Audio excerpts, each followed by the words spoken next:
Looks like this little agent from the Marechaussee Phantom is having another fruitless day. Another fruitless day.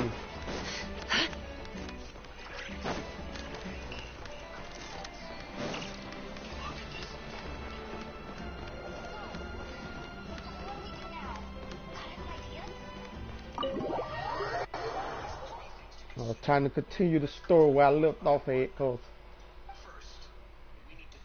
today is Wednesday. I'll go to work. I'm off tomorrow. I do gotta go here Friday, Saturday, and Sunday. If I don't finish this,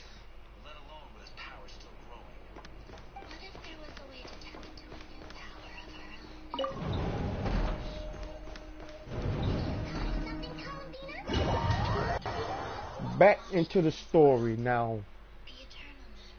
Back where I left off at, I guess.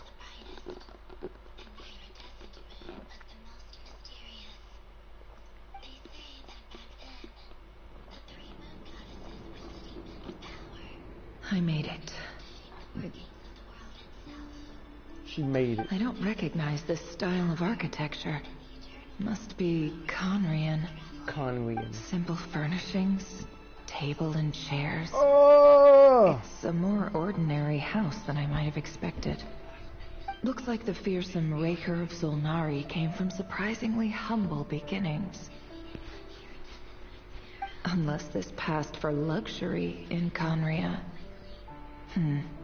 Unlikely. It was said to be a very prosperous nation in its heyday. Anyway, I'll keep exploring. Oh wow. A trial. What they gave? Whoops. Let's see what they gave. Okay, what artifacts they gave on? Let's see here. Oh, I can't either.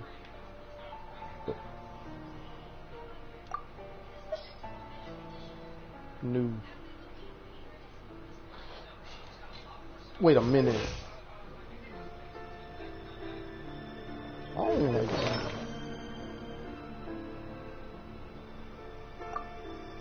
That is not what is the.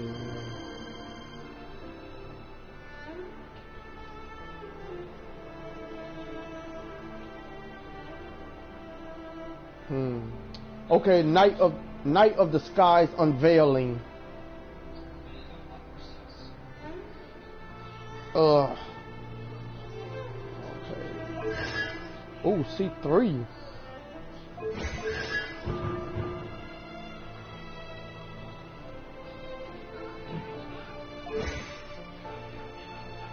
Okay. So you do upgrade that. 8, 11, 8. Okay. Gotta get that to 8, 11, and 8. And I got that weapon. That base attack and that crit damage for this weapon is high as hell. 88. Alright. I got some.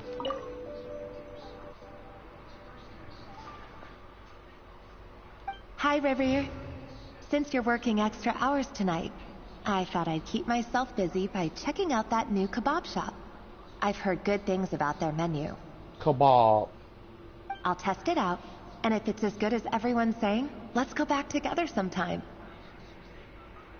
P.S. New stash from the Universitas Magistrorum. I brought some goodies home. A few teacups and a pin rack. Hope you like them. Who is this? They didn't sign their name, but they must have been close. Sounds like they were living together. Was that his mama? His wife? Read Rainier's diary.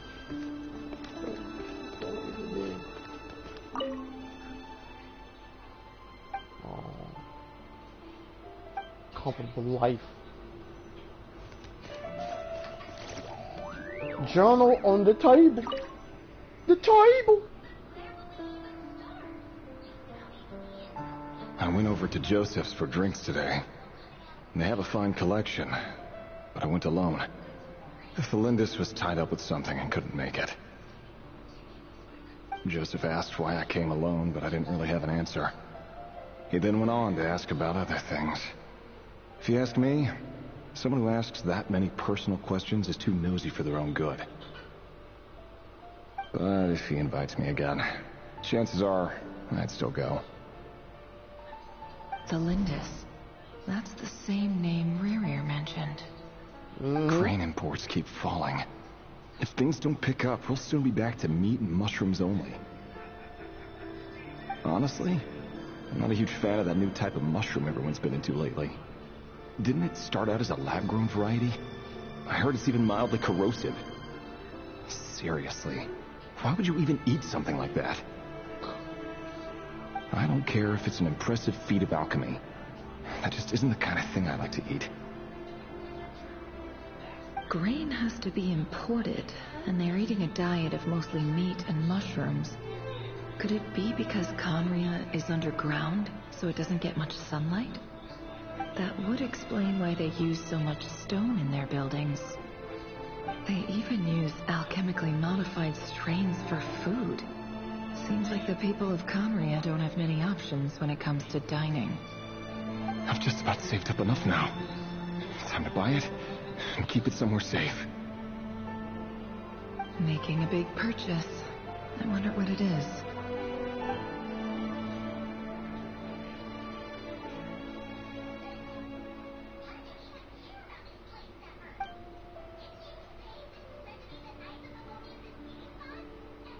He really is a professional. No wonder he's so good at covering his tracks. Despite what he's become, it seems like he's retained certain habits, at least in this regard.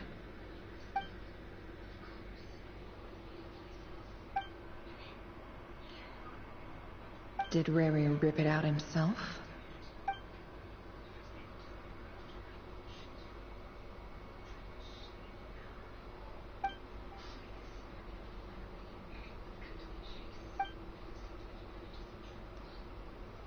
Before I met you, I was convinced that my heart was nothing more than a stagnant pool. The burial place of a fallen moon. A withered, windless grove where the waters rested forever unrippled. It was you who helped me see that my heart hadn't entirely withered away. That it could still beat to the rhythm of love. This is just trivial sentimentality from the looks of it. Why would he go to the trouble of hiding that? The burial place of a fallen moon. The burial place of a fallen moon. Observe Renier's memories.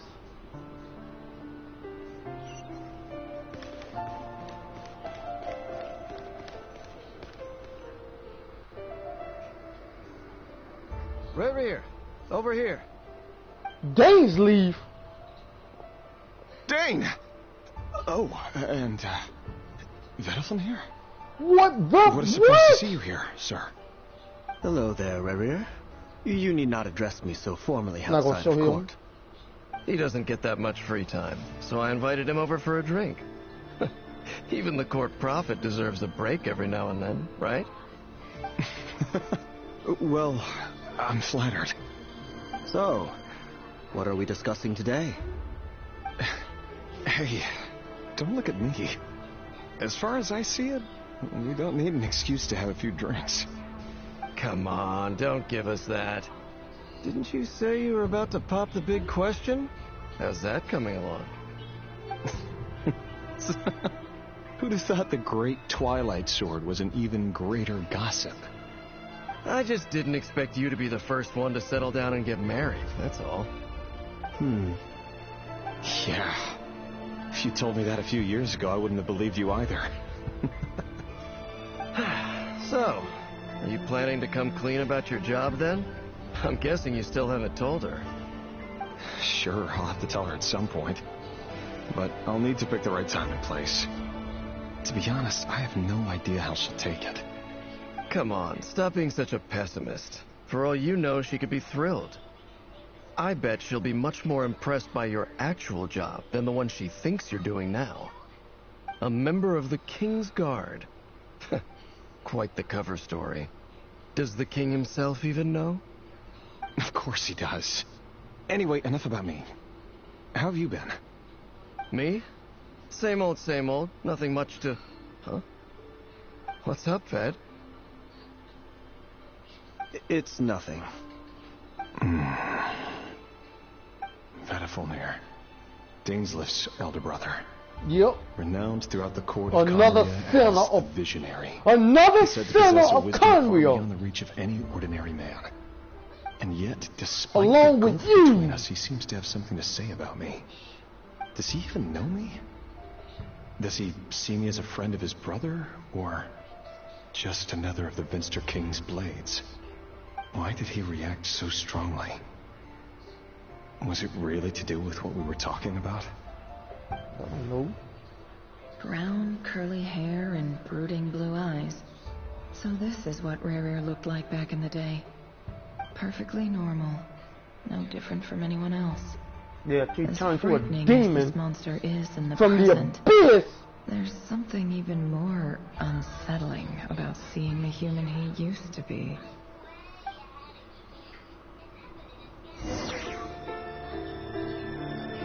Continue to observe Rainier's memories.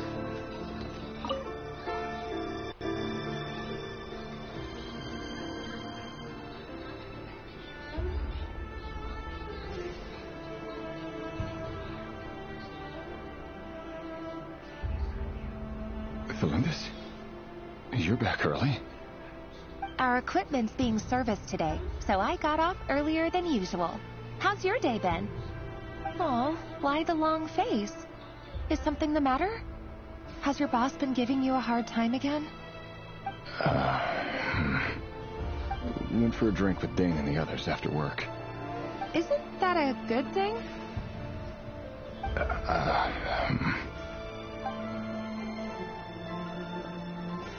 Well, Vedifulnir showed up today, too.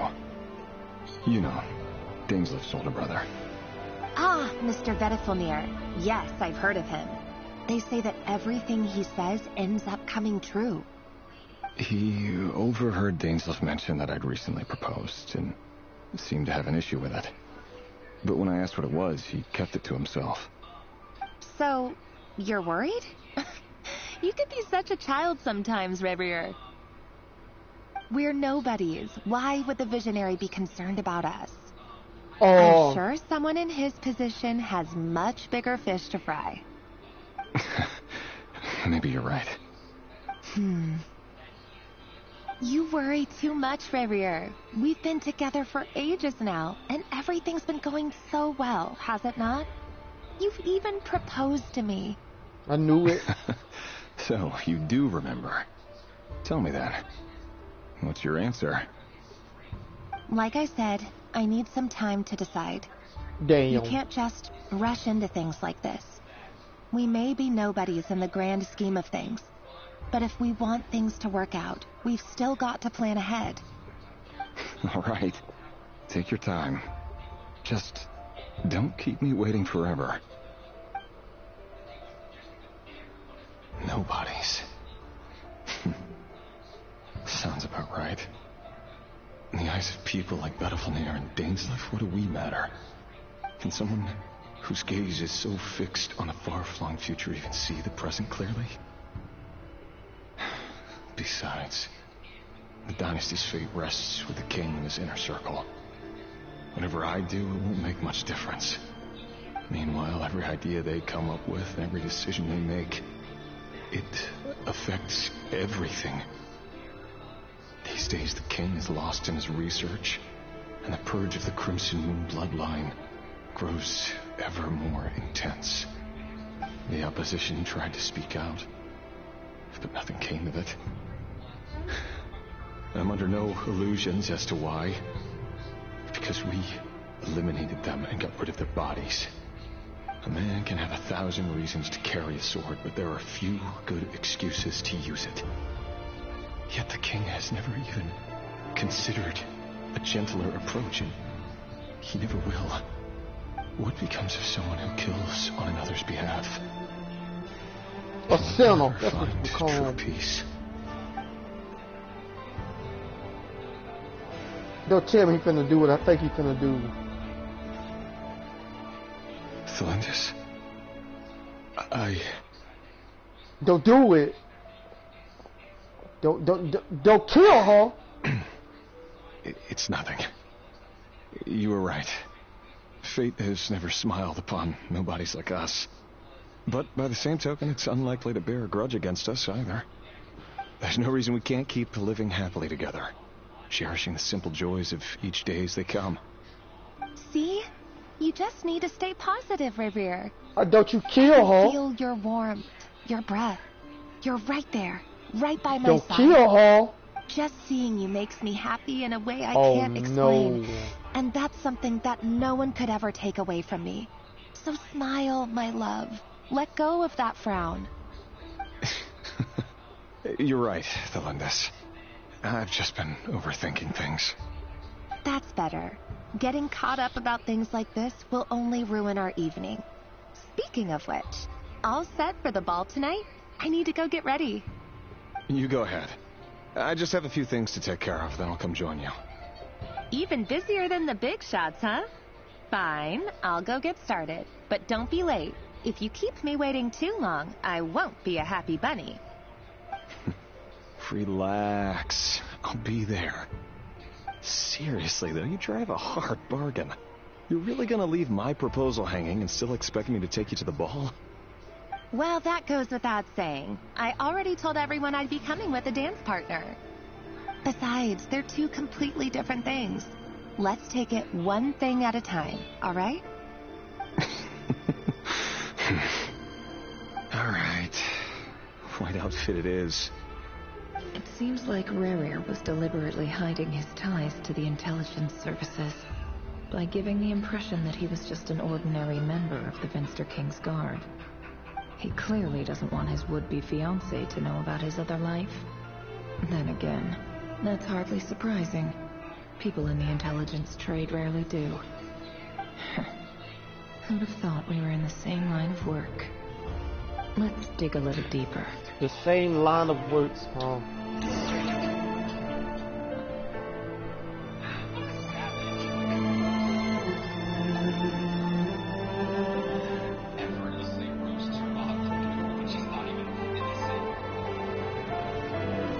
Leave the hut. It's out of here.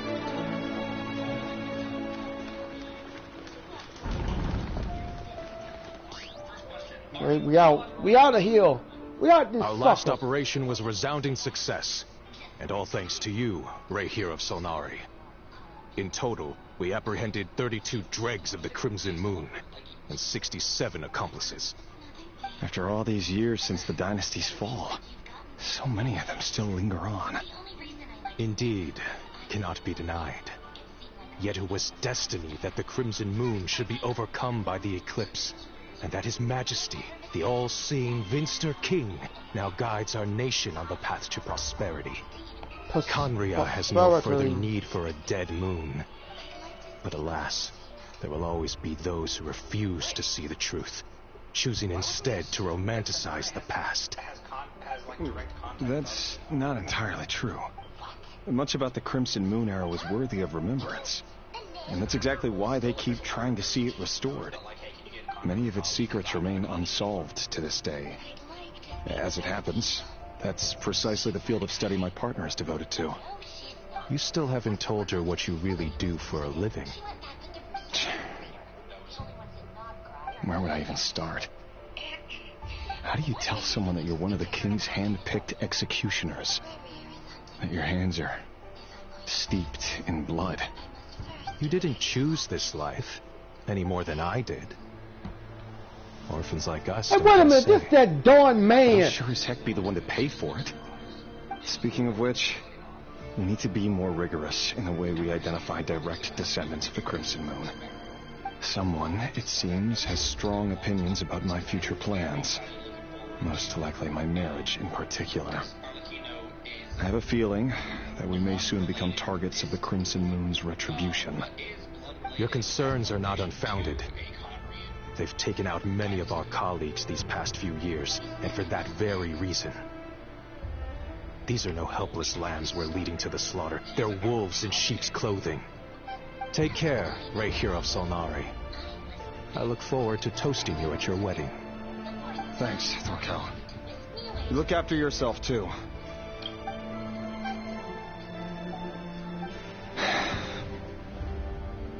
This, I never wanted to keep this from you. You're the last person I would ever want to lie to. That's tough. That's exactly why I can't tell you everything. There are things you shouldn't know. Things you cannot know. The moonlit dynasties are a thing of the past. Yet even now, with the sun shining high in the sky, there are those who would call forth a dead moon's ghost. Could that be why Vedalfnir held back? Or was it because of some court secret he's not at liberty to share? I have to get a clear answer from him. No matter what happens, I will protect the Lindis. Rerir seems to be very concerned by Vedalfnir's reaction. Vedalfnir and Dainsleif, the Visionary and the Twilight Sword. So that's what they were really like. I've investigated this whole area now. There doesn't seem to be any other memories here. Should I try somewhere else? Wait a second. What's this black smoke?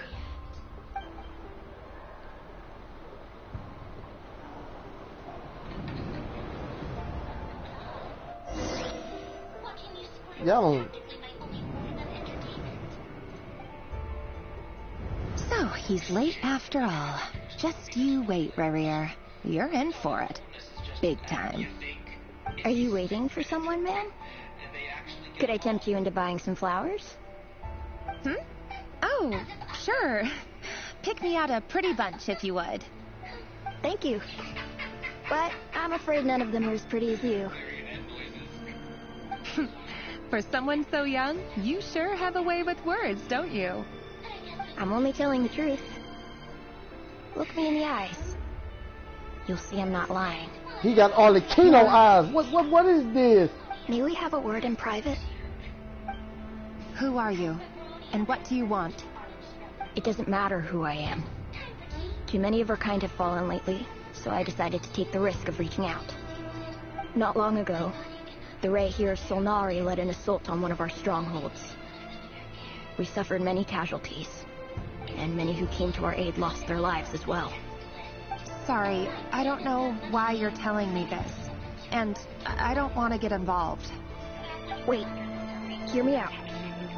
This time we finally got a clear look at his face and learned his true identity. Yo. His name is Rerir, and he claims to be one of the King's Guards. What did you say? You heard what he Cruel said. irony, isn't it? The man you're set to marry leads a double life as a brutal executioner. But surely, you must have caught a whiff of the blood on his hands. Why are you telling me all of this now? You dummy! Simple. It's because...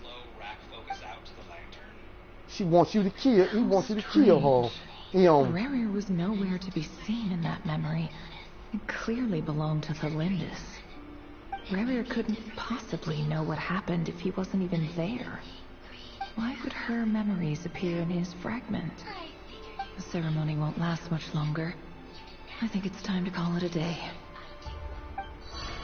No, we didn't get to hear the rest. He wanted her to kill him. That's what he wanted.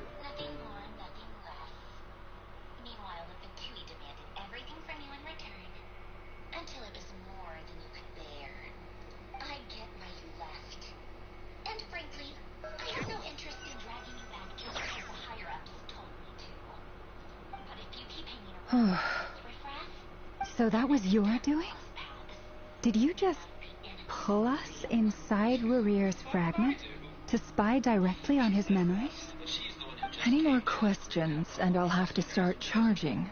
Any more questions? I had no idea you could do that, boss! Seriously, that was amazing! We're not worthy. We're not worthy! I gotta admit, though, I'm itching to see what happens next. feels like we barely scratched the surface. Scratch.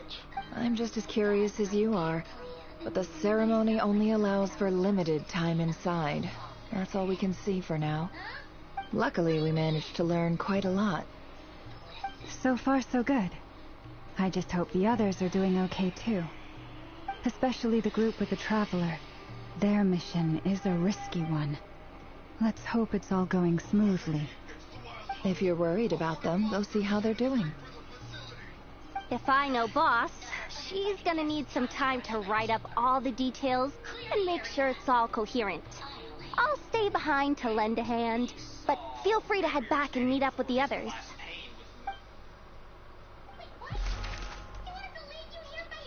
Okay. Thundercloud Reef.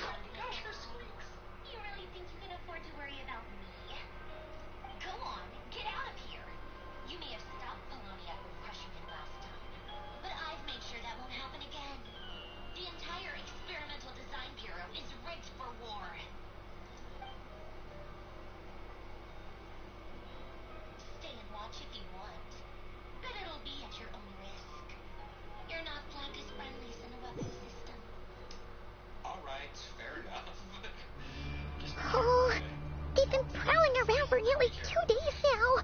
These things just won't quit. Oh, they might not have seen us yet, but them constantly sweeping the area, our way out is completely blocked. Oh, that's never gonna work. One little slip up and it's game over. If they spot us, they'll run straight back to Rare. And once he knows we're here, it won't be long before he's breathing down our necks again. Be that as it may, we still have to try. Oh, guess you're right. All right, time to zip it. Oh fuck, the sneak miss. Come on. Find a way. Avoid the patrolling wild hunt. Where am I going? We almost got spotted. Where am I hide at? Come on, some hide. You know damn. That was a close call. Shut up! So I get cold. I don't know what's up here. I think I see. Wait. Watch out! It's coming this way. I can't move. Get down from there. Oh my goodness, get down. Keep going. We're nearly there. This is the final hurdle.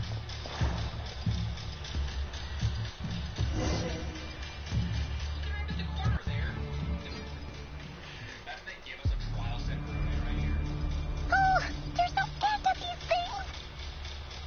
Surely there must be another way out.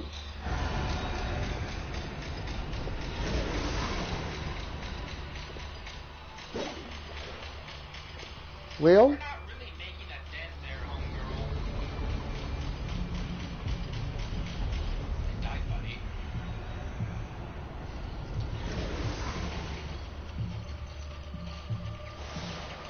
Fire. fire. Fire? Wait, what's that smell? Oh no, there's a fire! The fire came from.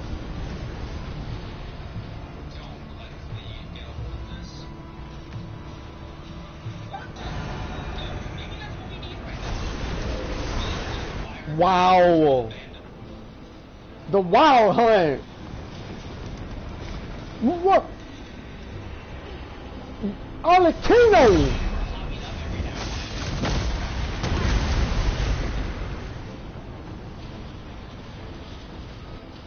The knave.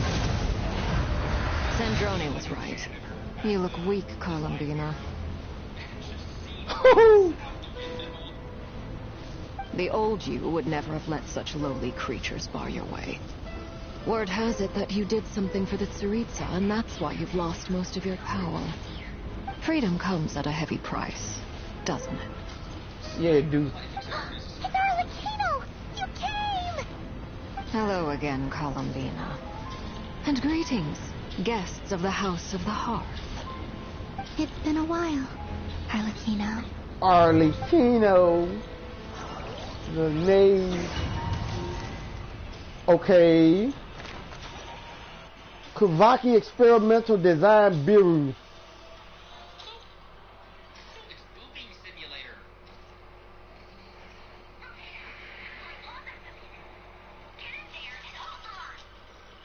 Get in there and hold them off.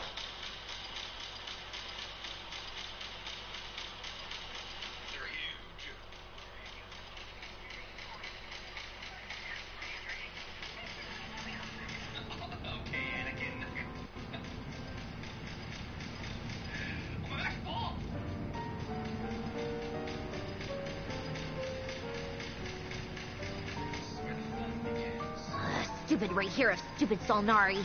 Ugh, whatever. I've got all the data I need. Next time we meet, you're finished. You lost again. He sure doesn't pull his punches. Excuse me, do you need a hand? Wait, You who? can do me a favor by staying out of my way. Can't you see I'm busy? Wait a minute. I recognize that voice. Is Hello, that? Miss Sandrone. Father sent us over to help. Huh. How considerate of her. Hey, Fremine, get over here and help me fix this. Lenny, you do your thing. Just keep your sister away from my machines. Nearly every machine that cat girl touches ends up going haywire. Go put her on cleaning duty or something.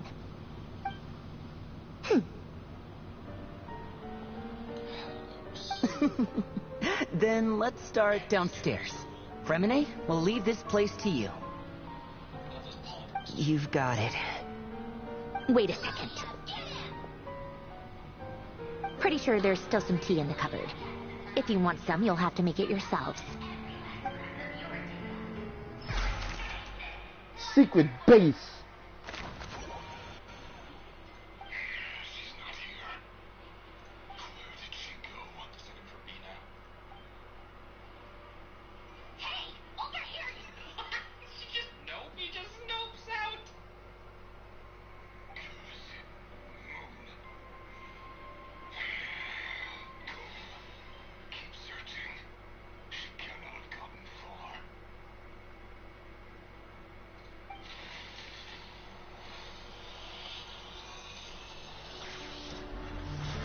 What? Return to the secret base and discuss your next steps.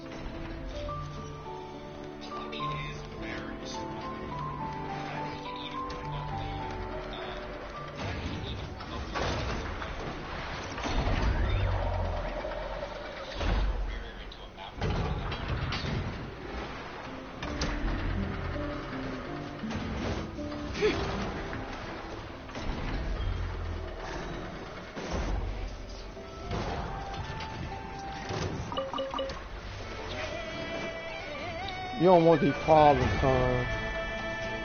You want these problems! Shine down! Allow me! Can't hide the truth. I don't think you want these problems! The mystery unravels.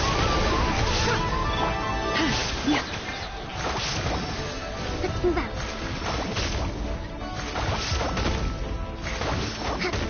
Hold the line! Illusion shattered. Leave this place. No. It all adds up.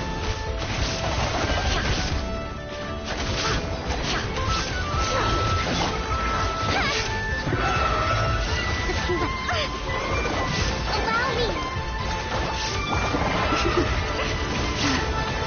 Follow the frost in the hole.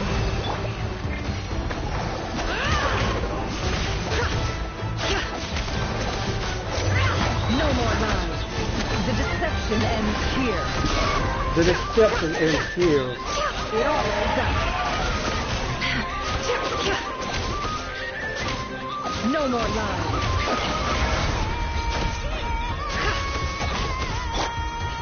Rebuild! Shine down. You pull us down. Can I be true? Obliteration. Obliterate! Roy!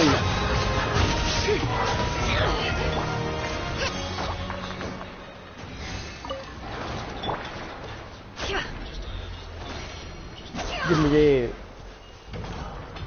I'll take that.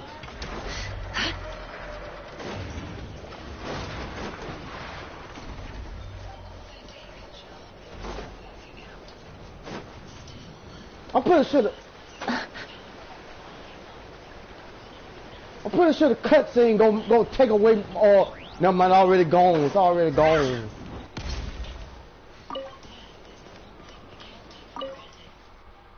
It already. They already took it away. It didn't last long.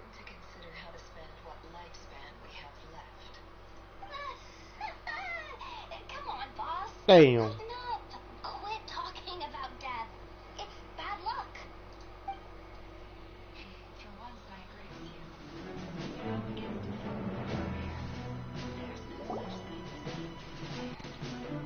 you. Chill. It's a relief to see you all made it back in one piece. Huh? Feels like there's quite a few people missing. Where's Flint and the others? What about Nipper? I returned ahead of them. Flint is helping Ino and Anefa to set up the decoys and buy us some time. As for Miss Nefer... Boss is still wrapping things up on her end. She sent us back to fill you all in on the top secret intel we've been gathering. I see. Then let's get right into it. But first, who do we have here? You brought someone else in to help? Greetings. I was invited here to help as a longtime Tea Party companion of Columbina's. You may call me Arlecchino. Ooh. Surely it can't be. It Those is. eyes. Oh, where have I seen them before? Wait, of course. In those memories we just saw. Yeah, that little boy. The only Arlecchino I know is the fourth of the Fatui Harbingers. So either you share a pretty uncommon name, or you're more than just a Tea Party buddy. She's more than a tea party. You are well informed, Grandmaster. A man from Mondstadt living all the way out here in Krai, and yet the people and affairs of Snezhnaya seem to hold a special place in your heart. Oh, the feeling's mutual. Sounds like you know all about who I am, too. A Fatui Harbinger. Yep. The atmosphere in here just got really tense. Guess we can't just start trusting Fatui Harbingers, even at a time like this. I must admit, though, I'm a little curious. Seeing as the moon goddess no longer belongs to the Fatui, what makes you so willing to put your neck on the line here? Nor does Krai belong to Mondstadt, Mr. Varka. Yet still, you're fighting for it all the same. Yep. Things don't always have to have a tangible payoff. Sometimes, stopping things from spiraling out of control is a higher priority than chasing the spoils of victory. Of course, I can't say there's nothing in it for me at all. But that's between Columbina and myself. Yep. Forgive me. I don't mean to doubt you. It's just that the Fatui really have been the source of many of our troubles. We have our own way of doing things here in Krai. But ever since they arrived, the Fatui have treated us with nothing but hostility.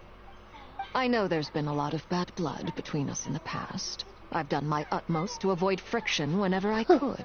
Yep. But sometimes fundamental conflicts of interest simply can't be settled amicably. I might have to pull That's for why I'm here Arlecchino. solely in a personal capacity. I might have This to has pull nothing for to you. do with the Fatui. I As a might gesture pull of good for faith, her. I'll be frank. I can help Columbina track down the iridescent moon's marrow, which will help her restore more of her power. Anyway, what else is on the agenda? Let's begin. She says she'll be frank, then completely skips over the details. Looks like she doesn't want to give away too many secrets after all. But she clearly wants to change the subject. It'd be awkward if I tried to bring it up again now.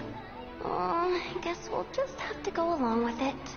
She's the fourth of the Fatui Harbingers after all. One look and you can tell she's not someone you'd want to mess with. Hell no, you didn't miss her.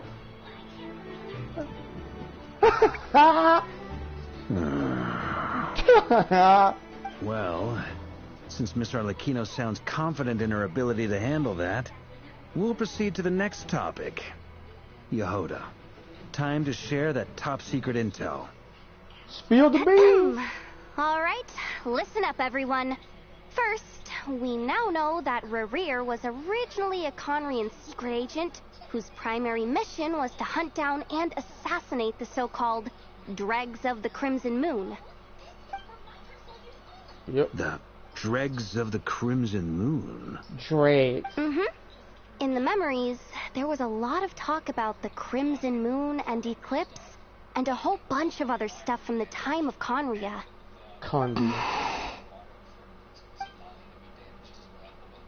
To my knowledge, those were the names of 2 different Conrian dynasties.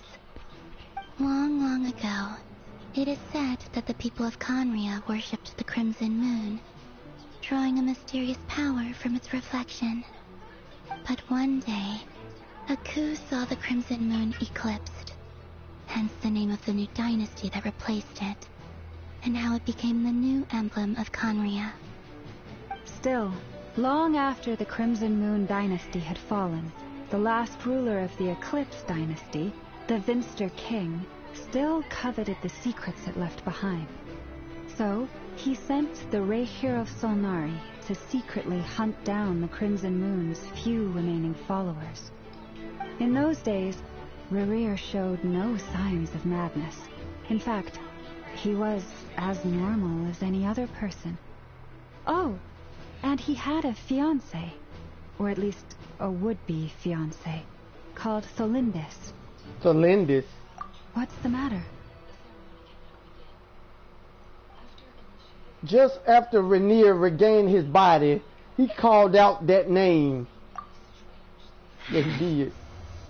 Verfnir, Granddaughter, Lindis. Yep. Interesting. Anything else? What about this would-be fiancé of his? Do we know anything about her? Well, she was a researcher at the Universitas Magistrorum, but it felt like she was hiding some kind of secret. Oh, and one more thing. For some reason, Rerir's fragment also contained some of Tholindis' memories, though only a very small portion. Well, no shortage of potential leads, I'll give you that. In any case, it sounds like we can conclude that while Tholindis was still around, Rerir appeared to be lucid and quite normal. Tholindis, it seems, must have been the one thing in this world that he couldn't let go of. Tell me, though, were these pure-blood Conrians we're talking about here? Oh. Why do you need to know that? Hold on. If she was a pure-blood Conrian... She might still be alive! Oh yeah! Just like how it was with the captain! If we could somehow find her, do you think there's any chance Rerir might regain some of his sanity? It's possible, but it would take a miracle. We can't... Where we gonna find her at? It's like... That merchant who never knows, Dori Sangama Bay. Maybe we could hire her to look into it. Alright then. Let's keep working in our separate teams.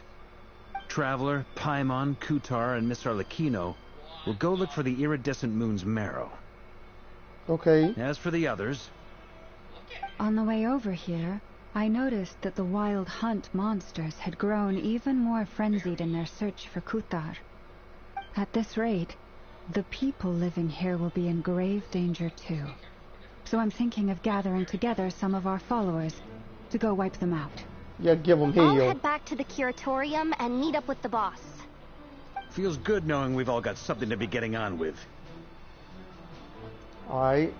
Given that the Wild Hunt has been a lot more active lately, the Lightkeepers have likely begun their own operations too. If that is the case, someone will need to pass the news on to Flint's. I'll hold the fort for now, then discuss our next move with Flint's, Aino, and Anefa when they get back. Okay. Alright then.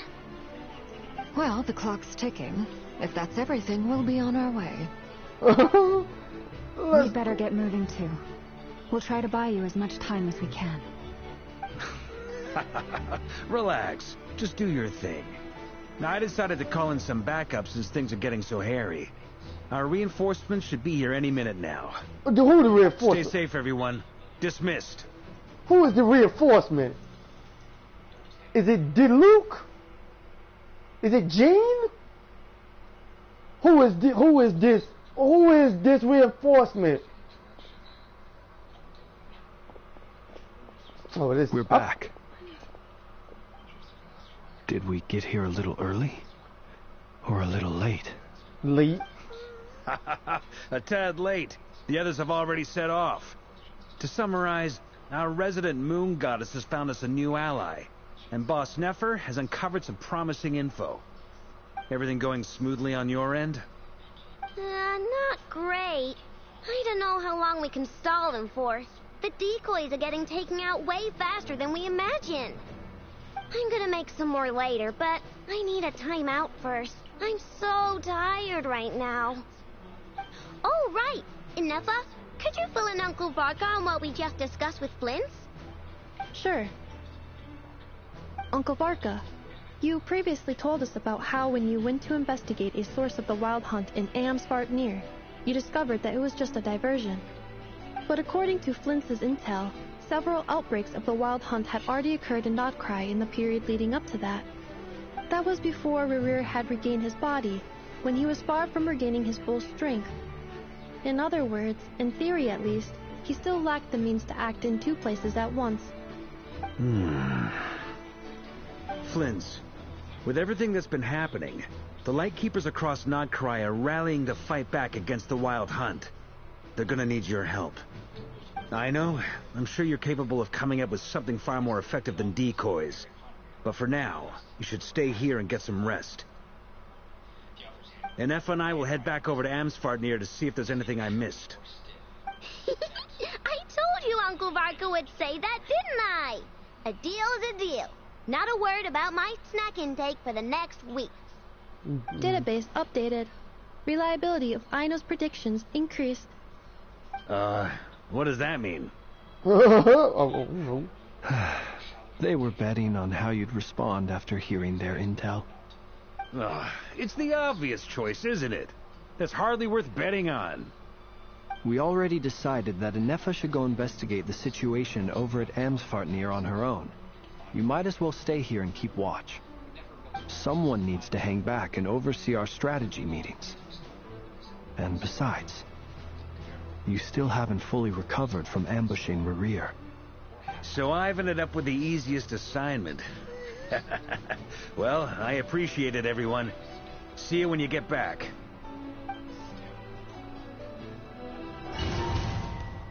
Okay. Silver Moon Hole. Alright, okay.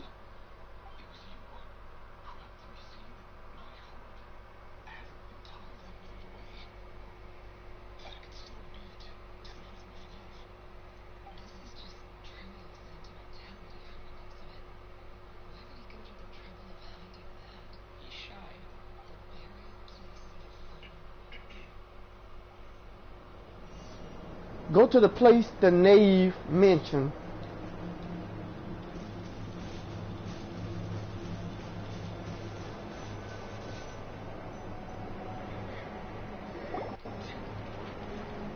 Here, this will serve as a good spot to cross over. Aquino, hold on a second. Since you brought us all this way, would you mind telling us what you've got planned? We still haven't got the slightest idea what's going on here. And if even Columbina doesn't know where the iridescent moon's marrow is, how do you? Simple. Because I am an inheritor of the royal bloodline of the Crimson Moon, and one of the last surviving embers of the Two Worlds Flames. Huh? Well. Are you serious? As in, you're a descendant of that Crimson Moon dynasty we were just talking about? The one from ancient Conria? Your surprise is understandable. I was also taken aback when I first learned of it. But the more I thought about it, the more I realized the signs had been there all along. When I was young, I discovered I could wield a very special kind of fire. It coursed like blood through my veins and smoldered away inside my nerves. What's more, whenever I experienced strong bursts of emotion or drew too deeply on this power, it was like some kind of presence within the fire would begin to gnaw away at me, consuming me from the inside out.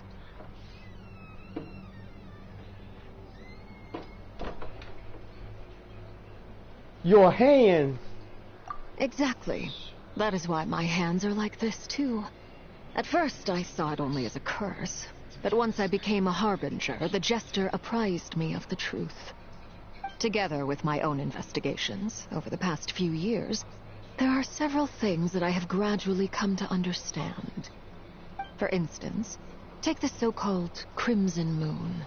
In truth, it is nothing more than the shattered remnants of the iridescent moon, fused with the abyss to prolong its lifespan. Since this blood flame was bestowed upon me by the Crimson Moon, it is a fusion of the iridescent moon's former power and the corruption of the abyss. You all understand the nature of the abyss well enough. I draw upon its power, and in return, it hungers for my soul. This strange blackness is the mark of corruption it has left behind. If I recall correctly, you once told me that if the corruption ever made it to your heart, you'd become a completely different person. Yes, and that's the reason I'm always careful not to push my power too far. It's essentially a never-ending tug-of-war. Oh, sounds intense. Anyway, the rest of my story can wait. Is there anything else about the Crimson Moon or the iridescent moon that you're unclear about? Nope. Paimon has a question. Oh, of course you do. The Crimson Moon that the Karians used to worship was actually the iridescent moon, right? Which was one of the three moon sisters. Does that mean that the Karians were to the Crimson Moon as the Frost Moon Scions are to the Frost Moon? So much of that history has been lost. We have no way of knowing exactly what they were like. But I would suspect that the Conrians weren't as devout in their moon worship as it might appear. The iridescent moon's remains simply served as their link to the abyss. Later on, perhaps someone discovered a way to make direct contact with the abyss. Or maybe there was some kind of ideological divide. Either way, a dissenting faction staged a coup and drove out the royal heirs of the Crimson Moon dynasty. Still, even with the dark sun looming high overhead, the Crimson Moon's glow never truly faded. If you want living proof, it's standing right before you. The first time we met, I sensed something familiar in your presence. When I looked at you, I felt I could see that mysterious red moon in the corner of my eye. In your flames, I saw its broken image, surrounded by a strange black aura. Well, I appreciate that you kept it to yourself. Much about the Crimson Moon is still a mystery, and I'd prefer not to end up as the object of an insane research project. Anyway, time is against us here, so if there's any other questions, they'll have to wait. Yeah, let's go. I just want to make sure I've got one thing straight. In her letter, Sandrone mentioned that since you are unable to contain the iridescent moon's marrow yourself, you intend to leave it in my custody. Correct? That's right. For now, it's the only way I can pay you back for your help. The iridescent moon is already part of who you are, so with its marrow in your possession, you'll be even more powerful than before. Deal. Then let's get started. Yeah, let's... Get what started? What does this place have to do with the Crimson Moon? It's gonna turn When red. I first became a harbinger, the jester gave me a book called Paranhari, also known as Leobranto Innamorato. Wait. You should be able to buy a copy next time you're in Fontaine. It's a love story set in the Crimson Moon era. But setting aside the tangled romances of its characters, it also records a few interesting details. In the Crimson Moon era, or so the story goes, there was an orphanage that received children from beyond the bounds of this world, and subjected them to a peculiar induction ceremony. Beyond the bounds of this world? For real? And what kind of induction ceremony? The Crimson Moon sages looked beyond this world for beings with powers that surpassed the gods. But fearing they might lose control, they subjected these children to a process of refinement. They made these children crawl up a fireplace and kept asking them, "Have you died? Did you see it?" Until they finally admitted to having died and seen a crimson moon.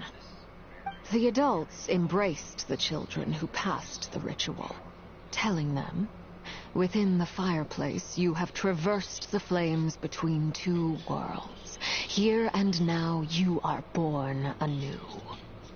The book leaves much unsaid, but I suspect that this was their way of branding the children they had enrolled, leaving an indelible mark upon them so that they would forever live in the Crimson Moon's light. That explains why I can't sense the Crimson Moon's marrow in this world. It makes sense that it would be sealed in a special space that can only be accessed temporarily through some kind of ritual. Dang. There's no fireplace here.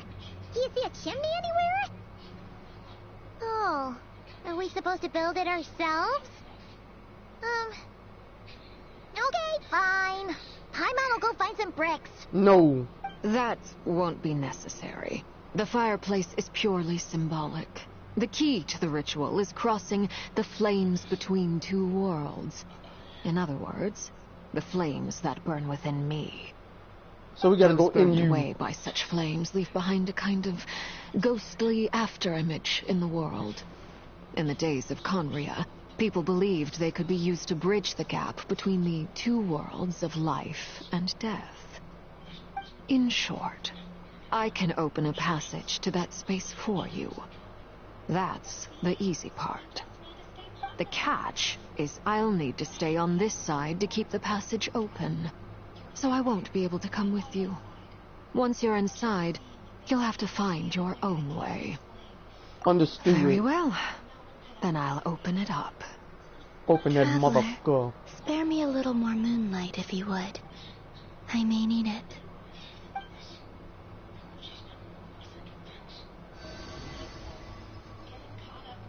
Thank you. I feel like I've recovered some of my strength now. It should be enough to move us across short distances and confront whatever dangers might await. Are we ready?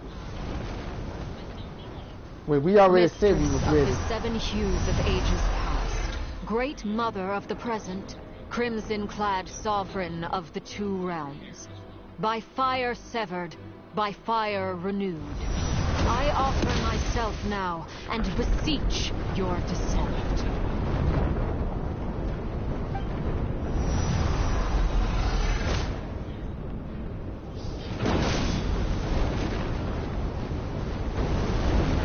A flaming portal.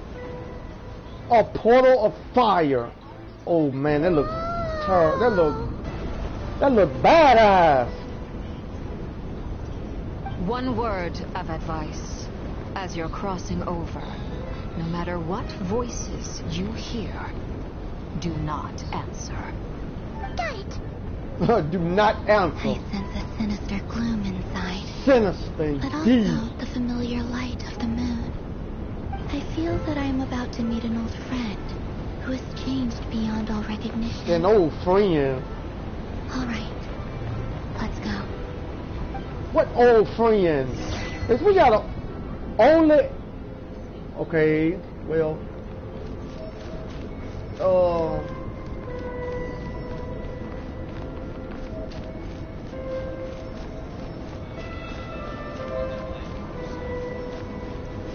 Wow.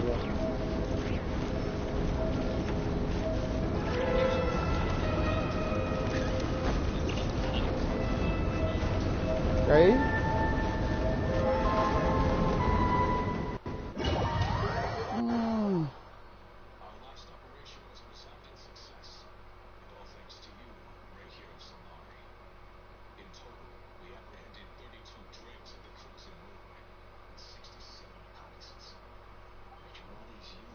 Wow, look at this. Trippy.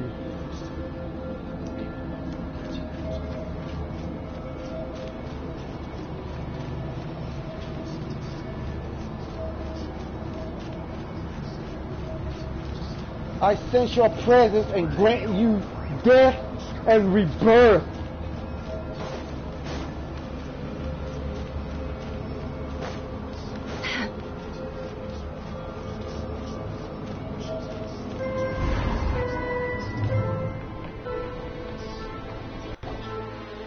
Hey, look up at the sky! A red moon! This must be the spot, right?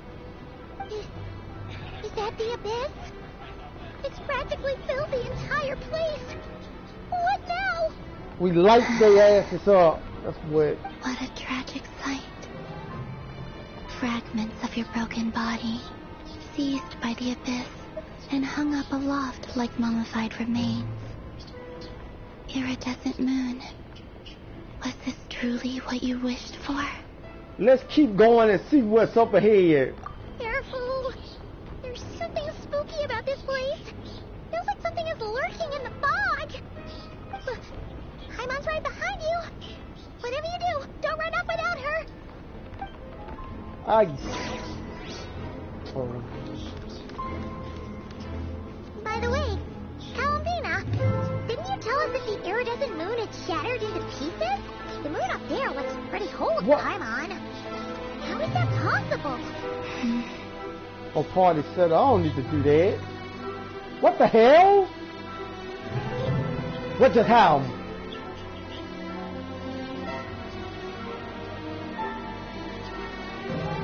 What literally? Oh.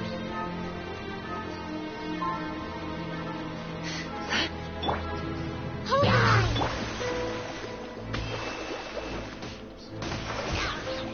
It all adds up. Boom, boom, boom. Time to go clean. Wow, that's it. Whoa! One hit kills them all.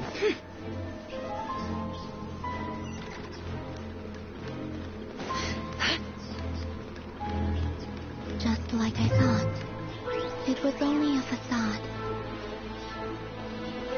Is it? Oh.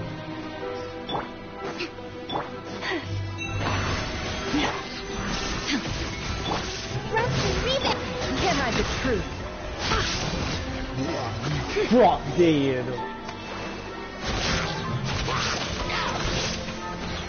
Oh, you made me waste. Never mind. Didn't waste anything.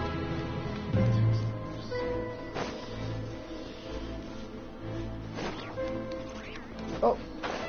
Oh.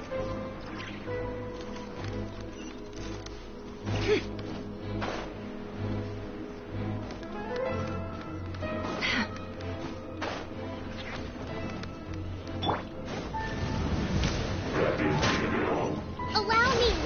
Illusion shattered. Leave this place. It all adds up. Time to go clean.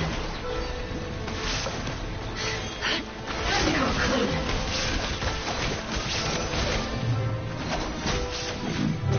Get down. You didn't drop nothing. Heroes wit.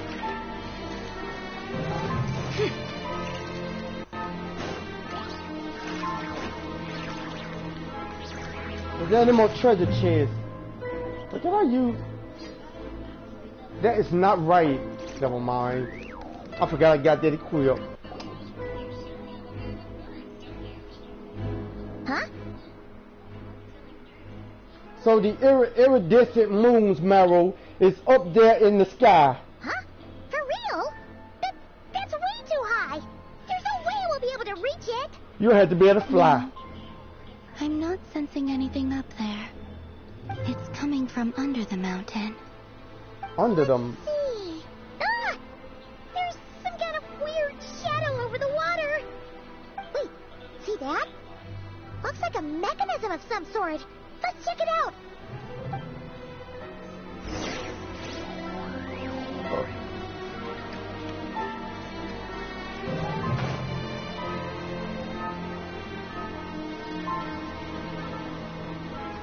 Oh, snap. Ooh. Looks like a device from the time Chicken of is Krai. screaming. Maybe people once came here to study the Crimson Moon's domain, They and get they all- left this behind. Oh, I'm not even gonna let it. fascinated. We might find some clues. Activate. Shoot it. It got rid of one.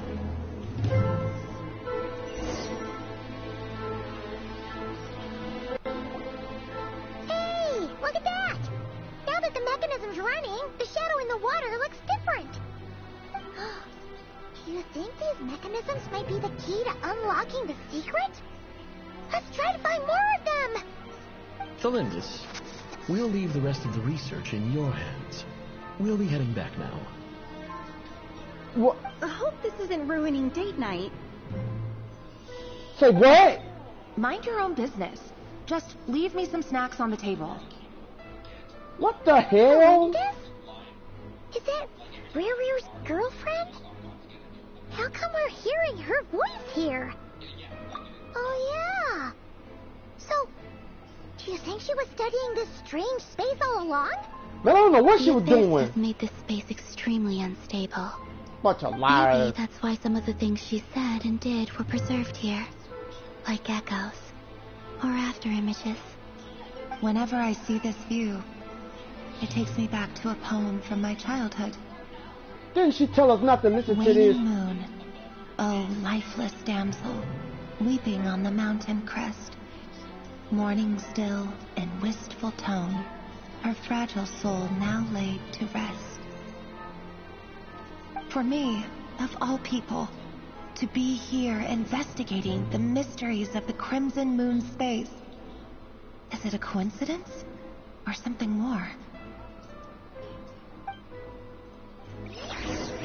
What the hell?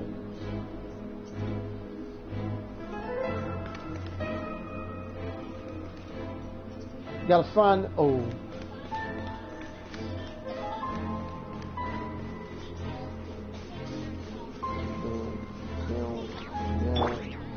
Shine down! Forest, protect us. Rest and rebuild! Can't hide the truth. Cannot deny it.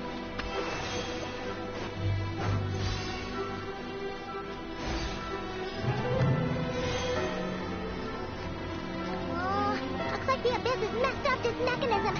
We need to find a way to get it working again. Let's see if there are any other devices nearby.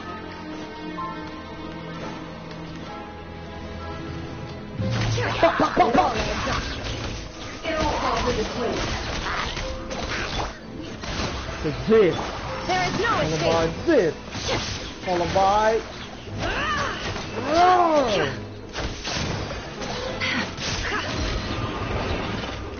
Nice shot. Give me that.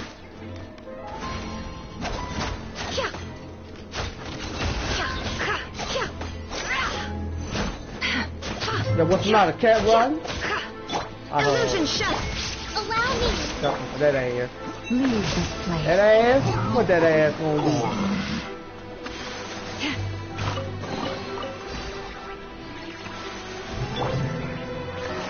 Oh! No mind, if I grab that, it ain't gonna last.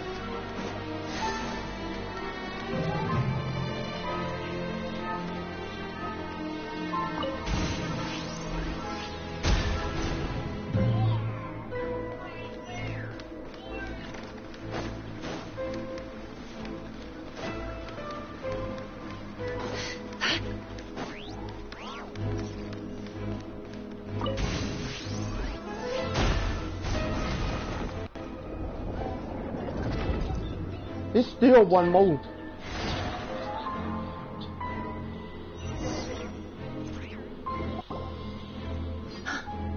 I see. So the moon marrow, or rather the power of the three moons, is the key to unlocking. Unlocking what? Really does exist, then maybe this madness can finally be put to an end. But what exists?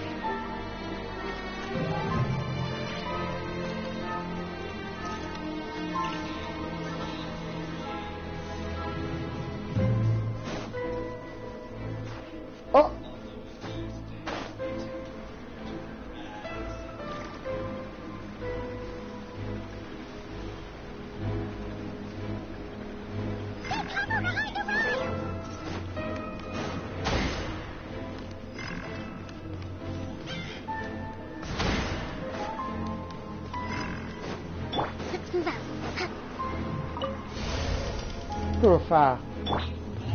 Okay, and then activate. Pow!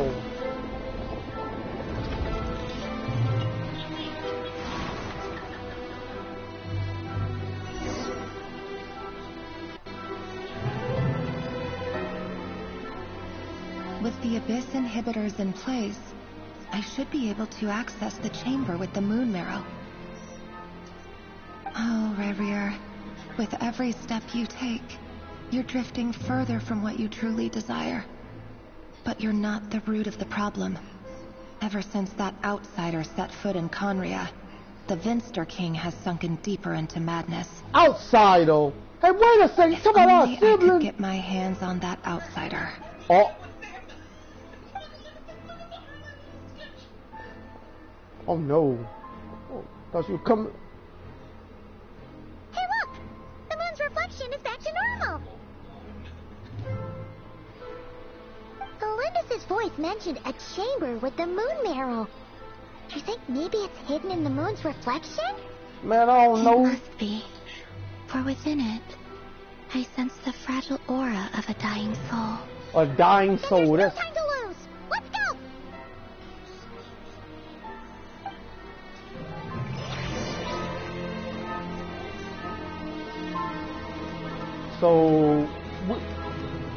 So we go into this water.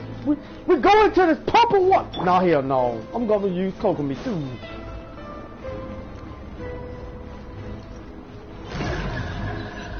Yeah, cause if I lose health, did I? Oh, I didn't lose nothing. Well, no. These things are so creepy. Looks like we'll have to destroy them if we want to get to the area Out my way. Zero. Got destroyed? Nope. Got my way. Damn it, the iridescent moon's Nero. Oh, we'll need to destroy these things before we can reach it. Oh, look at that. Wolfhound, huh? Alright. Okay. Bring it on then. Bring it on, huh?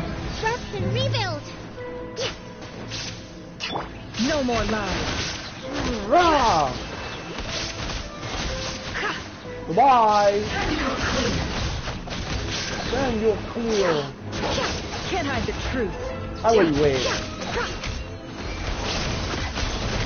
The mystery unravels. The mystery unravels on your ass.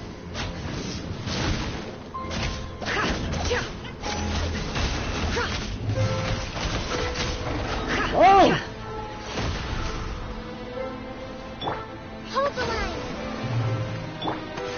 Get rid of that damn corrosion. Everybody got hit with that corrosion. And heal from that corrosion.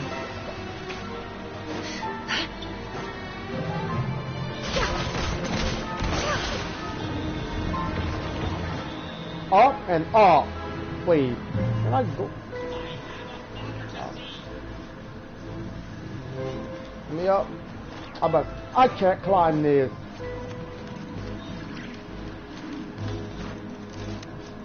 Okay. Let me see. Okay. Yeah, I gotta go this way.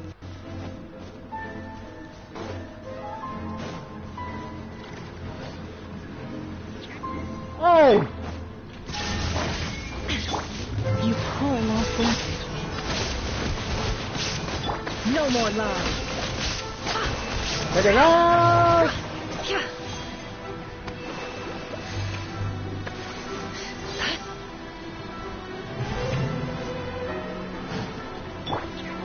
Receive my blessing. There is no escape. Now. You die. Okay. Allow me. Get that off. Get it off. Goodbye.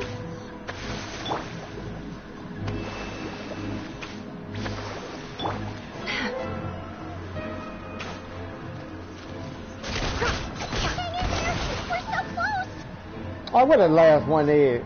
Can I go?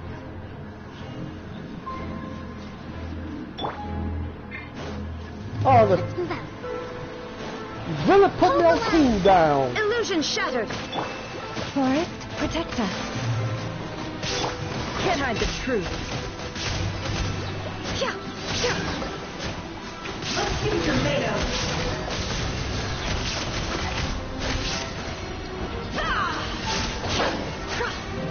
Aha, you missed. What? No more lies. Seek within. Oh! Shine down. Insolent. Rest and rebuild. Leave this place. You bastard. Let's have a munch on these beats. Get it off. Get the miss off. Okay. I got it all.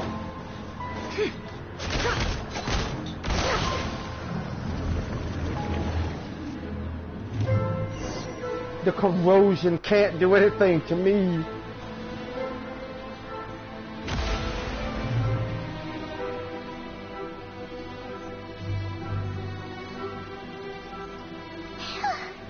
I finally did it. It's covered in The gunk. iridescent moon's marrow, still burning away like an undying flame, yet now contaminated by the abyss. It has taken on a new form entirely. And if we can purify the abyssal power within, we should be able to obtain its untainted essence. Leave it to me. I'm finna absorb it. Watch. Have we not learned our lesson from doing this? Well, somebody call Skirk, cause we're gonna have to get healed again. It's so cold. It's token. Is it you? Are you here? What? Huh? Are you talking to us? At long last, I can see you once more. Our fates have crossed, and I am... I already know who this is. I'm sorry. I lied to you. Even knowing what was to come, I still couldn't let go of the fear in my heart as death drew near. With his girlfriend, wife. Shattered. My body began to split apart piece by piece. Like I was being cut into pieces by 1,000 blunt blades. My thoughts scattered as the cold crept in. But I could not bear to fade away like that. Tell me, what was it that brought you to us all that time ago? If only I had possessed your courage, then I might have been spared this torment more painful than death. You look so puzzled. That's how I felt too when I first saw you. But trust me when I say that everything happens for a reason. Farewell, Hypo. Hypo.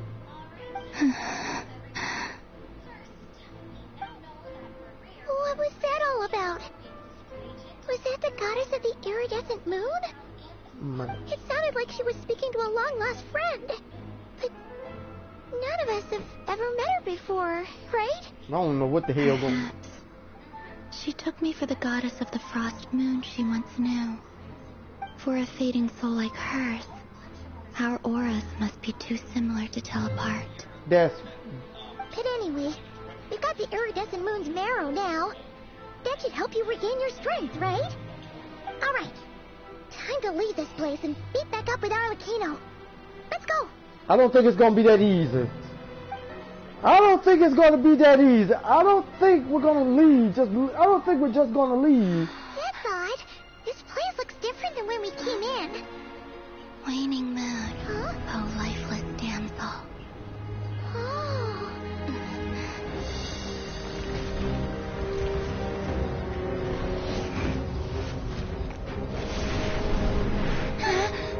The place is collapsing! I told you we weren't getting out of here without a fight. Well, I told you. To trap us here.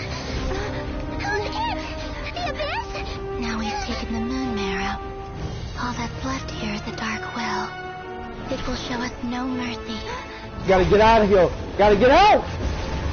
Gotta...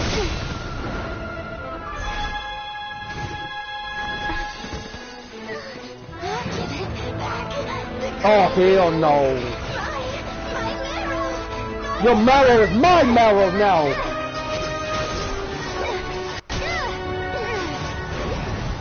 Oh,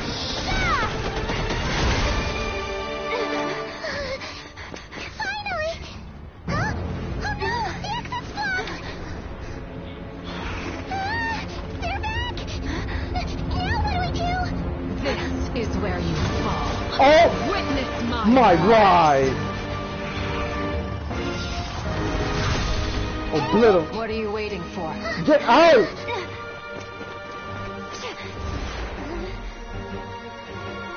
If it closed,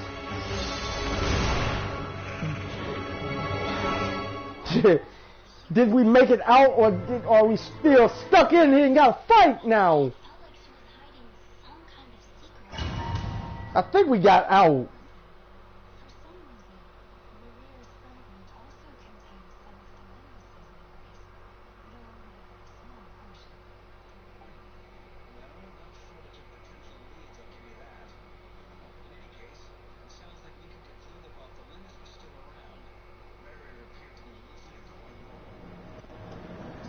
Did we escape or no? I still hear them. Oh, we out. Oh, we made it! You, Arlecchino? Did you save us? Wait, your hands! They're... Oh, this? Don't worry. It's a small price to pay. Witness my wanted to trap you ride. inside, and I defied its will by bringing you out. No wonder it's a little angry. Is there anything I can do in return? No. I have paid the price, albeit a small one, and it cannot be undone. My hands have already fused with the abyss. Purification would simply destroy whatever's left of them. But surely... But... Oh, we're so sorry, Arlecchino. Paimon can't believe you'd make a sacrifice like this for us. As much as I'd like to call it a favor, the truth is I was simply holding up my end of the deal. Well, Columbina. Yes, you did your part. And as promised, I will leave the iridescent moon's marrow in your care. From this day forth, may the two worlds' flames burn ever more brightly. Give it to her. Take it, Arlecchino. I'll take that as a blessing. Now, Columbina, give me your hand. Accept this moonlight I offer in return. Moonlight, okay.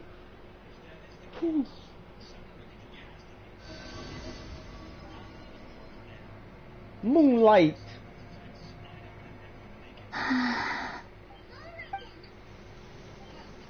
Did she get her power back? She got her power back! Oh. Feeling stronger? Hey, Columbina, are you okay? I'm fine. Our powers are a little at odds, that's all. By the Frost Moon's authority alone, wielding the power of the other moons was always going to be a stretch. Still, I think it's fair to say that your strength has returned. At least to the level it was at as Third Harbinger. Oh man, she back to a Third Harbinger. Still not enough. There's no way I can hope to challenge Rayrier like this. Oh, that's... One more ray of moonlight, if you would. Please, Columbino, don't push yourself too hard. It's okay. I can take it.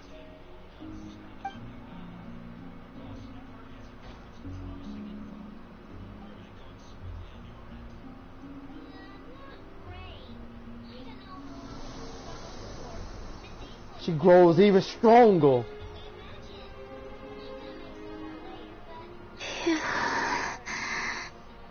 How about now?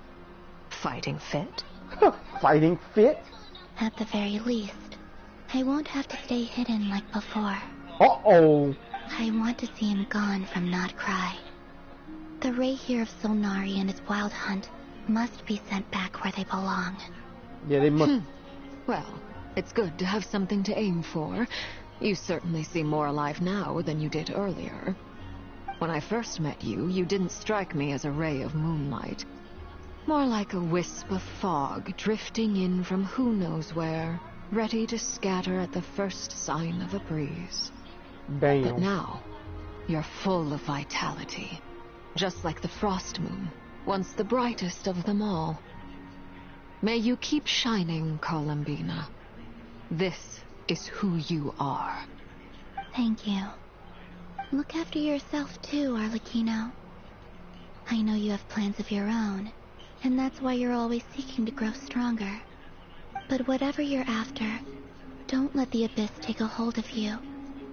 I do not wish to see you go down the same path as Rerier. I appreciate the concern, Columbina. Although perhaps it's time you took a new name. A new name? A new name. Kutar, the Moon Maiden, Columbina. They're nothing more than code names. What They is her describe name, who she then? is and the roles she's played, but they're not her real name. What is her real name? We 'Cause- often use oh, code no. names in the House of the Hearth, too. But it's knowing your real name that keeps you grounded.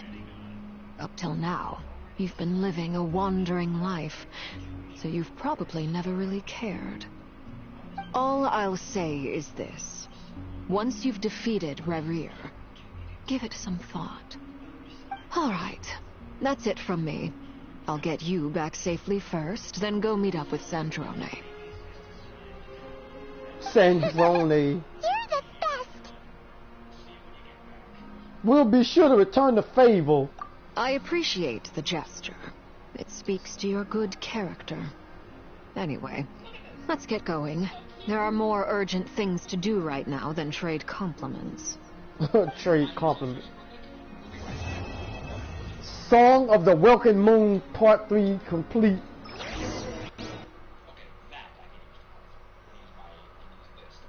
Well, that's completed. It said Part 3. Wait.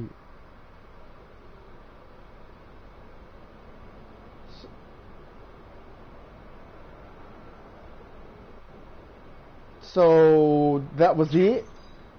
Wait. A nation that doesn't exist.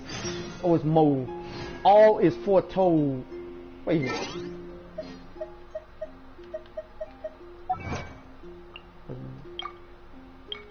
The final glimmer of the waning moon.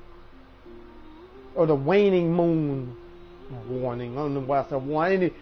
I thought I saw aura. That said waning. Complete a nation that doesn't exist.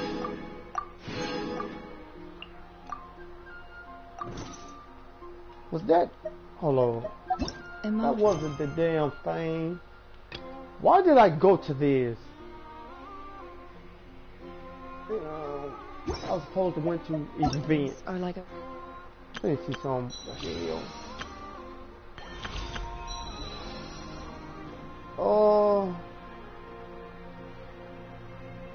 Song of the Welcome Moon,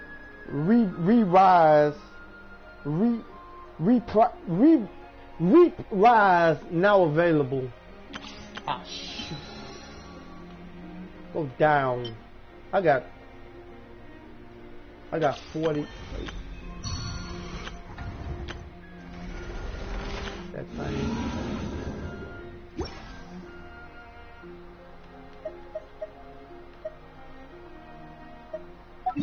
Map 197. That will put me at 250. That'll put me at. No, that won't put me at no 2.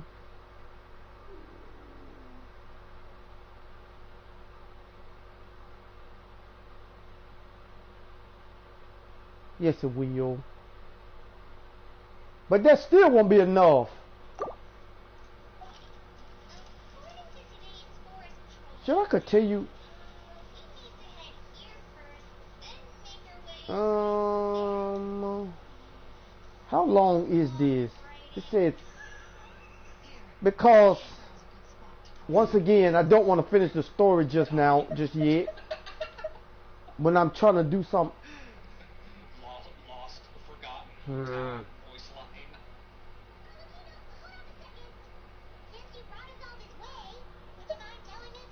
I think I get 20.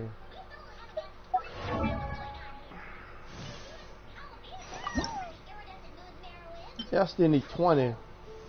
I need one more of these. I need one more of these, and I need 20 of these. 3, 6, 9, 12, 15, 18. So I would have to do that. 3, 6, 9, 12, 15, 18. 8 times. 8 times to get that. I got, and I would need one more of these.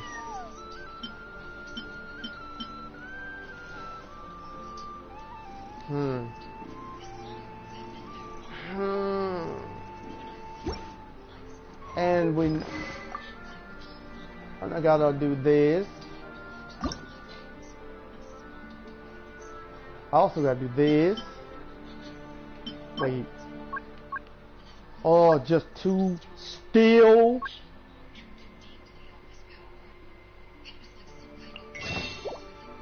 Sold out. Oh, sold out. How is it sold out? I never even bought that. Well, yes I did. Yes I did. You may purchase. What did that just say? You may purchase items of the same type. I'm not doing that. That's a waste.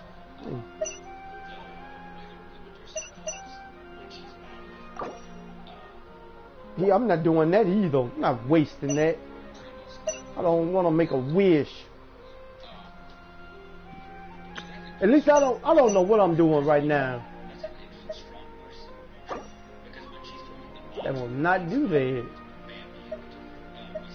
I will not buy these garbage. I don't need this stuff. Without this, I need nothing.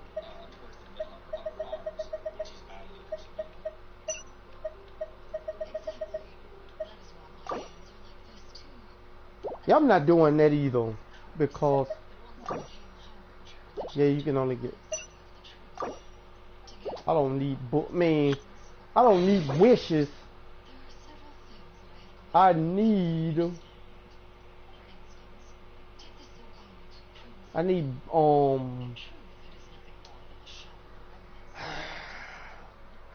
resin. That's what I need. I need resin.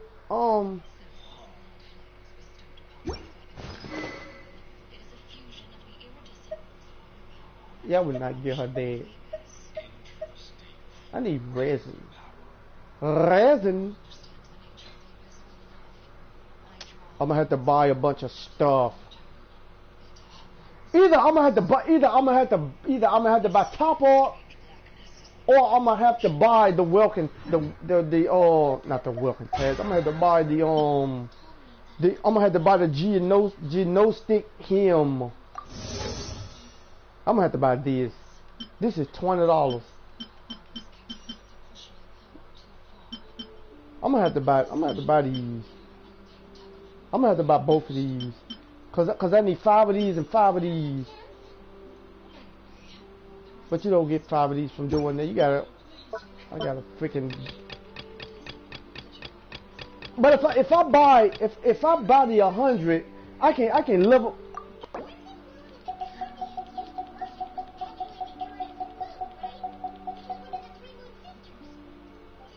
Yeah, I'd better do that.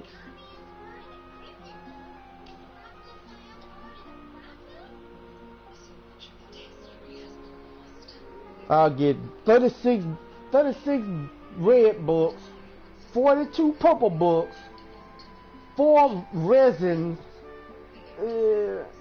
I get a lot of money, 5 blue wishes.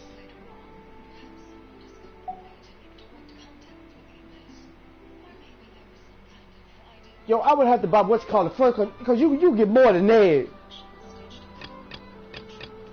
The second one, you don't even unlock that. You only get the stuff at the top until you unlock the geonistic hymn. Then you unlock all this. You get way more than that. Come on.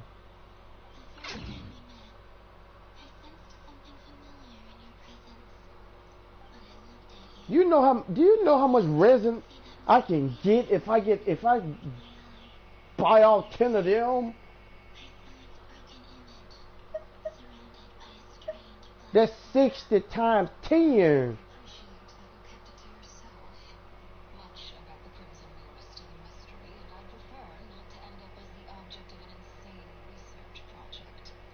That's 600.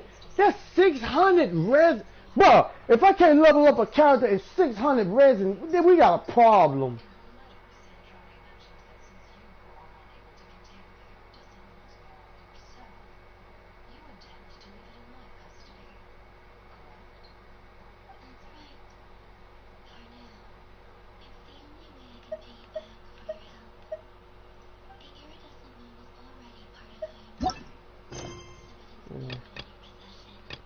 I thought something else. I thought another. Well, let's go on and do this.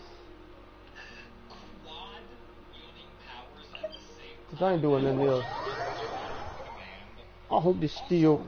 Because we were talking a little bit about Dory's contacts, having a full power Arlecchino and Spark by our side to battle Rarrior would definitely make for an interesting fight and tip the scales more in our favor.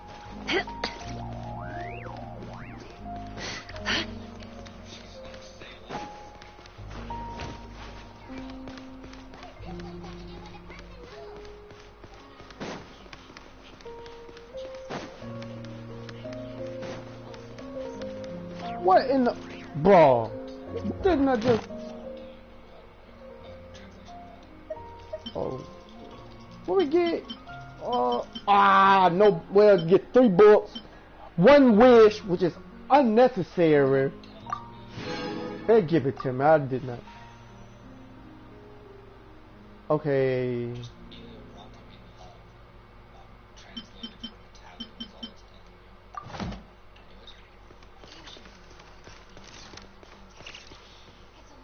What the? Bro, why is it showing this way? Oh, do you think the others are making good progress? Hope it's all going smoothly. Oh, hey look! They made it back as well! Flint! Lama! How did it all go? All is well, thank you. Oh, that's not Nasser and them. Yehuda had to stay at the curatorium to wrap things up, so they won't be joining us for now. I ran into Miss Anefa and Miss Aino on the way back. Their work is still in progress, so I suspect they won't be back for a while either. You seem rather cheerful today, Mr. Flint. I certainly am. I achieved what I set out to do and came away with more than I bargained for. More than you bargained for. Fighting alone can get quite tedious, but I had the good fortune to run into a pair of brave young warriors. Oh! We meet again. No, man, I thought it was somebody else. Albedo! What are you doing here? That would be a natural assumption to make. It's also the correct one. Yep, I knew it. These two courageously lent me a hand while I was fighting the wild hunt. What do you mean, these two? And they told me they were in the Savarka's colleagues, so it bag? made sense. Is that Durin? And given how people of outstanding talent tend to cross paths, it's no wonder you're already acquainted. So, who's your travel buddy, Albedo? Why don't you come and introduce yourself? That Durin! The Durin!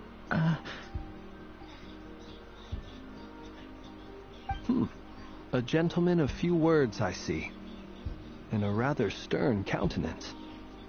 I presumed you were acquainted with him. Is that not the case? Wait, those horns! You must be... It's nice to meet you. again. We've technically met before. Wait a sec! You're Minnie Durin! That's right. It's me. I'm glad to see you again. By the way, he says it's okay if you drop the mini. Yeah, I'm not as mini as I used to be. Interesting, isn't it? The first step towards blending into human society Pyro appears to be reflecting on whether one's name really I don't know, reflects bro. who they are. I might pull for you and I might not. I don't know yet. Different. In a good way, of course. It's great to see you looking so healthy. He do look Thank you, badass though. Paimon. And although you're as mini as ever, I understand that diminutives don't always convey endearment. I'll be But I sure don't to have- simply call wait, you do it. Paimon as a sign of my great respect for you. Oh, you need somebody from the You're damn. such a smooth talker now. Paimon could get used to this. From now on, you may refer to her as your esteemed guide, Paimon. Personally, I think our little Paimon is the perfect size. When people call her little Paimon, it's just because she's so adorable Oh, that they can't well. help themselves. If that's not a sign of endearment, what is? You're absolutely right, Miss Lauma. My brother still has a long road ahead of him when it comes to understanding human relationships. Anyway, speaking of long journeys, didn't Columbina, leave with you? How come she isn't back yet? She got her powers back. She's been catching up with old friends. Wouldn't be surprised if she stopped for a cup of tea or 10 on the way back. Uh-oh. People are talking about me. Hope it's nothing negative. Oh, seems like she's in much better spirits after meeting her old colleagues. Judging from your expressions, I'm guessing it all went well? It's getting crowded here. I'll go grab some chairs. No need. This is a job for an alchemist. I'll whip some up momentarily. You whip up some? Thank you for your hospitality, ladies and gentlemen, but I was merely escorting my friends back. I'll be Friends? meeting Sandrone shortly, as we still have some things to discuss. It's been a pleasure, Sandrone. everyone. I want Sandrone But also. This is where I'll say You gotta goodbye. We really appreciate your help. Thanks for standing by us. Oh, come on. Spare the formalities. I'm just glad I could help out some true friends. I understand. Well, bye for now, Harlequino.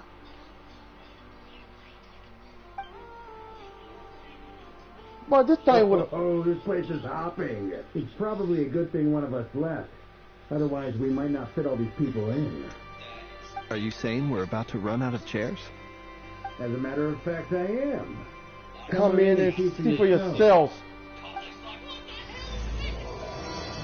An elegy for faded moonlight started.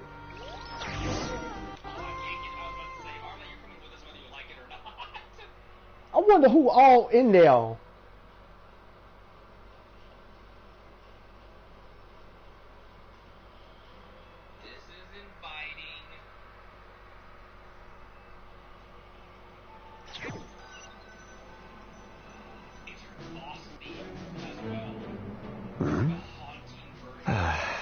Days leave.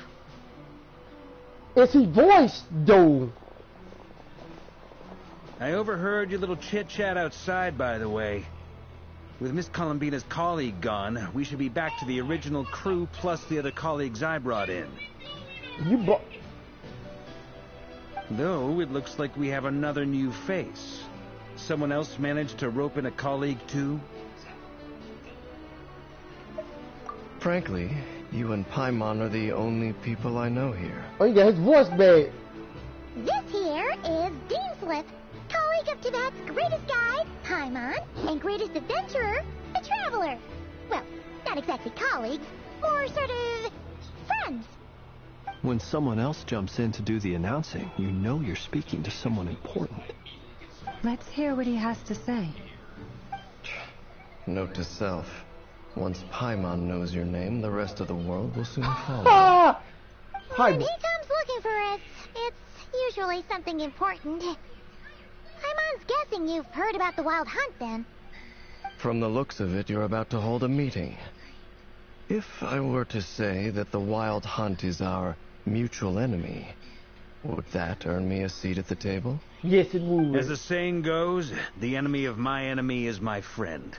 Mr. Dainsleif, there's a seat with your name on it. I don't see a seat. I can't promise the same for everyone else. Hey, Albedo, think you can rustle up a couple more chairs? After all this time apart, Grandmaster Varka's first order is to rustle up a couple more chairs. I've missed this. I've missed this. Is he being sarcastic? Hey, he's your brother. Why are you asking us? Yeah, he's your brother. I've still got a lot to learn about the nuances of human conversation. Trying to decipher Albedo's way of speaking has been like jumping in at the deep end. Oh, good point. I'ma get you now. Don't sweat it. There are people who go their whole lives without getting the hang of it. You're ahead of the game already. Why am I crying? I wonder what's taking Nefer so long. Perhaps you should go and check in with her. If anyone can hurry her along, it's you. I just got back from the curatorium. Besides, aren't you curious to see what's taking her so long? Miss Nefer doesn't strike me as the type to share secrets. And since gathering intel is her specialty, I'm guessing she'd prefer to keep her methods confidential. Under such circumstances, would it not be tactless for me to impose? Oh, but it's fine for me to impose. What can I say? You have an unrivaled ability to garner people's affection, Miss Moonchanter. Besides, you have far more in common with her than I do. All right, then.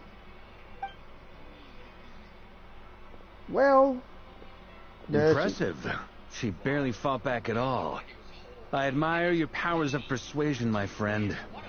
As I'm sure Miss Lauma will realize soon enough, the trick in life is to always pitch in with other people's responsibilities so that you can be selective with your own.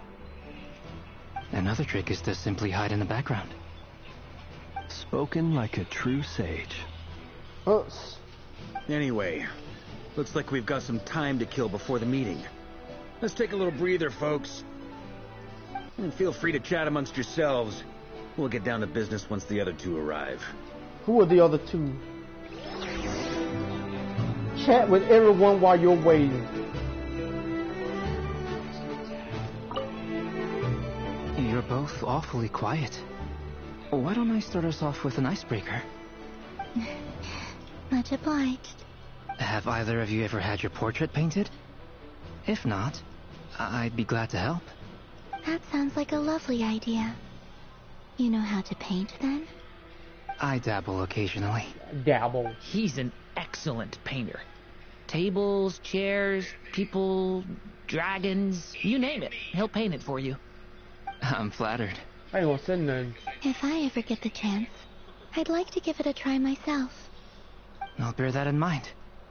Anyway, how about you, Durin? What sort of portrait would you prefer? Oh, I'd be fine with anything. Whatever style feels best to you. Very well. Then I'll play it by ear. You can replicate any style I want? I can try. If you show me a sample, I'll do my best to match it. Thank you. In that case, I'll dig up some reference material for you. Will.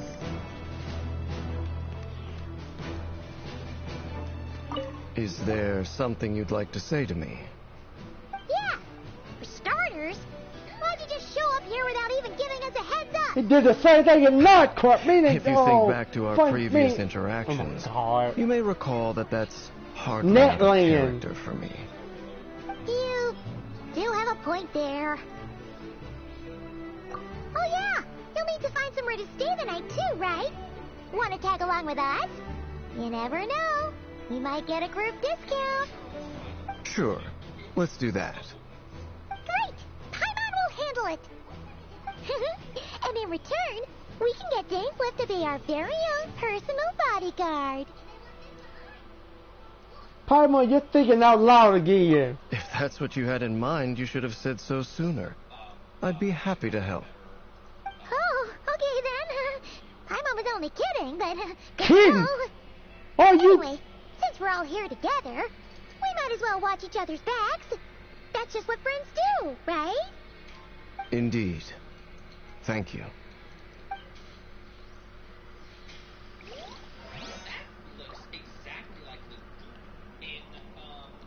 Okay.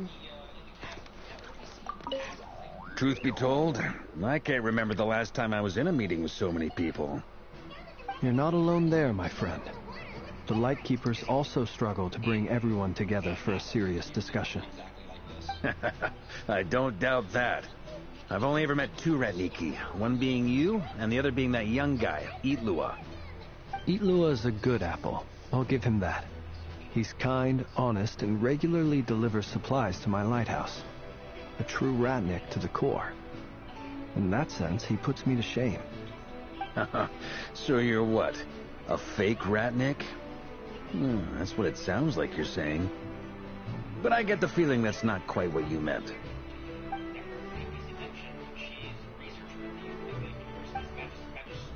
What? Come on, why the awkward silence? Sorry. I'm not even gonna bother trying to hide it. You've known all along, haven't you, my friend? Now, that was an awkward silence.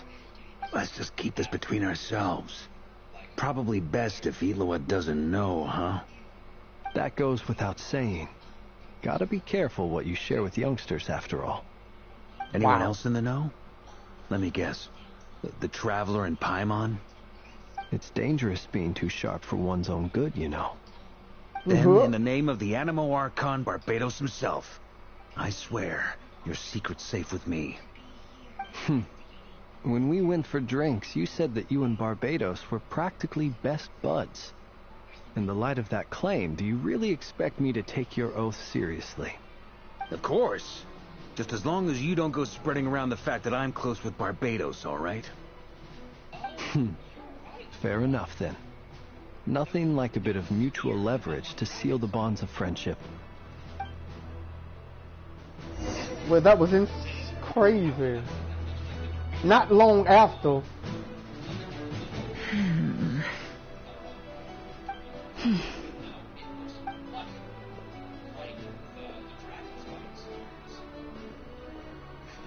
Ah, Miss Nefer. You made it after all. But what about Yehoda? I'm here to give you an update on how things are going on our end. Once this is over, I'll be heading straight back to continue my work. I left Yehoda back at the Curatorium to watch over things while I'm gone. So much for just this once. So much for just this once. Not so loud! We're on a roll here. What if she remembers and suddenly decides to back out? Shut up! Did you say something, Mr. Varka? Huh? I didn't say anything. Right, Flints? Must have been a frog. They get so noisy around here at nighttime. It's like they're putting on a concert in the background. Anyway, like I did nothing. Before we begin, there's a few introductions to make. Let me start by saying that it's an honor to be speaking before so many distinguished colleagues and collaborators. This is not a lot of people. First up, we have Miss Lauma. As Moon Chanter, she's the leader of the Frost Moon Scions, a local religious community in Krai. Then there's Miss Nefer, boss of the Curatorium of Secrets, an intel gatherer extraordinaire. Nefer is leading the investigation into Rerer's background, assisted by Yehoda and Lauma. From the little I've heard, they're making some great progress. Over here, we have Mr. Flints, a Ratnik and guardian of the abandoned lighthouse. In our last operation, he courageously distracted the wild hunt to buy time for the rest of us. For those of you who've never met, this is Mr. Albedo, a renowned alchemist and captain of the Nysa Favonius investigation team.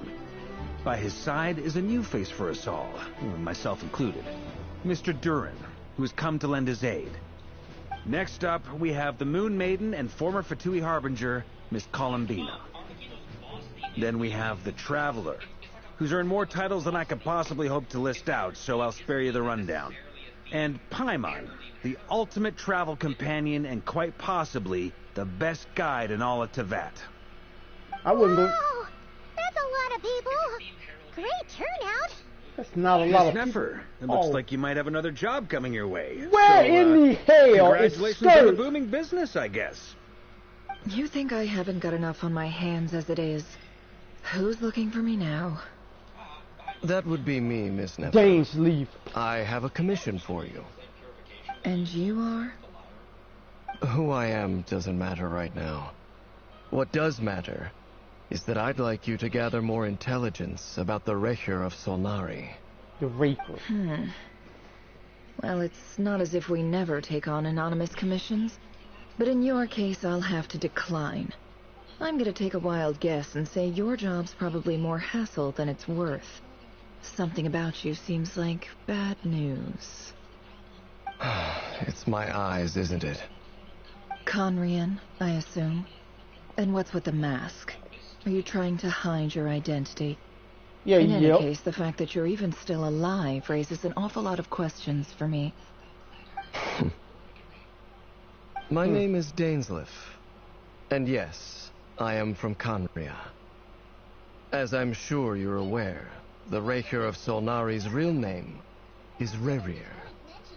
He was once an acquaintance of mine. An acquaintance? Really? Then you must have been quite an influential figure yourself. You flatter me, but none of that matters anymore. My point was simply to clarify why I have asked Miss Nefer to investigate Rerir's background. So you're both from Conria, and it sounds like you used to be friends. What am I missing here? Surely you already know how he became one of the Five Sinners. Yeah, he knows. I'll tell you everything I know.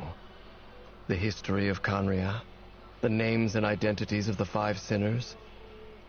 I remember it all like it was yesterday. Come on, say the sinners. I have never spoken openly of this before. But the truth was exactly as people say.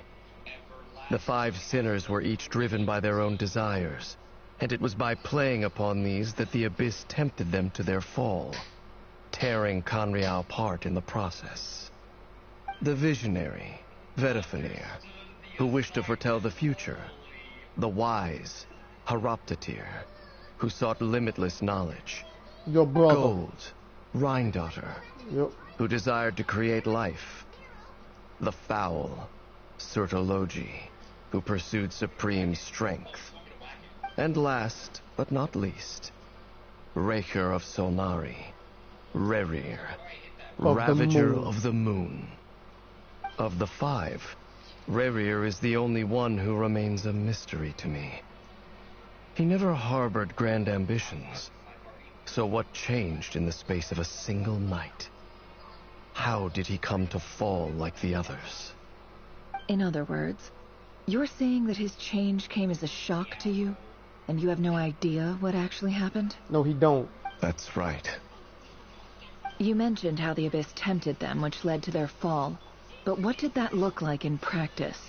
And what other context can you give me about the events of that time? The more detail you can give me, the better. Strangely, now that it comes to it, I hardly know where to begin. The fateful night took place during the era of the Eclipse dynasty. Eclipse? One day, my elder brother, the visionary, Vedifenir, was summoned to the palace by the Vinster King, only for the king to gouge out his eyes and cast him into the dungeons. Damn. When I came to hear of this, my fury knew no bounds. I gathered together every ally I thought I had, and together we set a night to storm the palace and free Ved. Centuries on, the memories of that night still haunt me like a never-ending nightmare. We broke through the palace gates, just like we had planned, each striking towards our separate targets. But then, I was betrayed. Even Vedifenir, the very person I had come to rescue, abandoned me and partook of the Abyss's power. I told you. So, It's personal after all. Then tell me, Mr. Dainsleif, what price are you willing to pay? You, of all people, must know that nothing comes for free. I cannot say what price would be worthy of such a commission. But know this. Rerir was not always a madman. Believe it or not, there was a time when he was just an ordinary man, working for the Conrian Intelligence Service. Uncovering the truth of Rerir's past is the only way to unravel this mystery. But before you decide if you will accept my commission, I will tell you more about him. Enough, I hope, to help you plan your next move. Sounds pretty good to me. Feels like we just flagged down a random passerby, only to discover he's actually a master strategist who has a score to settle with our enemy. Who knew having a Conrian friend would come in this handy? Can I borrow your halo? It could be useful in the lighthouse. Halo? Hey, enough with the wisecracks. Besides, isn't that lamp of yours bright enough already? Relax. It was meant to be a compliment. If that was a little over the top for your liking, I'll make sure to tone it down next time. I'll give your proposal some serious thought, Mr. Dainsleif. Let's speak in private once the meeting is over. Before that, there's a few things I'd like to share. Oh.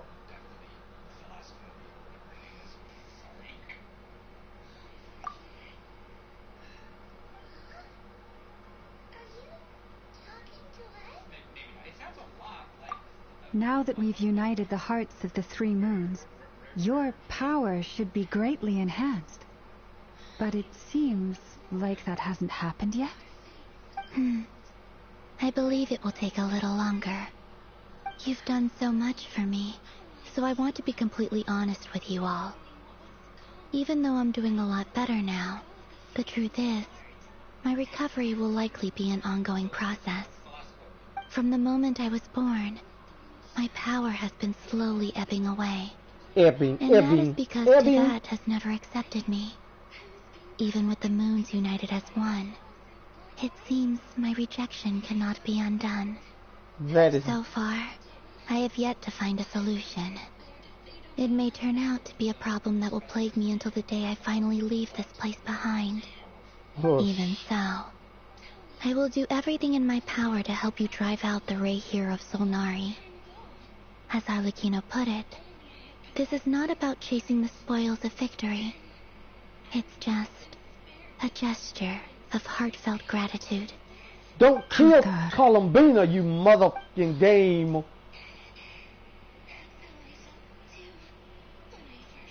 Defeating the Ray here of Solnari will be no easy task. While my strength slowly recovers, we'll also need to gather more intel. Naturally. We should take all the help we can get if we hope to defeat him. We've considered several viable plans now, but our choice hinges on the answers to a few key questions. Is it even possible to kill Rerir? What experiences shaped the person or monster he became? And what's he really after? Given Albedo's expertise in alchemy, I think we should leave him to try and answer the first of these questions. Understood. As for the other two, I'm afraid we'll have to count on you again, Miss Nefer. Believe me when I say it's not my wish to burden you. But right now, relying on your skills is our only option. So you're placing all your hopes on me, huh? Yep. We can't thank you enough for agreeing to help us. Honestly, I can hardly believe how lucky we are. You sure have a talent for changing your tune, Miss Moonchanter. Timid like Yehoda one moment, then flinches insincere flattery the next. Ladies, please. I must object to your portrayal of me. That's all. Feel free to keep bickering. Just pretend I'm not here. I almost don't want to leave this room. I'm curious to see how this plays out. I have faith in you, Miss Nefer. Something tells me you'll stand by us until the very end. Oh? And what makes you so sure of that? What if I suddenly decide that my compensation is insufficient? This isn't about the money. I can sense that you've got a deep-seated distaste for Rerir.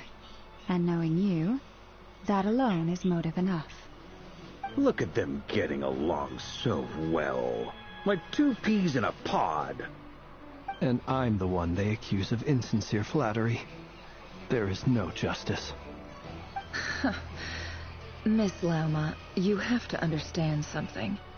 Unlike you, I don't actually enjoy having everyone's hopes on my shoulders. Is that right? Well, maybe the fact that I'm willing to put my hopes in other people says more about me than you. But the fact is, I also trust you. And that's because I know that you're someone we can count on. Anyway, we've got our plan, so let's get moving. Mr. Dainsleif, let's talk. And Traveler, once we're finished, if you've nothing else planned, I'd like you to come with me. This whole experience is teaching me a lot. For instance, I now know that when other issues come up in the future, I'll have far more luck getting Lauma to convince Miss Nefer than trying to do it myself. Hate to say it, friend, but that's one of the funniest things I've heard in a while. Why? You think I've got it wrong? Yep. Quite the opposite. But what makes it so hilarious is how long it's taken you to realize.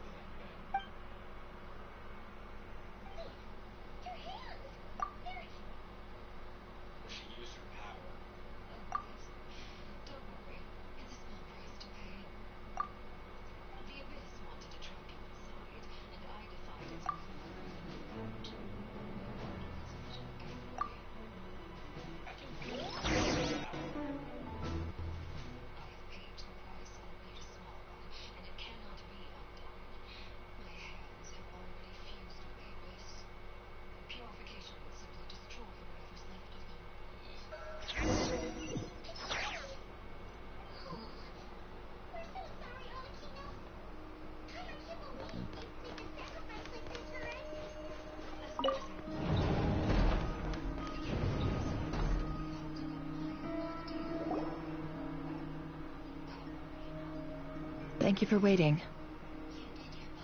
Hey? It's okay. We actually used the time to help Dainsleif get a room at the hotel. That's very considerate of you. Now, I trust you share my curiosity about Rerir's past, and you seem fairly familiar with Mr. Dainsleif already. We spoke at some length after the meeting. He was the one who suggested I should invite you to join this operation. He feels confident that these secrets will be safe with you. Dane has a lot of faith in us, that's for sure. Likewise. I appreciate that you got right on board without interrogating me about why I invited you. It shows that you trust me to explain everything in due course. That's because we know what you're capable of. We appreciate you too, Nefer. You might have been forced to help in the beginning, but this time, it was your choice. That's one way to put it. Another is this, that once a decision's been made, it's set in stone. After that, my only goal is to see it through. Alright, so here's how it is.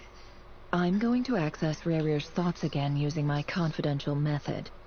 Now, I'm sure you've seen things like this before on your travels, so you're surely well aware of how dangerous it can be. The reason I've gathered you all here is to ensure my safety during the proceedings. I plan for us to enter the fragment of his consciousness together, and once inside, I will focus on searching for information. Think of this as a diving expedition into someone's brain. If I'm the diver, you are my safety equipment, tasked with keeping me alive while I'm under the surface. Once the ceremony begins, we will all be spying on privileged information. But in the interests of safety, you must remain absolutely silent at all times. We will discuss our observations after the ceremony has concluded. I don't trust anybody that much. Any individuals of a weaker constitution are advised not to partake in the ceremony. In any case, Paimon has her own job to do, which requires staying in the room, but not joining the ceremony.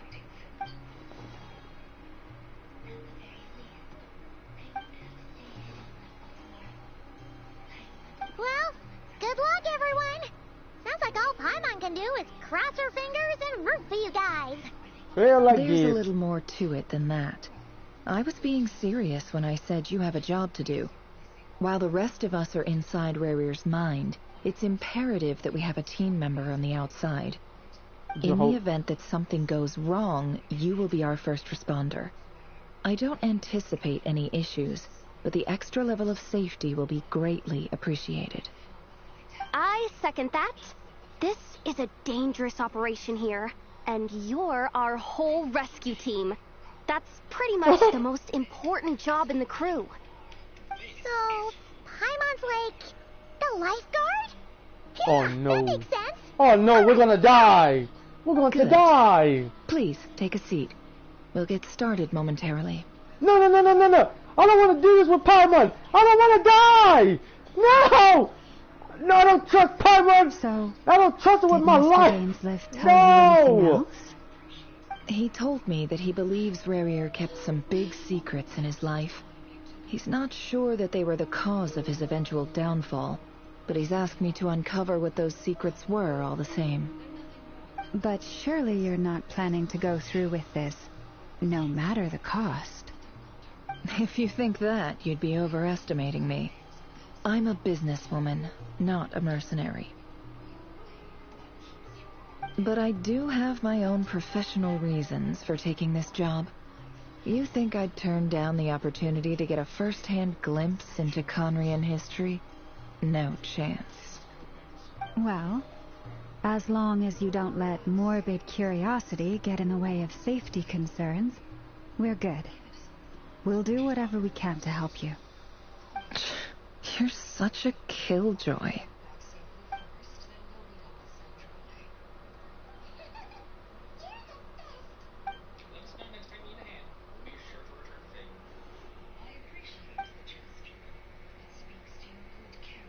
A chest. All right, I'm good to go. All set over here, too. I'm ready as well. Promise, Paimon, you'll be extra careful. I'm not saying this. All right. Let your whole body relax. We're about to begin. Close your eyes. But imagine playing this with VR. If you play this in VR, but you're gonna get jump scared to hell.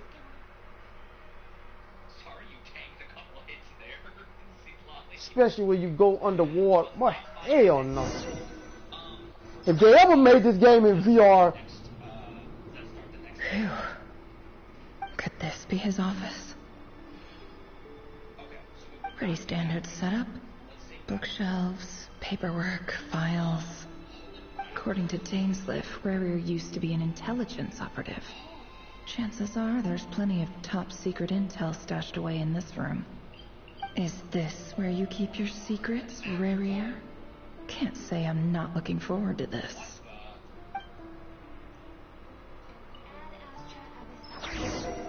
Okay, trial again. Examine mirror. He looks even gloomier than last time. I wonder what's changed. He got bags under his eyes. What? Sit beside... Yeah.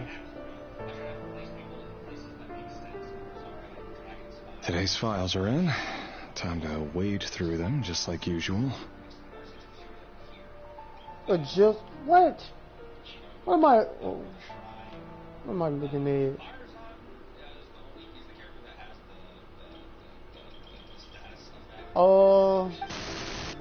Male, 51. Occupation, cook. Confirmed Crimson Moon descendant. Has maintained frequent contact with other descendants over the past year. Poses a threat to the dynasty. Neutralized. What? This one should be archived under purged targets.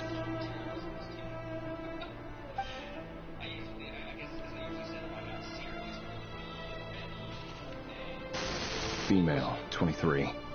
Occupation, office clerk. Confirmed Crimson Moon descendant. Has maintained frequent contact with other descendants over the past year. Poses a threat to the dynasty. Neutralized on...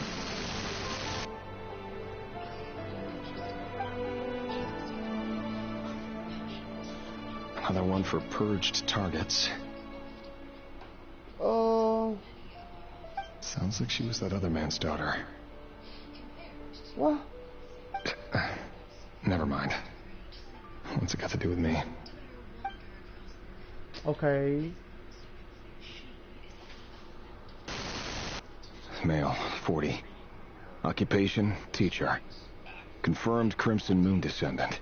Has been observed making contact with other descendants during the past year.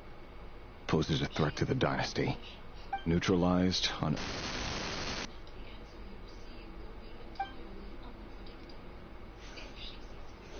Just another nobody for the archive.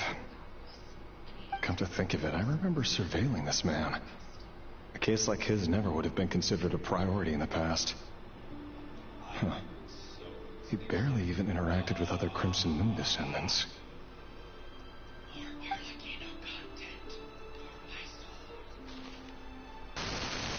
Female, 16. Occupation, none. Orphan and confirmed Crimson Moon descendant. Has been observed making contact with other descendants during the past year. Poses a threat to the dynasty. Neutralized on...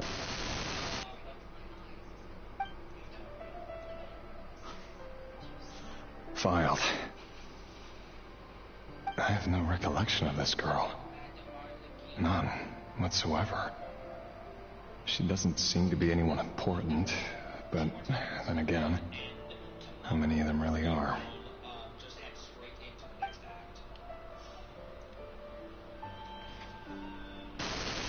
Female, 13. Occupation, none. Orphan and confirmed Crimson Moon descendant. Has been observed making contact with other descendants during the past year. Poses a threat to the dynasty. Neutralized on...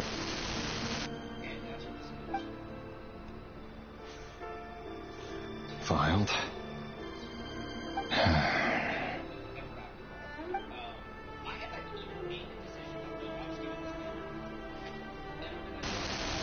Male, 11. Occupation, none. Orphan and confirmed Crimson Moon descendant. Has not been observed making any contact with other descendants during the past year. Poses a threat to the dynasty. Neutralized on...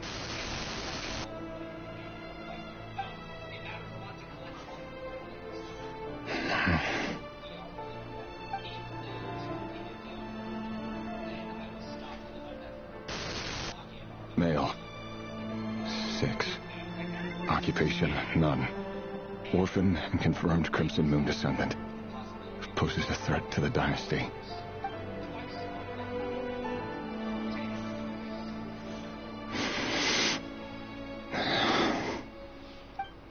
It's funny, isn't it? Your job is becoming both harder and easier at the same time, depending on how you look at it. Sooner or later, You're saying nothing. Crimson Moon descendants will be completely wiped out. But as their numbers dwindle, they become harder and harder to track down. That's not how it is. Fortunately, however, most of the able-bodied adults have already been taken care of. The remaining weaklings will be increasingly easy to deal with. No! What is the guy be doing? No. My job is to ensure the survival of the Eclipse Dynasty. And the only way to do that is by eliminating any and all potential threats. It's a perfectly legitimate Every single one of my colleagues can attest to my fairness. And if my friends were aware of the facts, I know they'd back me up too. Assuming, of course, that they were aware of all the facts.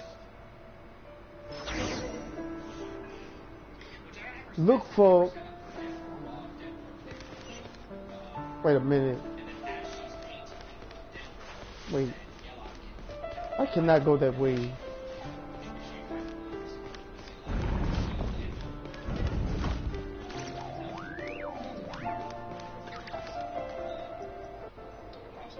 Mr. Vedifilnir, it's been quite some time since we last met. Rerir, I trust you're here because you have something important to discuss. Forgive me. I wasn't tuning out, it's just, I noticed you didn't even phrase that as a question. As if you knew I was coming. Tell me, does someone in your position ever feel the need to ask questions at all? It is indeed within my power to foresee certain things. Things like your arrival. I was just thinking. It won't be long before I'll be inviting both you and Dane to my wedding. That isn't a lie, but nor is it a fact as such. It's a wish, isn't it? No fooling a prophet, is there? Ever since that day we met for drinks, I knew it was only a matter of time before you came looking for me. Does it feel good? Knowing how the future will unfold. I'm afraid the notions of good and bad fail to capture the complexity of what such a power entails. Once you've seen what will come to pass, it can be all too easy to succumb to fear and melancholy. Unless, of course, you learn to abandon these feelings.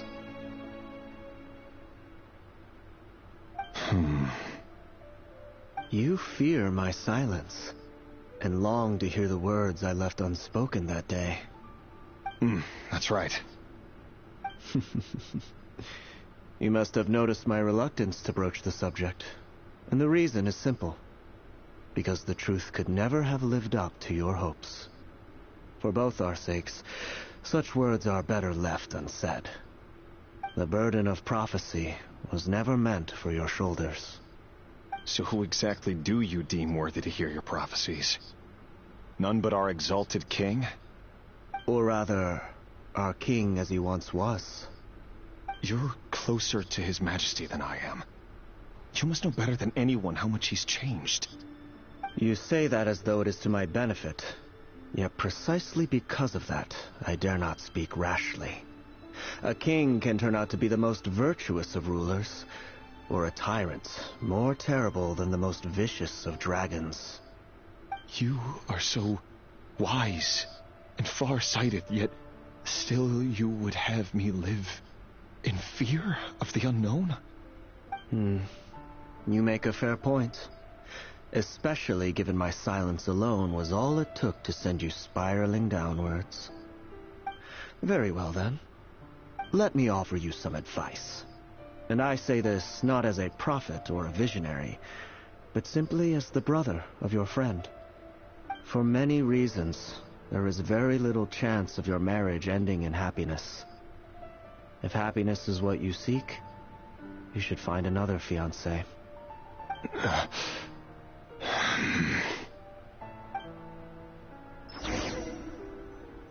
Hold on. There's that same black fog again. Did this memory belong to Thelindis? Guess I'd better tread carefully.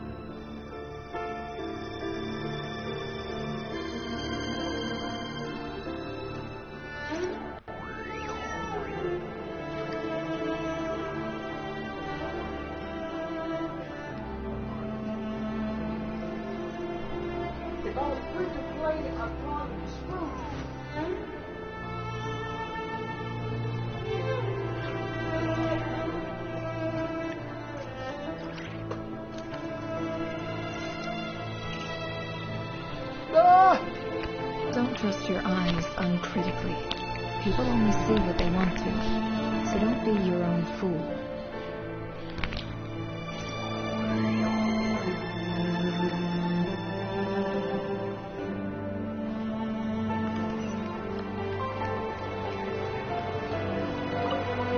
Investigate. Wait. Hear me out. This time we finally got a clear look at his face and learned his true identity. His name is Rarier, and he claims to be one of the king's guards. What did you say? A cruel irony, isn't it? The man you're set to marry leads a double life as a brutal executioner. Why are you telling me all of this now? Simple. It's because I want you to kill him. See? Kill him. You are the only person he would never suspect. Yeah, kill him. No, absolutely not. I would never dream of doing such a despicable bastard. thing. Kill him! You'll just stand by and watch him slaughter us to the last. Do not forget that the blood of the Crimson Moon flows in your veins too. Say what? The blood of the Crimson Moon? What does that matter now? The dynasty has long been dead and gone. You think that alone is reason enough for me to throw away everything I have? Why wouldn't it be? Why wouldn't it You be? were once a child of the Crimson Moon, just like me. Don't tell me you've never felt so much as a flicker of fury for the way we were trampled into the dust. As long as you promise to abandon this pipe dream of restoring your dynasty, I can try to persuade him. Or have him persuade the Vinster King. Persuade the Vinster King? That's not gonna happen. We all know Do you it. even know why he's so obsessed with hunting us down? Why he keeps trying to force us to hand over our secrets over and over again? Or why we refuse to give up on restoring the dynasty? The Vinster King. A blind fool. His eyes clouded by powers from beyond this world. A petty little man with a miser's heart. And he dares to sit upon the throne? Mark my words.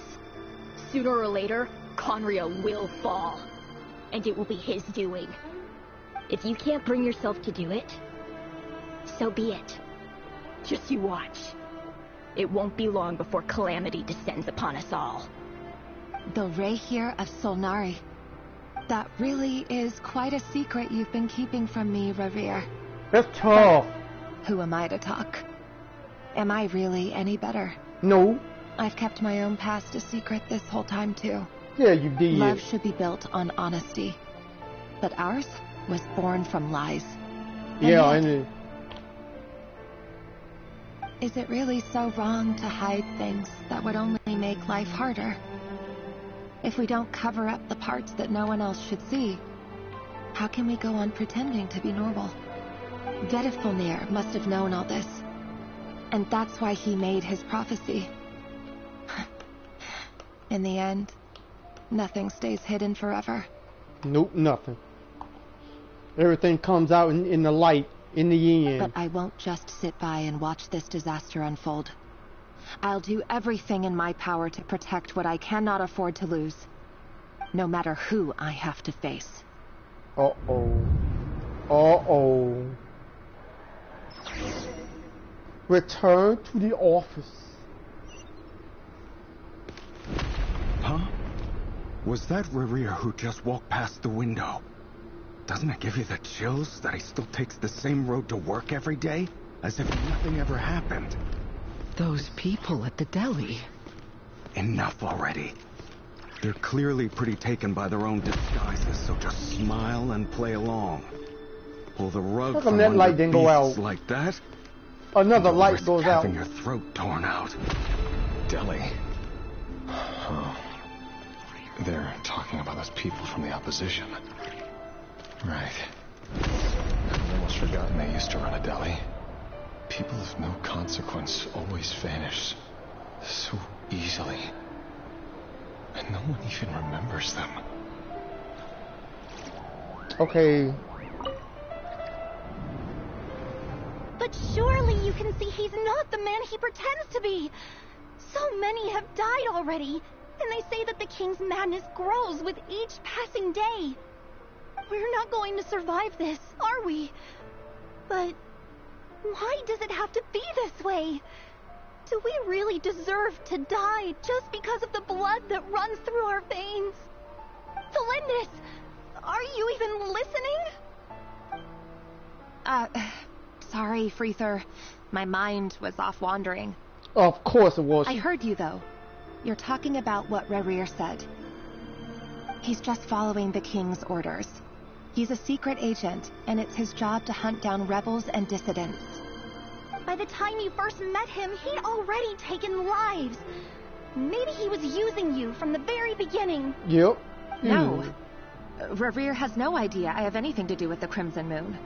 My family are only distant relatives of the main lineage, and besides, my eyes are perfectly ordinary. Truth be told, apart from my teacher, pretty much no one knows I have any connection to any of it. It's been a long time since my family severed ties.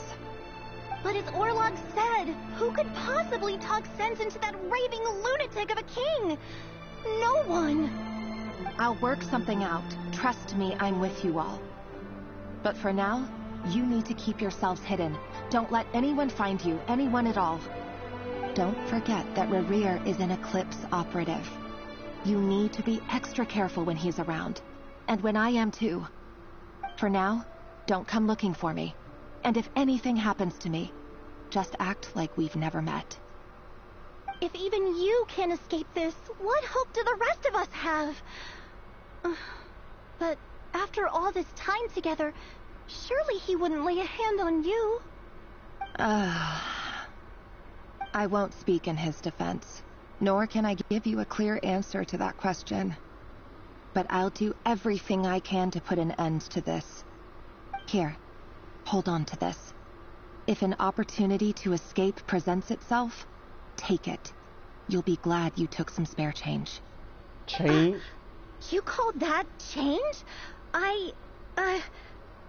But what about you? I've got a job, and there's still money coming in.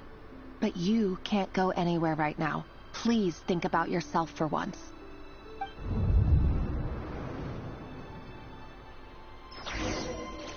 Go to the training room.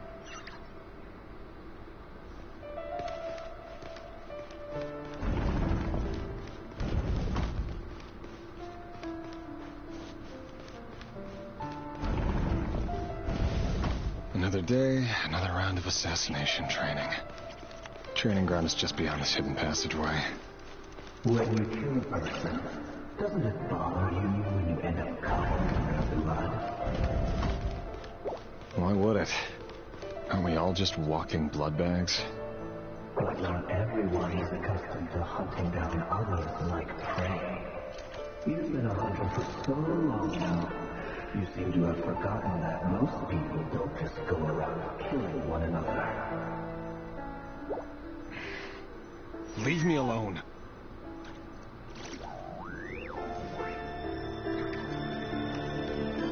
Begin training. Make sure you have a firm grip on the handle. And choose your angle well. Keep your movements light and brisk. And the prey won't sense a thing. I'll bet no one's ever died of crying. I work clean. No traces.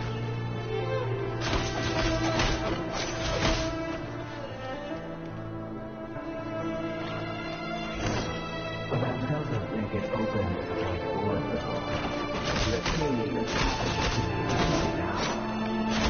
Someday he doesn't.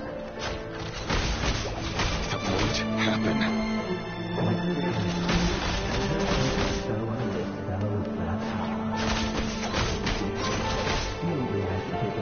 I can't even. The ones I've dealt with have always been guilty. And I've carried out my work flawlessly.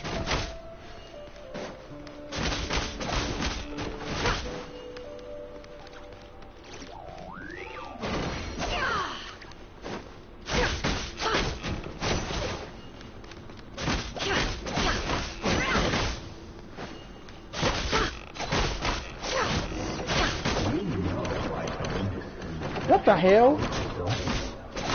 Was it because he didn't trust you?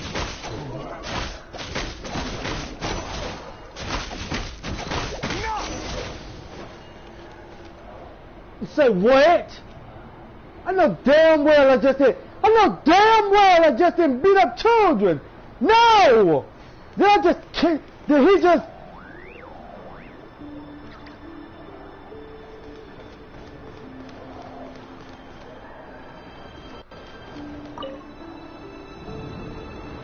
Delindis, do you still remember Orlog? Orlog? The boy who was pretending to sell flowers. You spoke for quite a while, didn't you? Yes, we did. What about... Get out of my way. He was arrested 2 days ago. Chances are he's already dead. He... I just don't get it! After everything he's done, why do you still stand by him? Or does it mean nothing to you that people keep dying? She don't care about you. No, that's not... Just hear me out. I need to go now, Delindis. They're looking for us. You take care too. I wouldn't tell her to take care. I'd tell her to go kick rocks. If you ever need a place to hide, come find us. Man, no. Run away, Feather.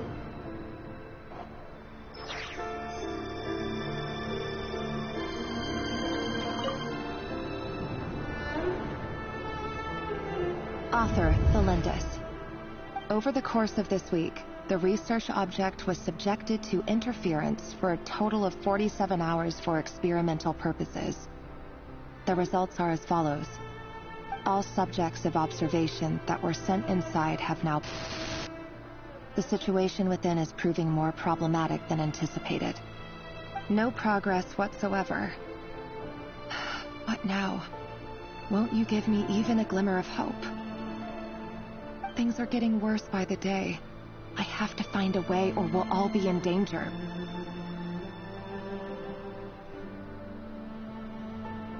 But I... If all this research comes to nothing, what then? Sooner or later, it'll be my neck on the line. And you're gonna be dead yet. But could he really bring himself to kill me? Oh, now you're sweating. No. Surely he wouldn't have the heart. Yeah, alright. Your ass gonna wake up. Your ass gonna die. Gonna kill your ass. Return to the office.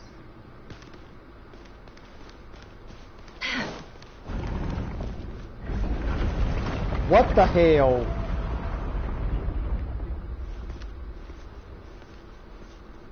Okay, I can't run. Why won't you just let us go? We don't even know each other. All we want is to live ordinary, peaceful lives. You want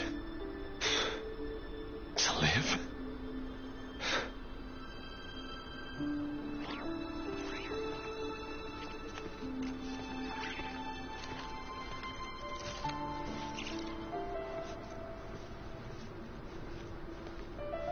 Yes. I just want to go on living. Is that really such an unforgivable crime?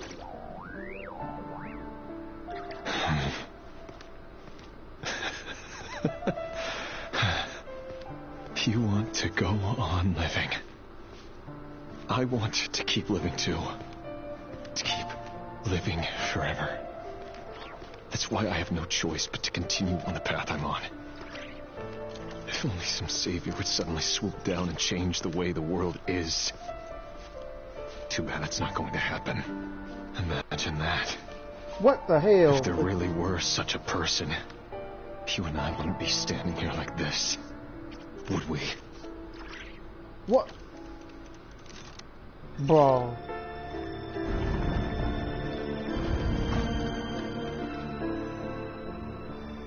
Today's files are in. Time to wade through them just like usual. No, I don't get tired of it. It's my job. And not only am I lucky to have it, I'm good at it too. I already see your girlfriend on that thing. Wait. That's... Come on. Delindis? I knew it. That's a joke. No. finna go crazy. No! Why? But you bear no mark of the Crimson Moon. How could you possibly have anything to do with them? It cannot be.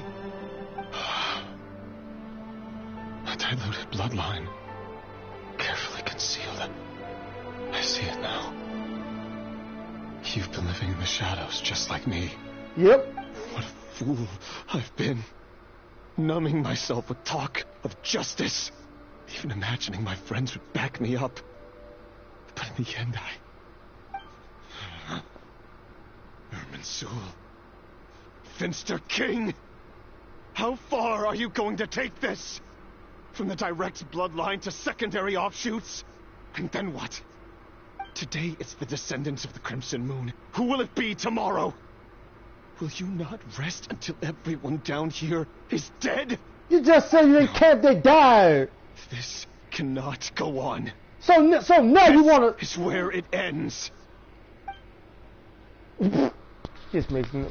What the hell? What? Oh, right here.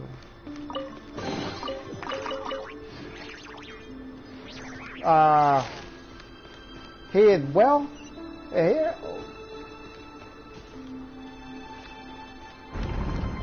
Head to the corridor.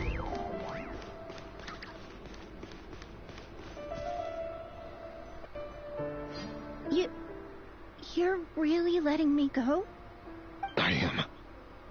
As long as you can guarantee that no one will find you. Yeah, don't you Don't kill worry, her. I'll be extra careful. No one will know I was here. But what about you? Me? If you let me go, you won't be able to complete your mission. So you will want him to kill you? Good point. In that case, maybe you should stay. No, please! I just want to see the outside world again. To... Go on living?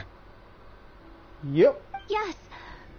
I know you're a man of your word. So please, just let me go. If I let you leave, what will become of me?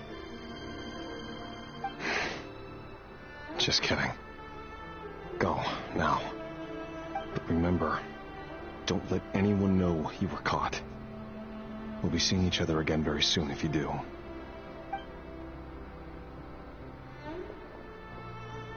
Even shadows in the dark must live by a code. But you can't save everyone. Why does this sound like You've so... been whispering in my ear for days now, Vedifilnir. What are you trying to do? Break me down? I only say this because you long for an answer to your problems. Let her go, Rainier, or you risk losing everything. I will not abandon Thelindis. Then you'll need a little more vigilance and unlock more power. The world is changing, Rainier. Keep your eyes peeled for your moment of opportunity. That voice used to be so unclear. But now I know exactly whose it is. It's Vedifilnir. He won't tell me how to actually resolve any of this, but he keeps trying to manipulate me like a puppet. What's his game here? Tell me then. What will this moment of opportunity look like? And... no answer. He's like a ghost. Always disturbing me when I'm on edge, but never answering when I need him most. So, the Eclipse Dynasty was purging, well, massacring the descendants of the Crimson Moon. And it seems like it was all connected to the Vinster King's research. The King's obsession with abyssal power left the future of Khaenri'ah hanging in the balance. No wonder every aspect of Rarir's life was so unstable. And it looks like this Thelindis, Rarir's would-be fiancée, herself belonged to a sub-branch of the Crimson Moon Dynasty's descendants. It almost defies belief that a couple like them could hide the truth from each other for so long. If the Vinster King hadn't intervened in such a drastic way, they might have gone on deceiving each other for the rest of their lives. And why does Vedderfanir, Dainsleif's older brother, keep talking in Rerir's head? This guy kept more secrets than I ever imagined. The human mind is like a vast desert of shifting sands. When you follow the flow of someone's memories, you only ever see the parts they're willing to let surface. Time for something a bit more creative. We've been inside Rerir's mind this whole time, building up a picture of his psyche. There's already enough clues on the board to start reading between the lines and mapping out the rest. Now, we can finally begin to put the pieces together. He was manipulated. It'll only be a reconstruction, part simulation, part reasoning. He got manipulated. It's usually pretty accurate. Once we've built up a cognitive profile, we just need to cross-check the logic behind his actions. And then we'll be able to take a sneak peek at whatever it is that Rerir has really been hiding.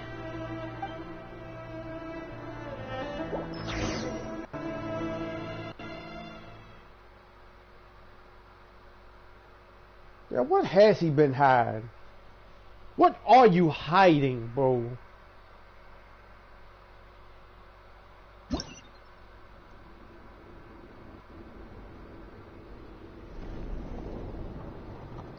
Oh, this chess piece mess.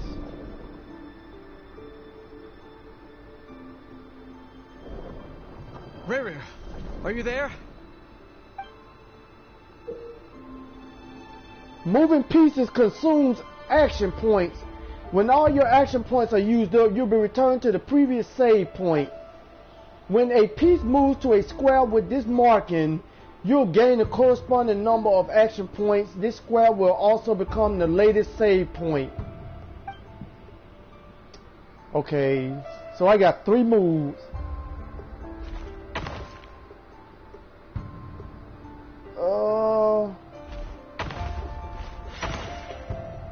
And then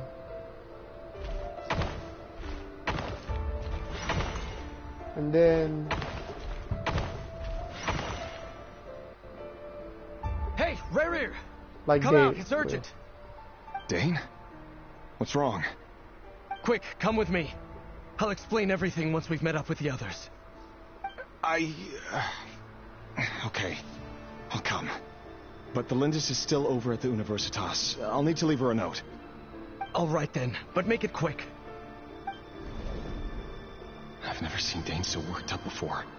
Whatever this is, it must be big trouble.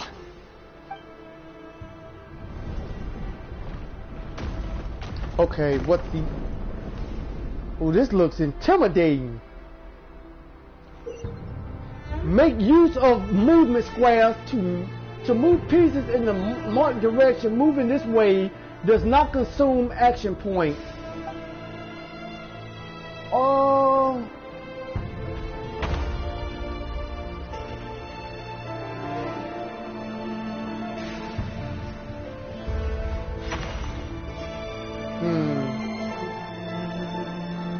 Is it okay? I see.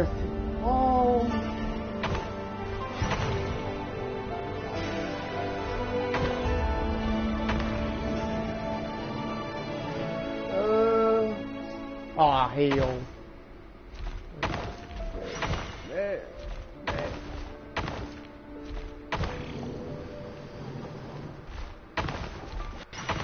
Bam. Come on, man.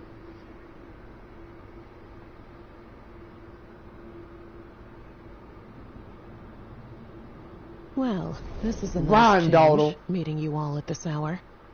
When men and women of ambition can speak face to face in broad daylight, I say that's a big step forward for our dear Conria.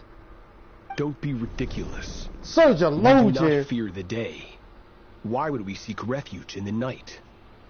You might ask your blade that same question. I'm told it prefers the cover of darkness. The word on the street is that Sir Delogi only strikes when he has an unfair advantage. But that is patently false. I see you're missing an arm and a leg. Surely only a fair fight could explain that. If this is your way of offering me replacement limbs, believe me, I'll take them. Oh, we can certainly discuss that. With bioalchemy, anything is possible. Assuming I have your full support in my research. Lunatic. Robtatir, what brings you here? What? Why, Dainsleif, of course. He invited me. Please, cast aside your apprehensions, Miss Rhine-daughter. Whatever the rumors may say, I am but a humble servant of the king, and I can assure you he affords me no greater convenience than he does you.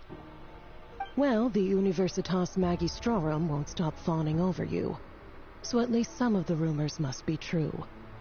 You're clearly doing well for yourself, so drop the humble servant act. It endears you to no one. You're president of the Universitas Magistrorum, the chief royal mage known as the Wise by royal appointment, and by far the most favored among the 4 pillars of Conria. Vice President Veit doesn't even try to hide his envy when he sees you. My success is the product of hard work and good luck. It's as simple as that. Were the king not such an extremist, I hardly think I would have received a senior post at my age. Of course, no job is without its gripes. Serving a king like ours can be a challenging task, as I'm sure you can imagine. And as for Efterveit, in missing out on the presidency, he's dodged a mountain of stress. Like everything else in life, it comes with pros and cons. You're all here.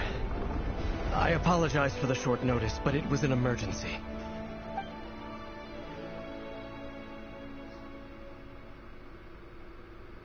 You must be Rarir. Mr. Sertologi. Yes, I handled your case file during your sentencing. Nothing personal, of course. I'm pleasantly surprised that you remember me.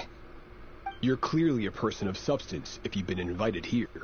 But Dainsleif, you'd better have a very good reason for convening this little gathering. It's my brother, Vedalfenir. After he spoke at the court this morning, the king was so infuriated by his words that he had him blinded in both eyes and thrown in prison. Vedalfenir in prison? Strange. I thought the king trusted him and Horoptatir more than anyone else in the world. Does this mean the king's circle of trust just got even smaller? It has nothing to do with trust. It's about what the king wants, which Who is is the as clear king? as day to anyone paying attention. I simply appease him, because it's in the best interests of the Universitas Magistrorum. And also because you're slimy. Vedalfenir, perhaps less so. But still, a visionless visionary? It rather inclines me to think that qualifications are not what get you ahead in Conria. Do you honestly think this is an important discussion to be having right now? Dane, what are you planning to do? Rescue Vedalfenir, I assume. Correct. It will mean storming the palace by force. Tonight. I need all of you on my side. That's far too dangerous. And don't forget, Dainsleif, you're captain of the Royal Guard. You swore an oath to the throne. Hmm? You've been planning this for a while, haven't you? I have no desire to commit treason. But whatever critique the king may have of Vedalfenir, disfiguring your most loyal subject for putting the best interests of his court and nation first, this is not the conduct of a wise ruler. My blade will force the king to see the error of his ways. So, Vedalfenir's prophecy enraged the king. I'm sure it wasn't what he wanted to hear, but if he won't take counsel even from the visionary, that is deeply troubling news. The extent of His Majesty's madness is now all too clear. The question is, how does a man like me get out of this situation unscathed? You have noble ambitions, Dane, but I'm afraid they don't do much for a guy like me. I'm not interested in saving the world. All I want is a letter of pardon. A letter of pardon? For whom? Felindus? The chances of the Binster King issuing a pardon for anyone connected to the Crimson Moon seem vanishingly slim. Oh, here we go again. Now, what the? Oh no. This black fog over the board must have some connection to Thelindis. But why is it taking this form? Does it have something to do with Rarier's past? Another mystery I'll need to unravel.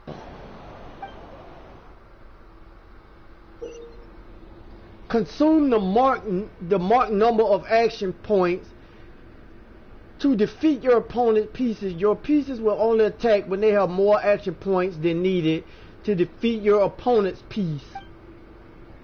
Okay, I can defeat this one.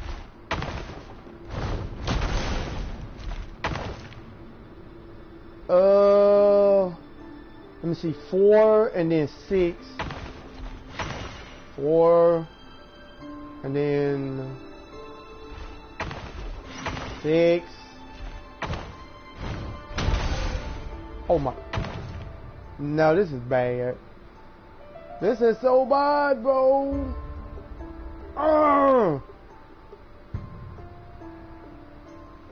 Wait, what? Oh. Of course. And you can't go up.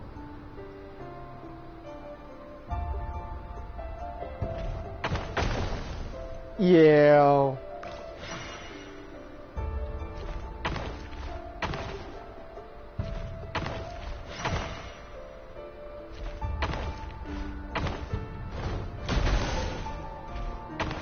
I don't know why they did that the first time. Oh, let me see. That's 1, 2, 3, 4. Ah, well. 3, 2, 1.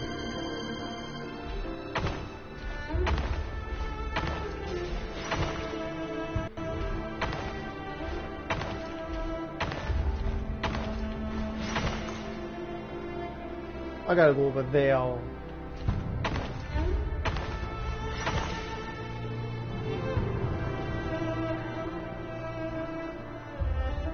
Author Thelindis.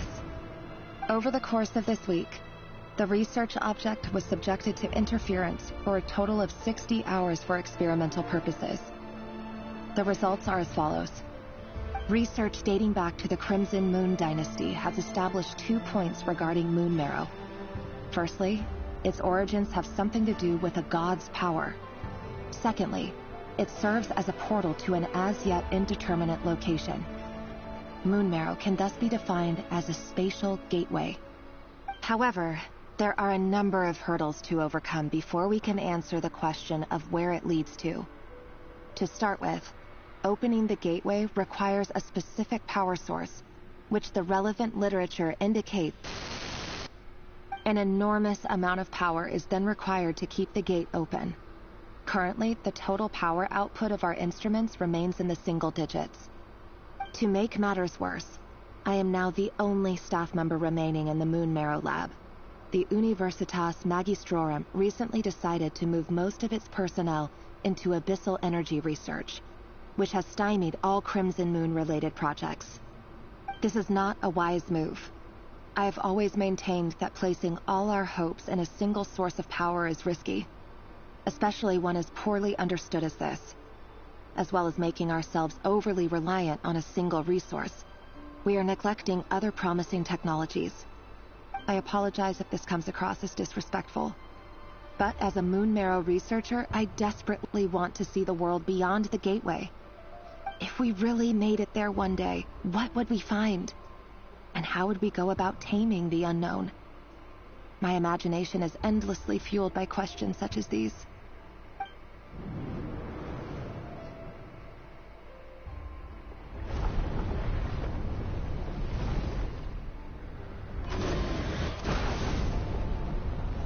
The floor is going down, so I can't go that way. Which way am I going? Am I going to my left or to my right? Okay, I gotta go back. Hold on.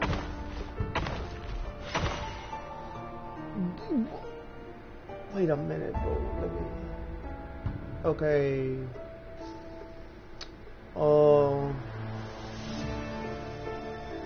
I gotta go over there.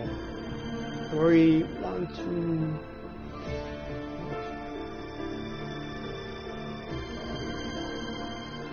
One, two. Oh, that ain't gonna work. Where in the world that's gonna work?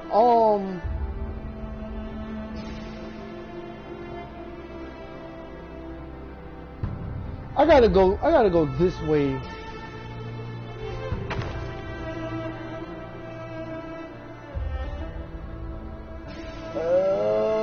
One, two. And then I gotta go.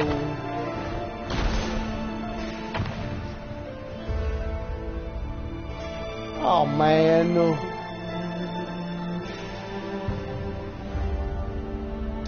It take away your peace.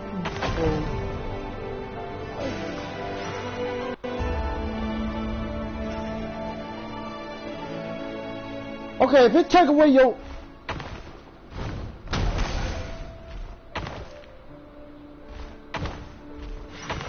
do that, and then now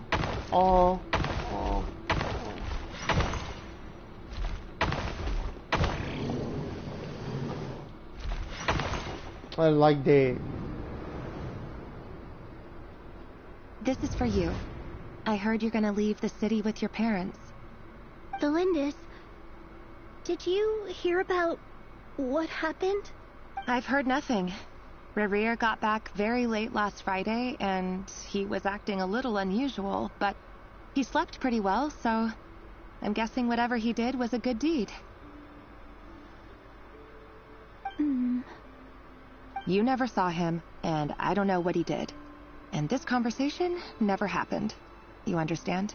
No, I don't. What if he finds out that you pried into his secrets? Don't be silly. I don't know what secrets he does or doesn't have. All I know is he's just a normal guy who happens to run some errands for the king. Are you scared of him? I don't know. What do you mean you the don't? The Rerir I know doesn't match the person you all describe. Logically, I should be scared of him. And yet, I don't want to lose him. You a but dumbass. Enough about that. You should get going, and be careful with the package I gave you. Keep it secret. Keep it safe. What's in it? A piece of the moon. All you need to know is that as long as you keep it safe, then in the future, everyone will be able to see a red moon. So she is so that's a her. Red moon? You mean our moon? That's right. Our moon. Promise me you'll look after it. I promise, the Lindis. The Crimson Moon bloodline will never die out. Its light, the color of blood, will become like a fire that flows in our veins, no matter how long it takes. What? Okay. And then...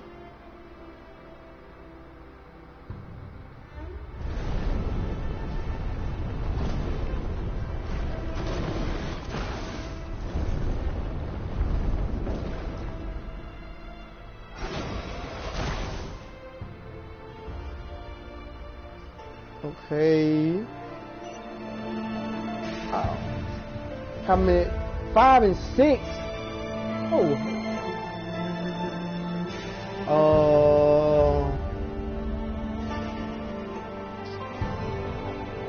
We got 3.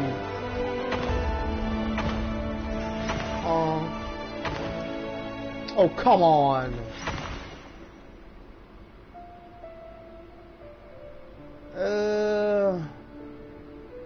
I gotta go over there.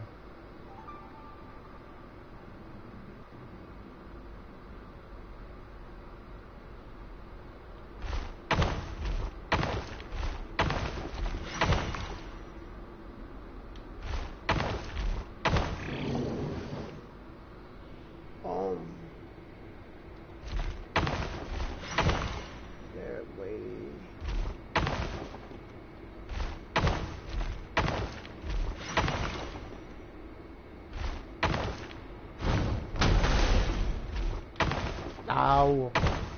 Go back.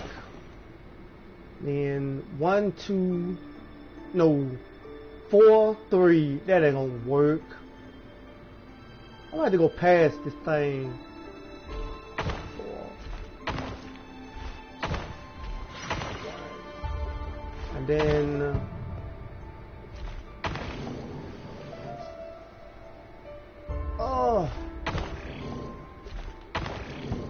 oh my goodness, I can't go back.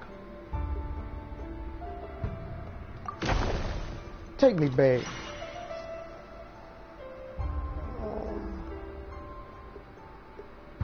Five, 4. Shh.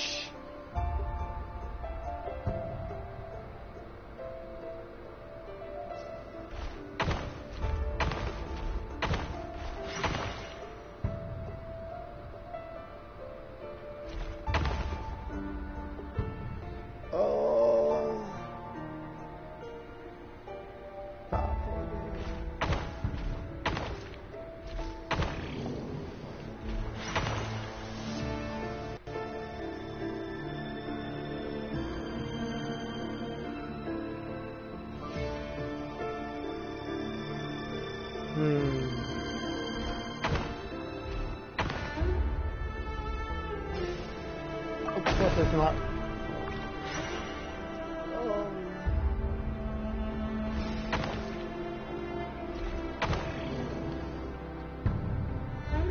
You gotta be. No, the other way. The other way. Wait a minute. 1, 2, 3.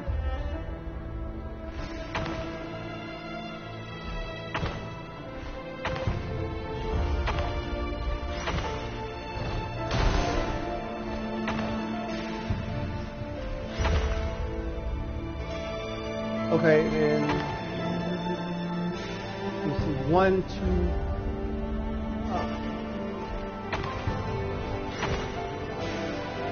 Okay, 1, 2, 3, 4. But I'm not gonna be able to.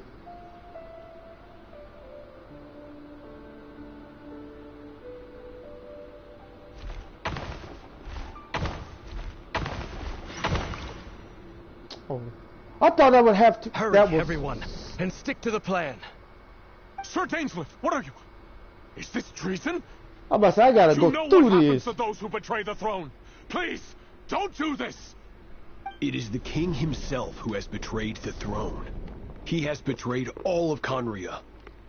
If you have any love left for justice in your heart, you should join me. It's showtime. Dane and his group will handle the troops in the palace. Then Hraptatir and Rhindaughter will disarm the security measures. My job is to enter the prison and rescue Vedifalnir. Stay safe. Wish me luck. Look after my brother. Draw your blade. It is time for justice to prevail. Oh.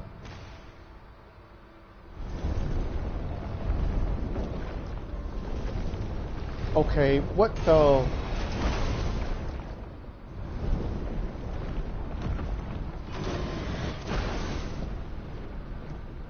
Well, look at this thing, boy.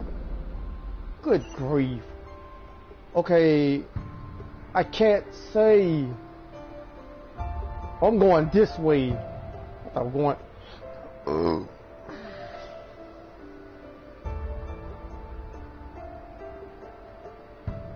Kill.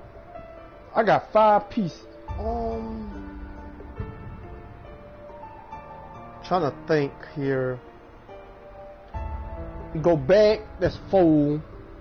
3, 2, 1.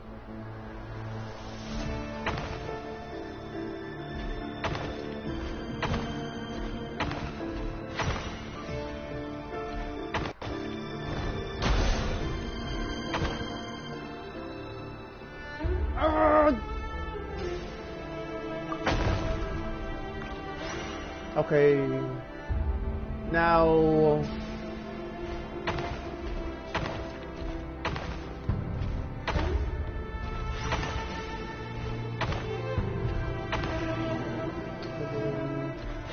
That, then 1, 2, 3. Get pushed.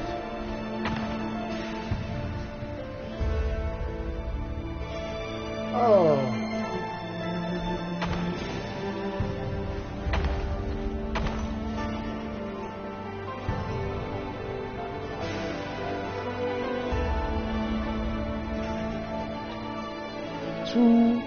Two, 1, and then the 4.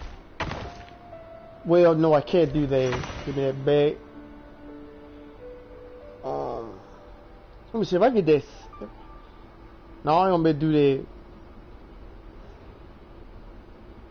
That is going up.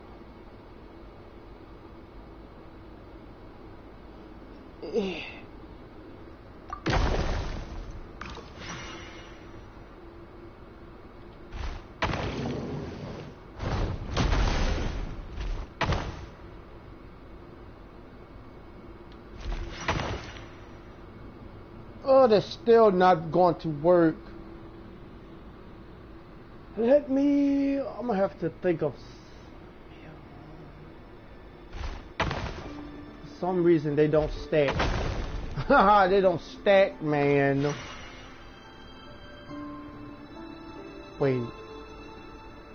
Let me 5, 4, 3, 2, 1. Then that. Okay. 4, 3, 2, 1. 3, 2, 1. Dead. Yeah. This place is filthy. And the smell is abominable. Clearly, the king doesn't allow his prisoners a single shred of dignity. This is dire. Found you. Hello, Mr. Vedafulnir. Ah, it's you. Surprised? Oh, wait. I guess surprise isn't an emotion that prophets feel very often. I certainly felt some surprise in the moment when I was blinded. Surprise at the king's sheer ignorance. Surprise at just how unfairly this world responds to words of earnest remonstration. I'm curious. What did you prophesize this time? It wasn't a prophecy. It was a word of warning. Someone had to say it. The king has forsaken all reason in pursuit of his obsessions. I simply told him that if he continues on this path, Khaenri'ah will surely fall. But he didn't listen. Worse still, he stabbed you in both eyes and locked you away. Dane asked for my help. The court is in complete chaos now, but I'm sure you predicted that. Everything is transpiring as I foresaw. Yet I am powerless to change it.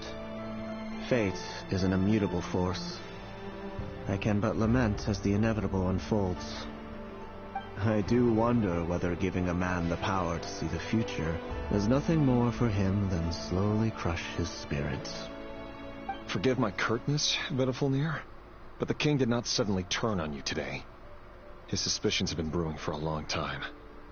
You can't have wisdom beyond the reach of your fellow man without attracting his fear and suspicion. There are things the king does not want to see. So, he doesn't want you having visions of them either. He blinded you because he thought this would make the visions stop. He wasn't entirely wrong. I did indeed lose my power to see the future. Right up until... Until what? Just now. I believe I saw something new. What? Well, tonight could go a lot of different ways. 5 of us banded together to storm the palace, also we could rescue you. This will go down as the most tumultuous day in Khaenri'ah history. I sense hatred in you. But also hope. A desperate hope that with the tyrant deposed, that will be the end of the story. But this is not the end. It is the beginning of a new chapter, in a whole new story. There are many men of honor and courage in this world, Rerir. But you are not one of them. You're not here for justice, are you? You're here for yourself. Is that a dagger? Interesting. Why not the polearm? It was always your weapon of choice. With your abilities, I don't doubt that you were able to recover some of your sight. But I also doubt that you want to make an enemy of me right now. Of course not. We're on the same side, aren't we? We could be. But I need you to be honest with me, Vedafalnir. At this point, you're my only hope for the future. You mean your future? With your beloved, Thalindis? Yes. And I know there are bigger things at stake here. A dynasty, a nation, maybe the entire world. But forgive me, I care first and foremost about myself. I can't abandon the one I love to save myself. I just can't do it. But you see a broader picture of the future than I. You see the solutions to the biggest problems of our age. So tell me, what is my solution? What's the answer? In matters of fate, answers are either right or wrong. What will be and what will not.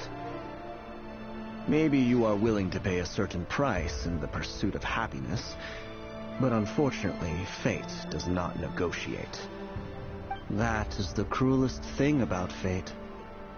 It is unmoved by your sacrifices. That can't be true. I know it's your voice that I keep hearing in my head, urging me to see how the world is changing, to seek more power, so I can protect the things I love. You show me disaster, but you won't show me how to avoid it? Why? Why are you doing all this? My voice. In your head.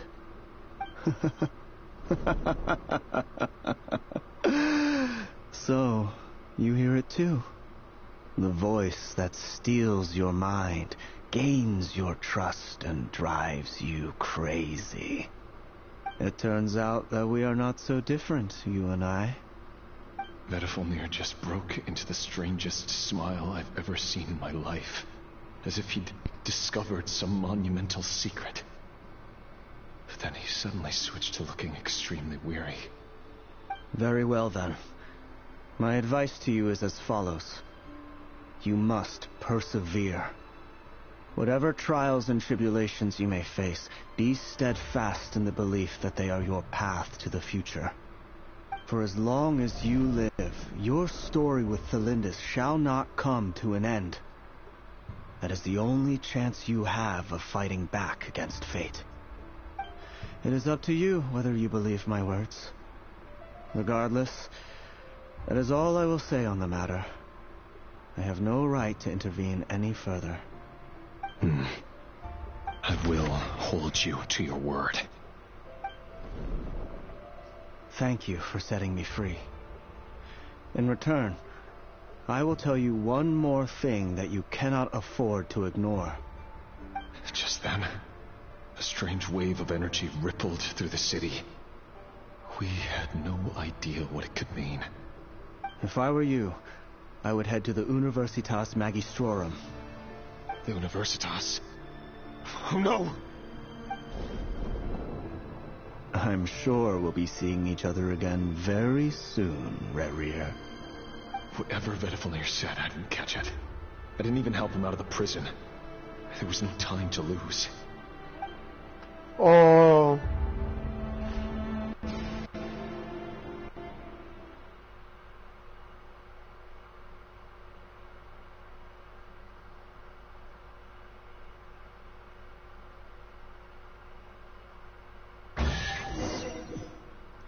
Wait, what? Wow, that wasn't bad.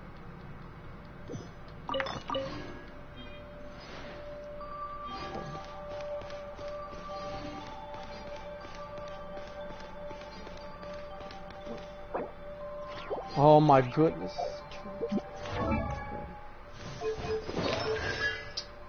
C3 steel. Okay. Monsters? Is this Rheindarter's doing? Or the Universitas Magistrorum? No. Out of my way! Upside down. No! Who the deuce? The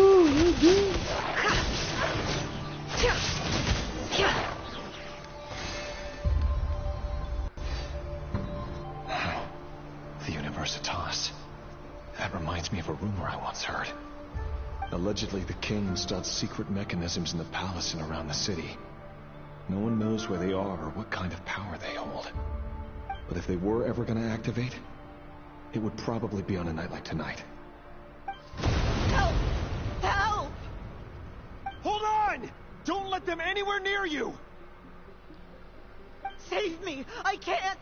Ah! That sounded like an explosion. So, the rumor is true? The king really went through with it. What other means does the king have at his disposal? They must run on power from the Abyss. And given it's a major center of Abyss research, anyone over at the Universitas will be in grave danger. I have to hurry! Yeah, I don't think we're gonna make it. I don't like where this is headed, bro. Defeat all the monsters. Wait a minute. Can I jump off? No, I cannot. Well, can I jump across? Okay, you can. Oh my goodness, I think. Oh no, I didn't. I fell off the damn. Forrest, protect us. Can't hide the truth. Can I?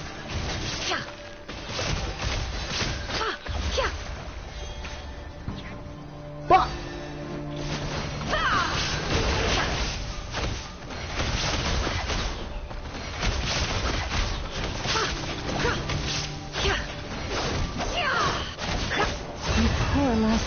Allow me. It all adds up. Illusion shattered.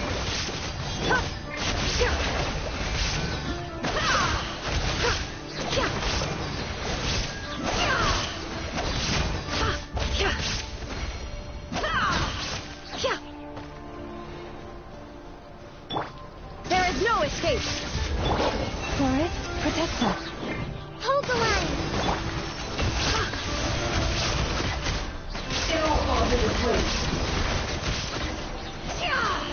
Oh, ass whooping. I might.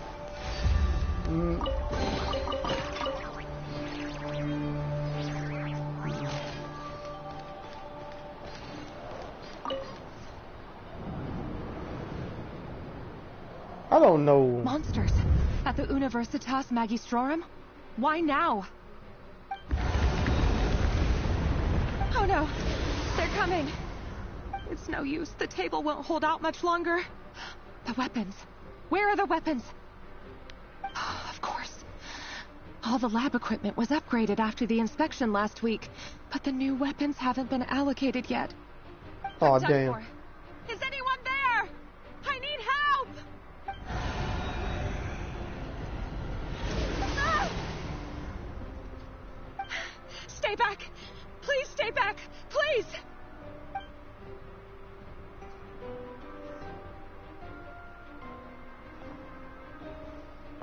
What? Oh, here's nothing. Where's this light?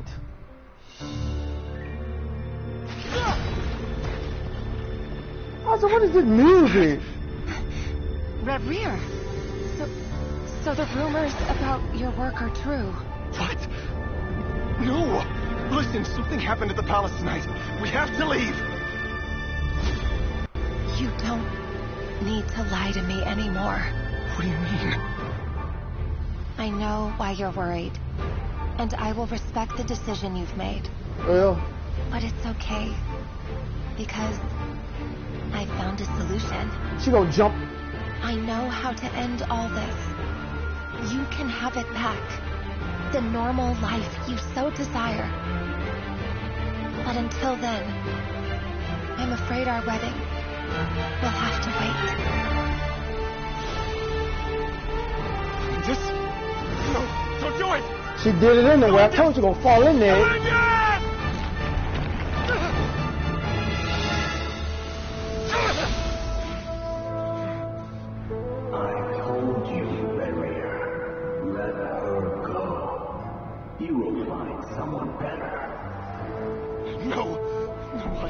won't do it! I have to save her! By what means exactly? A lonely pawn. You lack the power and the strength of will. Do you know a way? Tell me! Come to the palace. Join us.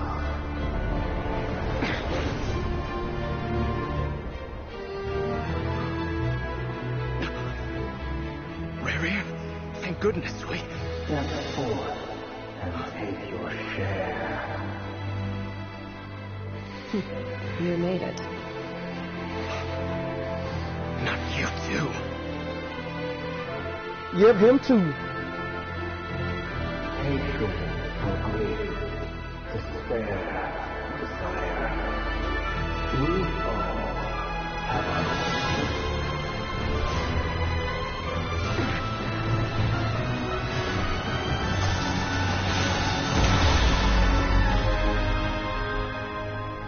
Rarier. Rarier. Celindus? Were you daydreaming?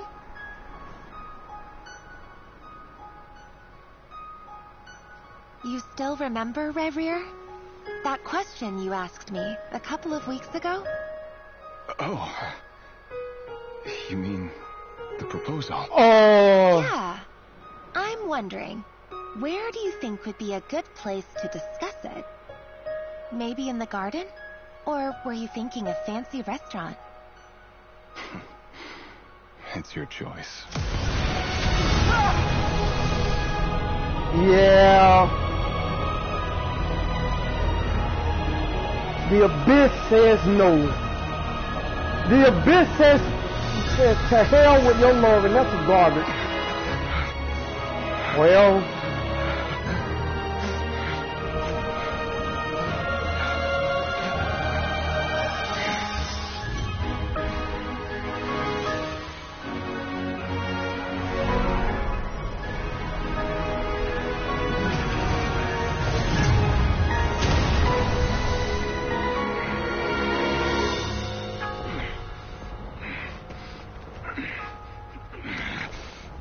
that is when he lost his mind. I will find you. And then you can give me your answer. If she say no, I wonder what he'll do. If she say no. What the hell was... But that was crazy. So that's how the Raker of Solnari was born. Yeah, he lost his girl. He lost his wife. Damn. A monster created by circumstance is a monster all the same. Viewing other people's thoughts for too long can get uncomfortable. Right now, I'm feeling a strong sense of loathing. In a nutshell, the story of Conria is what happens when the truth falls by the wayside. Everyone tells little white lies, and before long, you have a huge pack of lies that destroys everything. Time to get back. His past is filled with sorrow, but the tale of any fallen civilization is one of endless tragedy. Cruel as it may be, that was Conria's fate. Damn.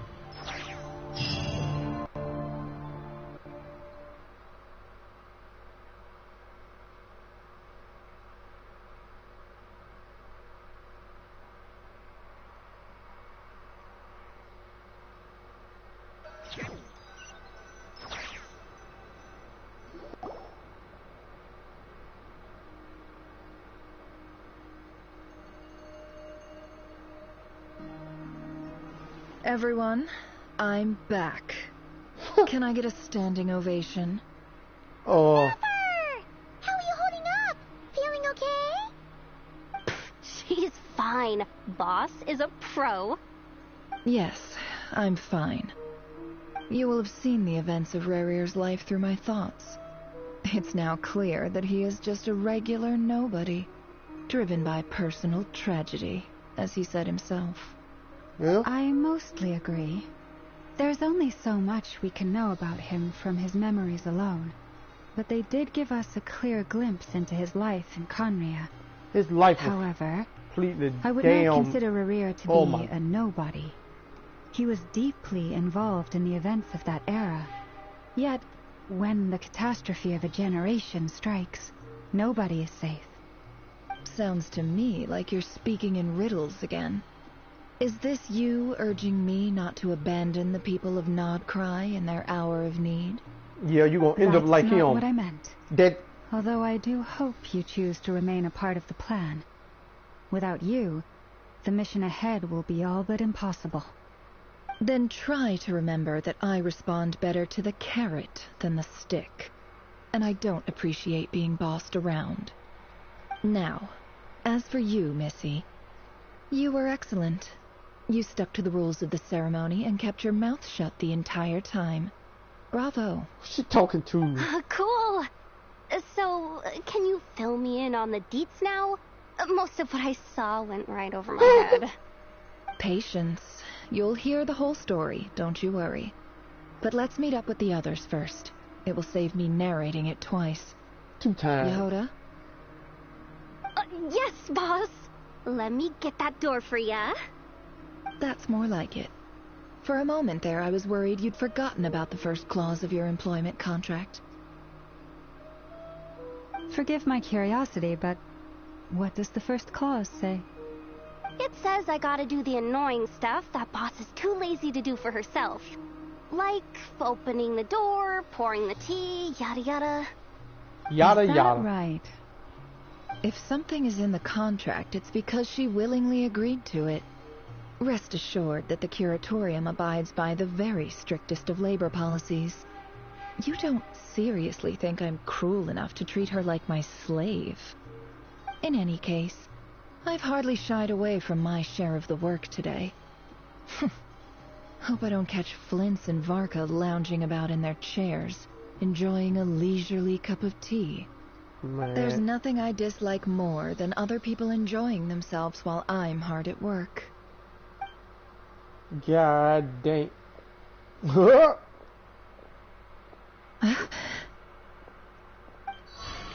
What the? Oh, no.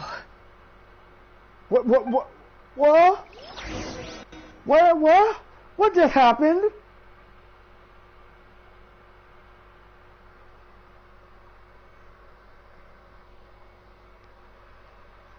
Yo, the story mode for this is insane. Sorry to disturb you, but we seem to have run into some trouble. What the? Evidently so. Don't worry, I'm not about to leave you to fend for yourselves. I'm not that kind of boss. And it would go against the curatorium's labor policy. I'm sorry. What? What did you hear me say? I wasn't talking about labor policy. Wait. What the? How long have I been standing here? Not long. You just appeared by the door a moment ago. What the? We was just sitting down. What the? Boss, what's wrong? You look like you've seen a ghost. Are we in some I've been tricked. We never left at all. Somehow I hallucinated that whole scene back inside the office. What? We was never there. Hallucinated? But how? Look where we at. Indeed.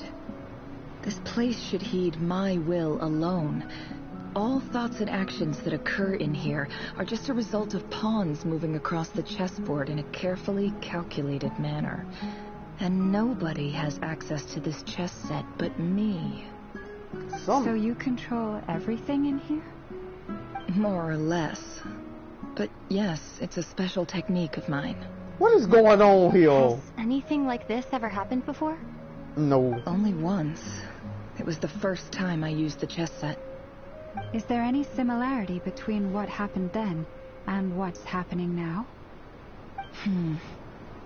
I suppose my thoughts are a little turbulent, which was also the case my first time. Is there anything I can do to help? The first clause of your contract clearly states that I only need your help with things that I'm too lazy to do myself. Meaning, you're not feeling lazy right now? Meaning this is not something Yehoda can help with. The chess set is a personal treasure that I alone understand. I must be the one to find our way out of here. Boss, it's fine. Really. Let me do something useful. Oh, listen to you. Whatever would I do without you, Yehoda? What? Really? Yes, really.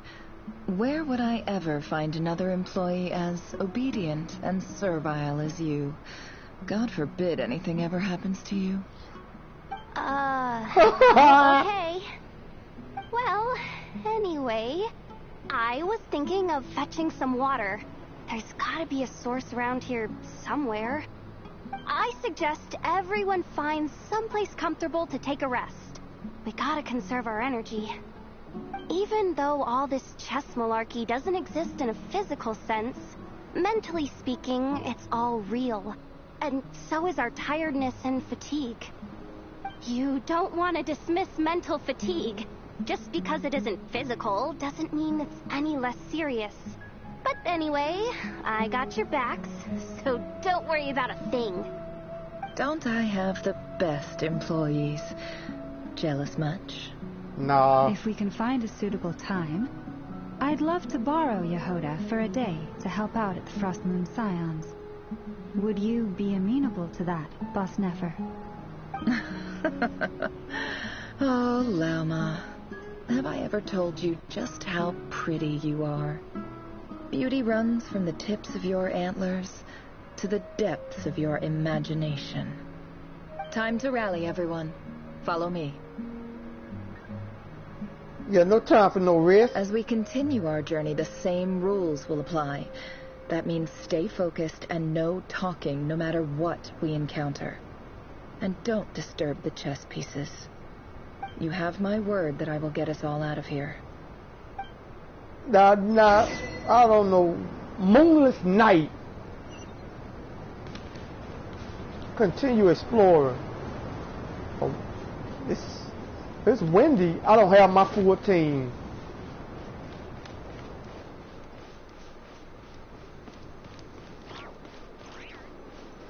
This place looks familiar. That's not a good sign. Yeah, we're in Samaru. Up ahead. Time for a little chat. This is clearly Samaru. I wasn't expecting visitors at this hour. Wait, is that? Oh, it's him. There you are. Sinue's been looking for you all day. I think he has some news for you. Oh yeah? What were you doing just now, Uncle Retinue? Hiding away some more loose change? No. Let me see her look as a I know child. I saw some Mora. What do you mean loose change? Oh, come on, I'm too old for this. Just pretend you saw nothing.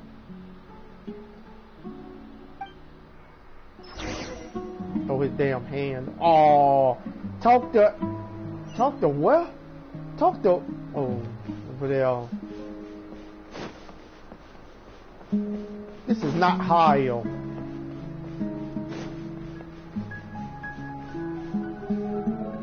Hey, kid. Mind telling me what Sinuhe's been up to recently? I'm trying to get in his good books and I need a way in. Get in his good books? Why? What do you want with my dad, Uncle Apepi? I've written a new song. I was hoping to showcase it at the next festival, but I'll need his approval. A new song, huh? I'd love to stay and listen, but unfortunately, Uncle Retinue says my dad's looking for me. Well, there's plenty of time and I'm not going anywhere. See that pile of stones? I'll be sitting there warming up my vocal cords. Come find me when you're done. Pile of stones. Got it.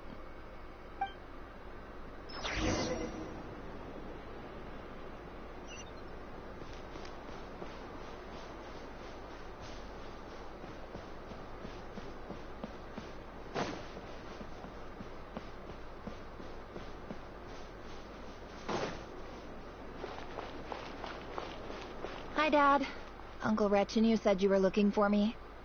Ah, there's my little princess. If you'd gotten back just a little sooner, you could have shared the spoils of war with me. Spoils of war? The Who hell? were you fighting against, Dad? It was just a figure of speech. The aftermath of a sandstorm is no time to be waging war. I was talking about our war against thirst. I went out to fix our water supply problem, and now I'm back. Which means... We have a well again. That's right. I found a new one and brought back as much water as I could carry. It should last us for a good while. If it wasn't for these blasted sandstorms, our wells wouldn't be caving in. You wouldn't be spending all your time out searching for new water sources. As the chief of our tribe, I'm supposed to be leading us out of hardship and poverty. Not into better things. You know how prosperous our ancestors were. I've told you all the stories. And look at us now. Squeezed into these hovels. No one would choose this, if it wasn't for the endless wars over the years. But things are looking up. I started working with some folks from the academia a few months back. They gave me some contacts in return for my assistance in the desert. So you're the academia's helper now? Special ambassador, they call it. Think of it as a partnership. Right. It's nothing bad, okay? We've been isolated here in the desert for too long. Seeking opportunities elsewhere is the best thing for us, and the fastest way to progress. So, do you get anything good out of being a special ambassador? Of course. My luck's improving all the time. One day, I swear I'm gonna lead us out of this place. We'll find somewhere new. Somewhere better.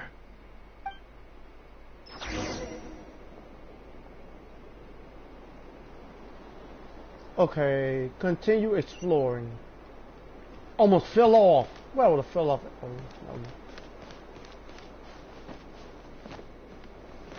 Ah! Ah, come on!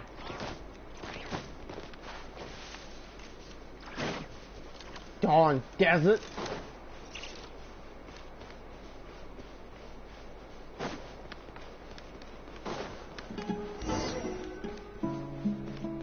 Dance of death, serpents, and scorpions. What?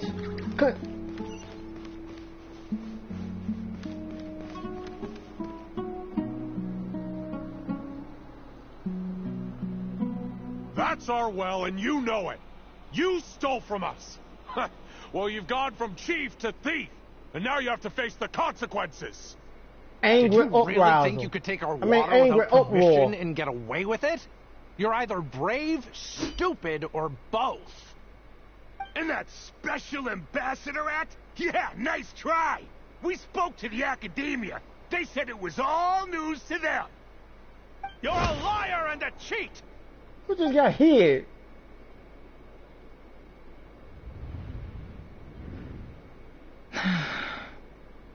I heard Yehuda gasp, but I don't blame her. Most people are terrified by the sight of blood.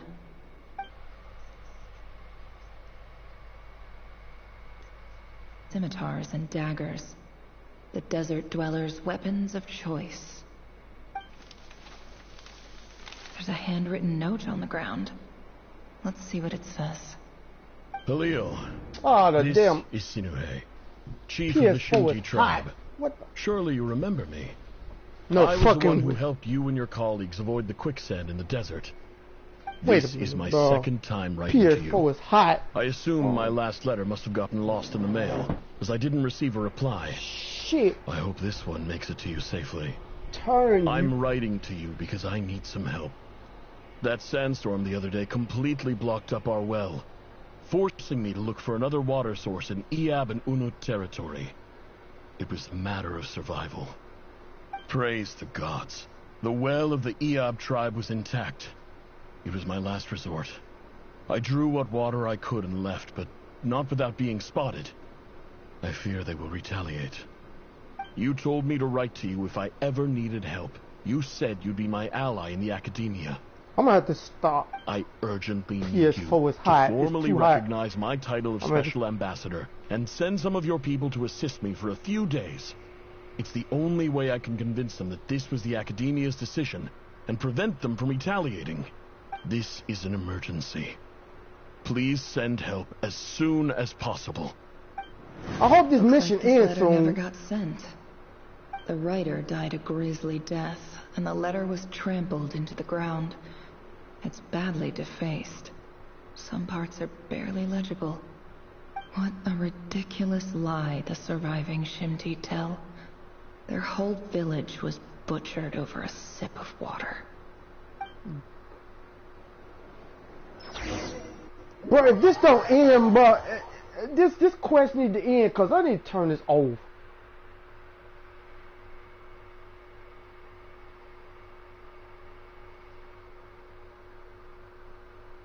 If it don't end, I'm gonna have to.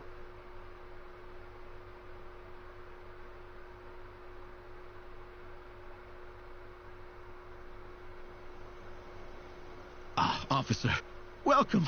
Welcome to our humble village. Yeah, I can't do that. I thought you would at least have the courtesy to provide some respectable libations. This is the finest wine Aru village has to offer. I promise.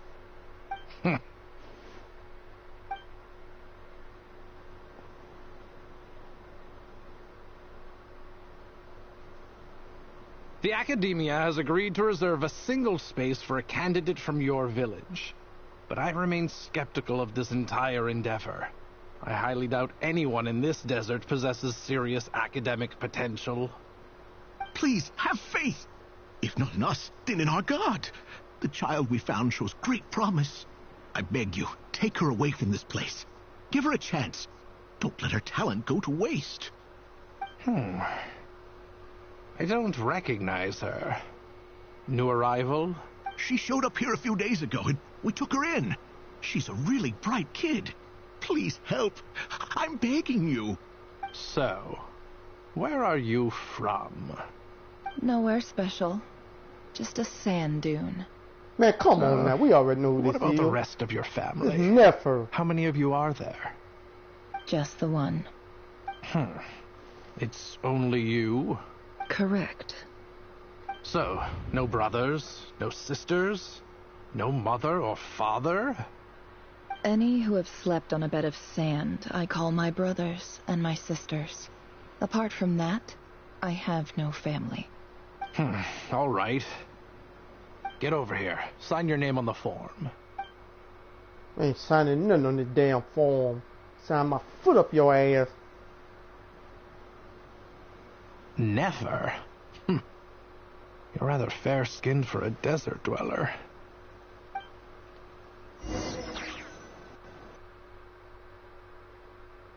What type of...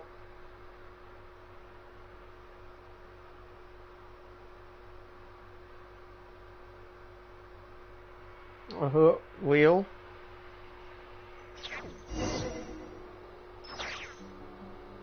Talk to the advisor. Wait. Oh. I'm still in this.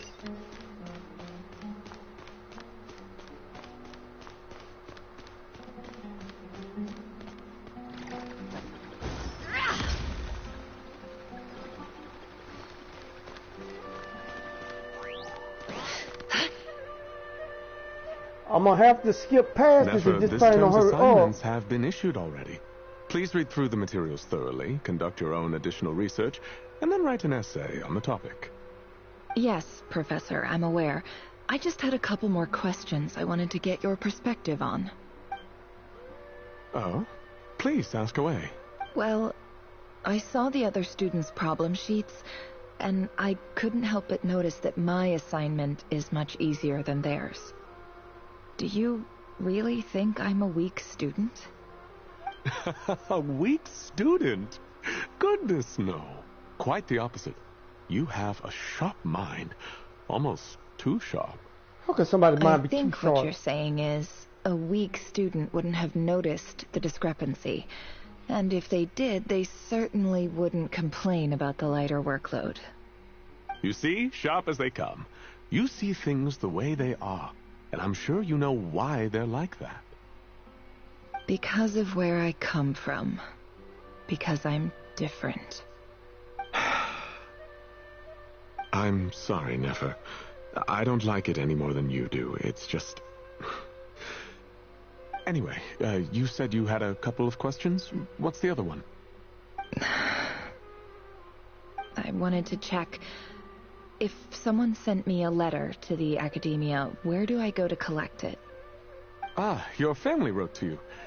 Well, as long as they put your name on the envelope, someone should hand it right to you. Not exactly. It's not even a recent letter. I was just curious where the mail would end up if no one collects it. The House of Dana, I expect. I know there's a box for unclaimed mail somewhere in there, probably sitting on a shelf. Whatever you're looking for, that'd be the place to start. Okay, got it. Thank you, Professor. Oh, don't mention it. Honestly, I feel like I failed you. I'm supposed to be your teacher, but I haven't taught you anything.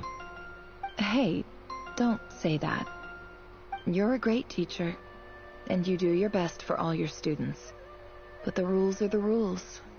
You're not allowed to teach students like me. It's not just the academia, either. The whole world bends over backwards for the successful, and leaves the losers to suffer and die. Oh, my dear child. Don't tell me you've given up on life already. I haven't. I just think that if you want to make it in this world, you have to find a way to become successful.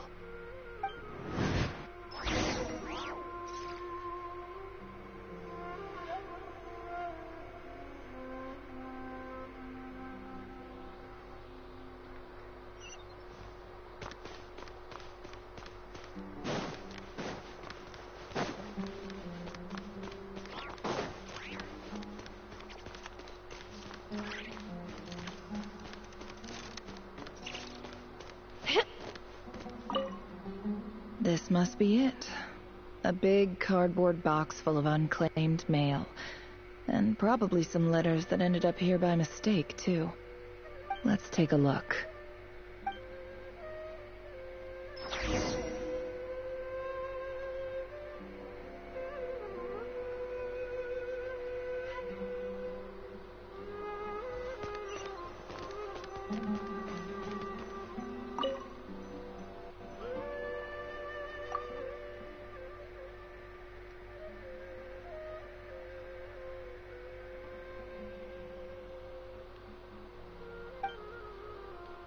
A dilapidation survey from Port Ormos.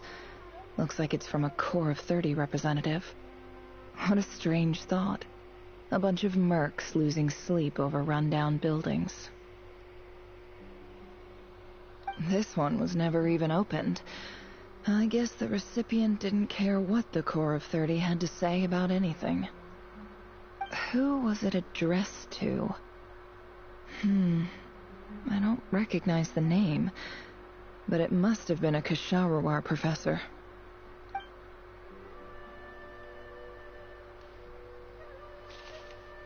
This one is addressed to the Immorta Sage.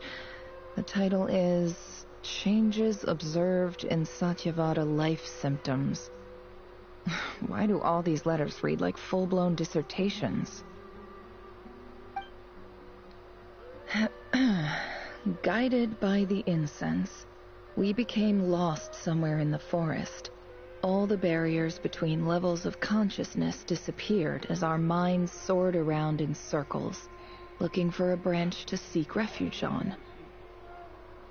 In clinical terms, these symptoms fit the description of incense poisoning. The Immorta Darshan strictly prohibits the use of hallucinogenic substances, but I believe there are still people getting away with it.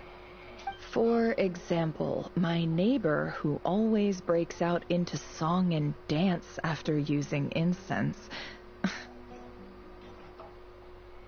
This seems like something the academia would want to know about.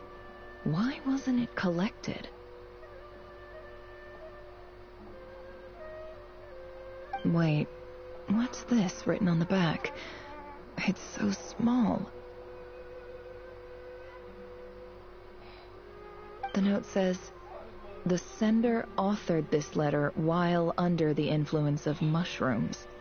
I would send it back, but no return address was provided. Stamped by the Grand Conservator of the House of Dana."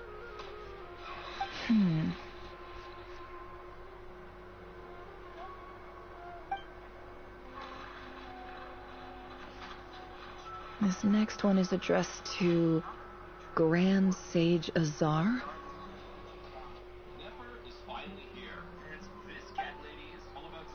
A few words of protest regarding recent changes in Sumeru's educational policy. In recent years, the academia has taken on a small number of students from the desert region, as per the policy to this effect. However, it appears to me that these students have not, in fact, been provided with educational opportunities that are, in any meaningful sense, equal to those enjoyed by their peers. As well as receiving dumbed-down assignments and perfunctory tutoring, they do not even have full access to the Akasha system. Education is the fundamental purpose of this institution, which should go without saying in a nation whose founding virtues are knowledge and wisdom. I ask you, is the lip service we pay to the policy of education for desert students truly the standard of pedagogy to which the academia aspires? As Grand Sage, policy decisions are your prerogative, but do not forget your roots. You and I were once students too, as was everyone else in this institution. I do hope you will give some serious attention to this matter. I encourage you to discuss issues like this with myself and others, and listen to some alternative opinions. Great letter. Shame it didn't get to where it needed to go. And the sender is... Huh? Sage Cyrus of Spontamod. I didn't realize anyone else even knew how bad students like me have it in this place. So this is where letters from the Sage of Spontamod end up? Nice one, Grand Sage. Really enlightened leadership. Whatever. This isn't what I came here for. Moving on. I'm not exactly holding out hope that a letter sent from the desert would even make it here. But if it did, where else would it end up if not in this box? I can't believe how much discarded mail there is. Must have been years since someone last went through it all. And this is just one box. The whole House of Dana is boxes on shelves. I don't believe for 1 second that any human being has sat down and read through all the documents in this place. Who has that much free time on their hands?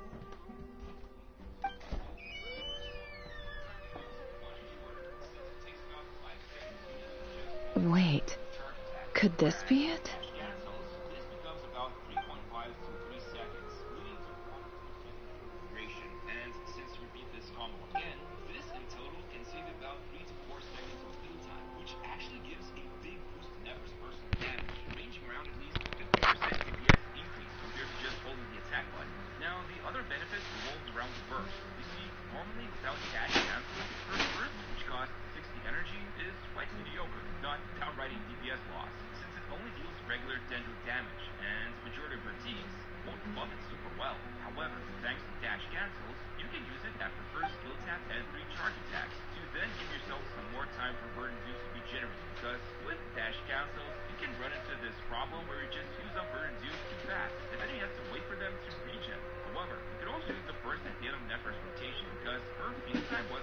Greetings, Halil.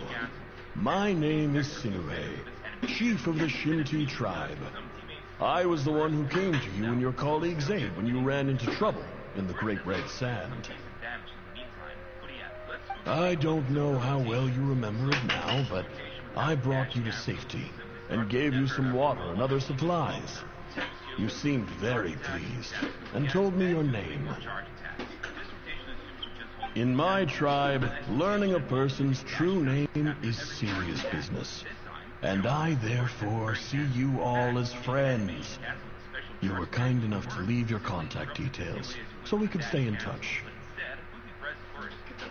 The Shimti tribe lives a harsh, nomadic existence in the desert. You were sympathetic towards my plight, promising to make me a special ambassador of the Academia and help us find a way to make a better living. This brings me to my reason for writing. Our tribe has fallen on particularly hard times, and I would like to ask for your assistance. There was a terrible sandstorm a few days ago, which blocked up the well in our land.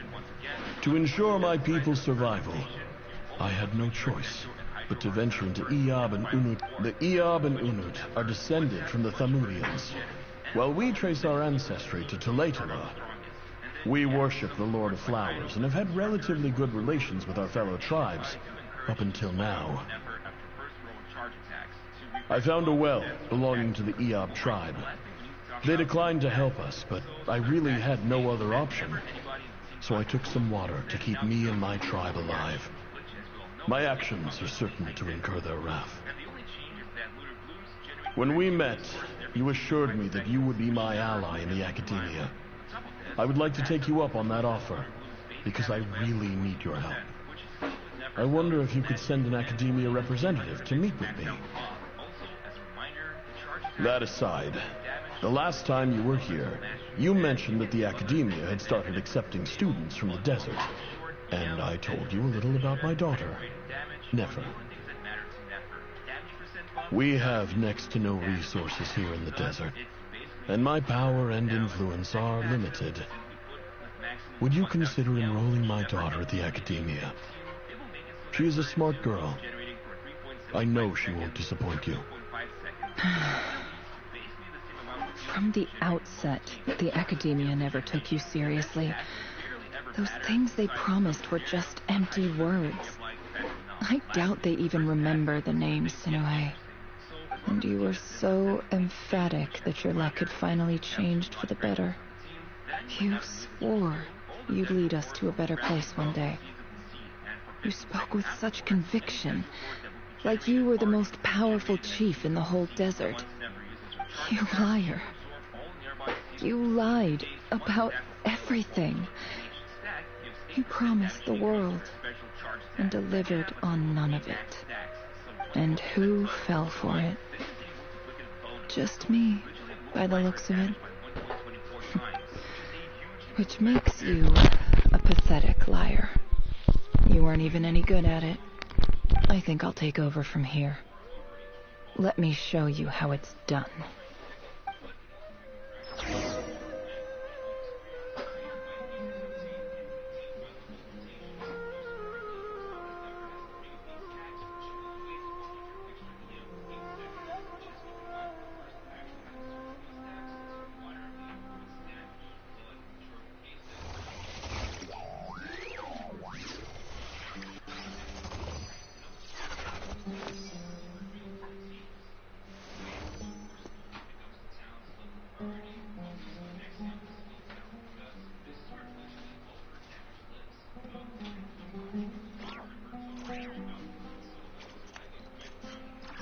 Emotions are like a raging torrent that surges through the mind. More often than not, if you try to hold them back, you'll be swept away by their unstoppable force. And if you try to ignore them entirely, you'll end up tearing yourself to pieces.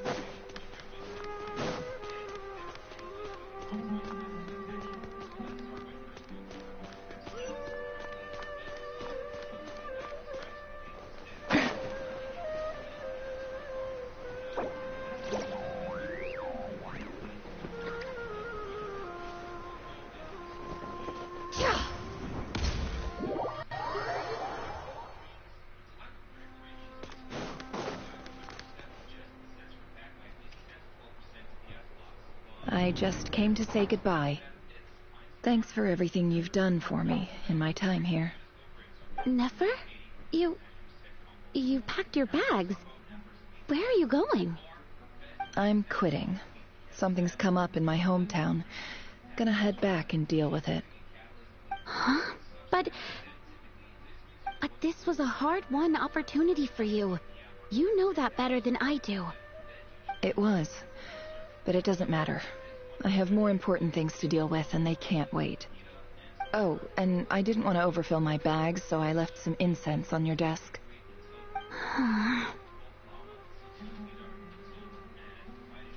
What's wrong? I thought you liked incense. Although, I did read somewhere in the House of Dana that it has hallucinogenic effects. Don't use it all at once, alright? Isn't this the stuff you brought from your hometown? You're just letting me have it? But you said it's a rare and valuable commodity. Yeah, about that. I lied. It's not rare at all. There's this bunch of ruins near my hometown that are practically overgrown with this plant. It's not worth much. Keep it. It's fine. But Nefer... All right. That's all from me. You take care.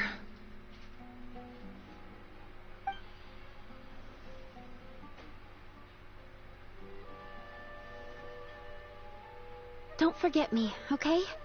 I mean, we're more than just classmates, right? We're friends. Yeah. I'll remember you. I lied again. That incense is worth a fortune, and it's a rare find even in those ruins. And as for remembering her, I have far too much to do when I get back. No time to reminisce. I'll be lucky if I even make it through this alive.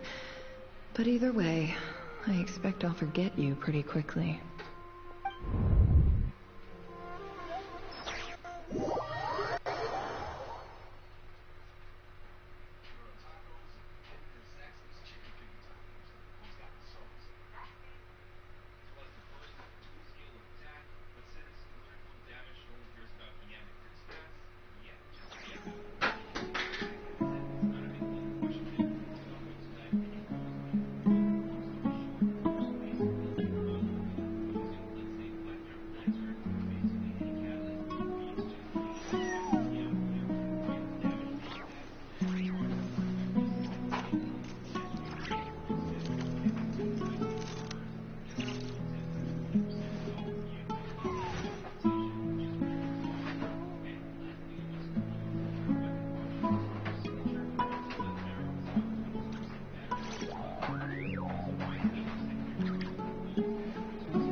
Don't trust your eyes uncritically. People only see what they want to, so don't be your own fool.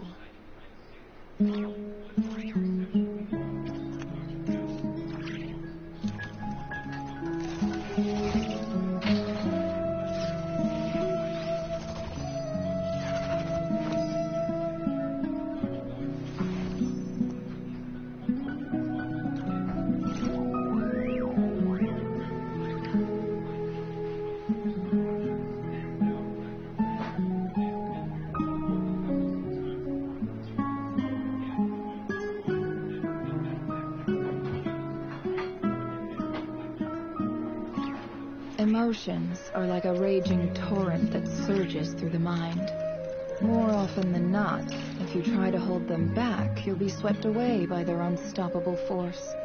And if you try to ignore them entirely, you'll end up tearing yourself to pieces.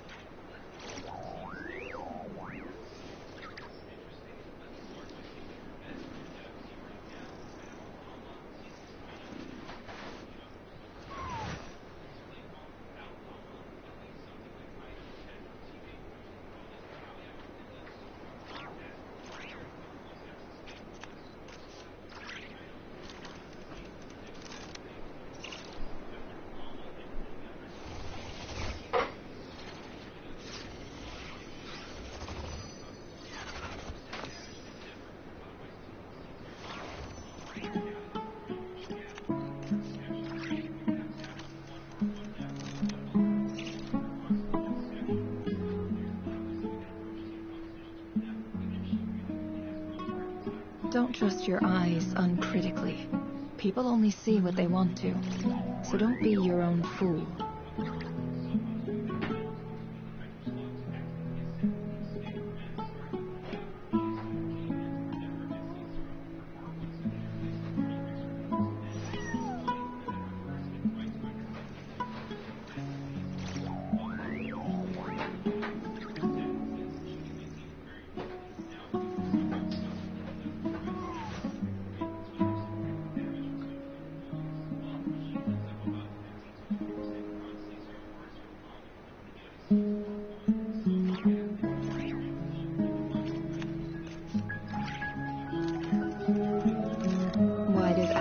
Sit up on the counter to welcome our clients, of course. A kitty's gotta earn his kibble somehow.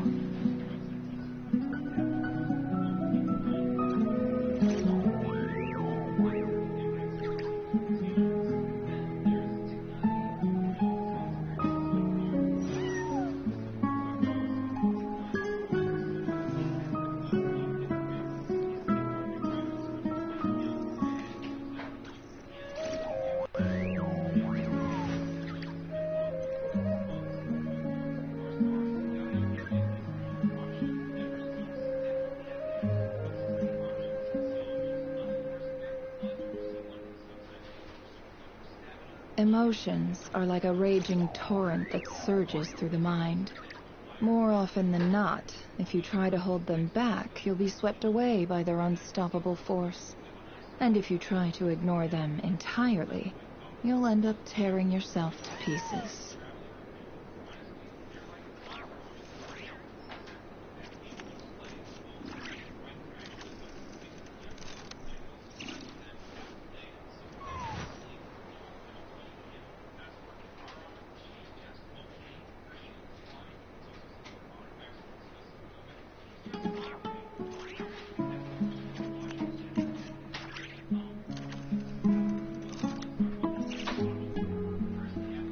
Don't trust your eyes uncritically. People only see what they want to, so don't be your own fool.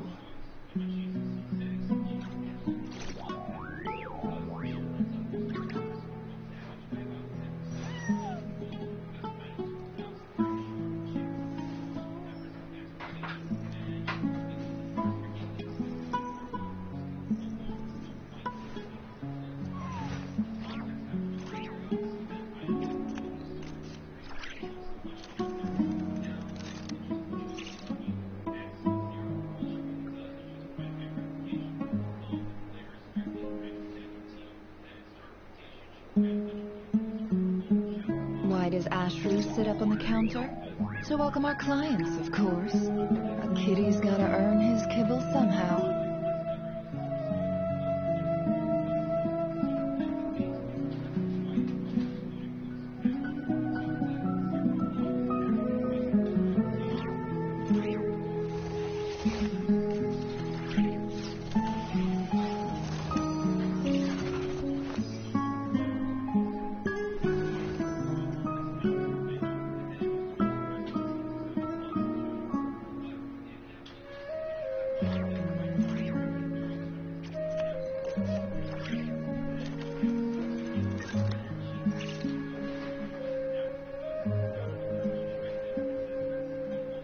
Emotions are like a raging torrent that surges through the mind.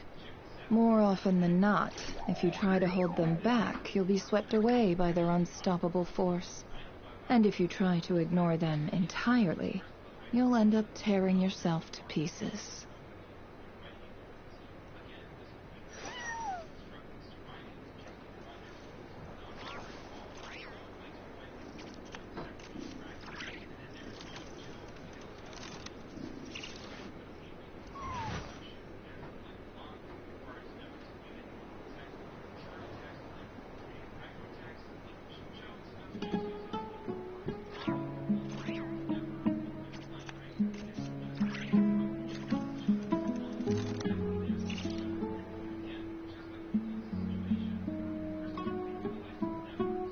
Why does Ashru sit up on the counter? To welcome our clients, of course. A kitty's gotta earn his kibble somehow.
Don't trust your eyes uncritically. People only see what they want to, so don't be your own fool.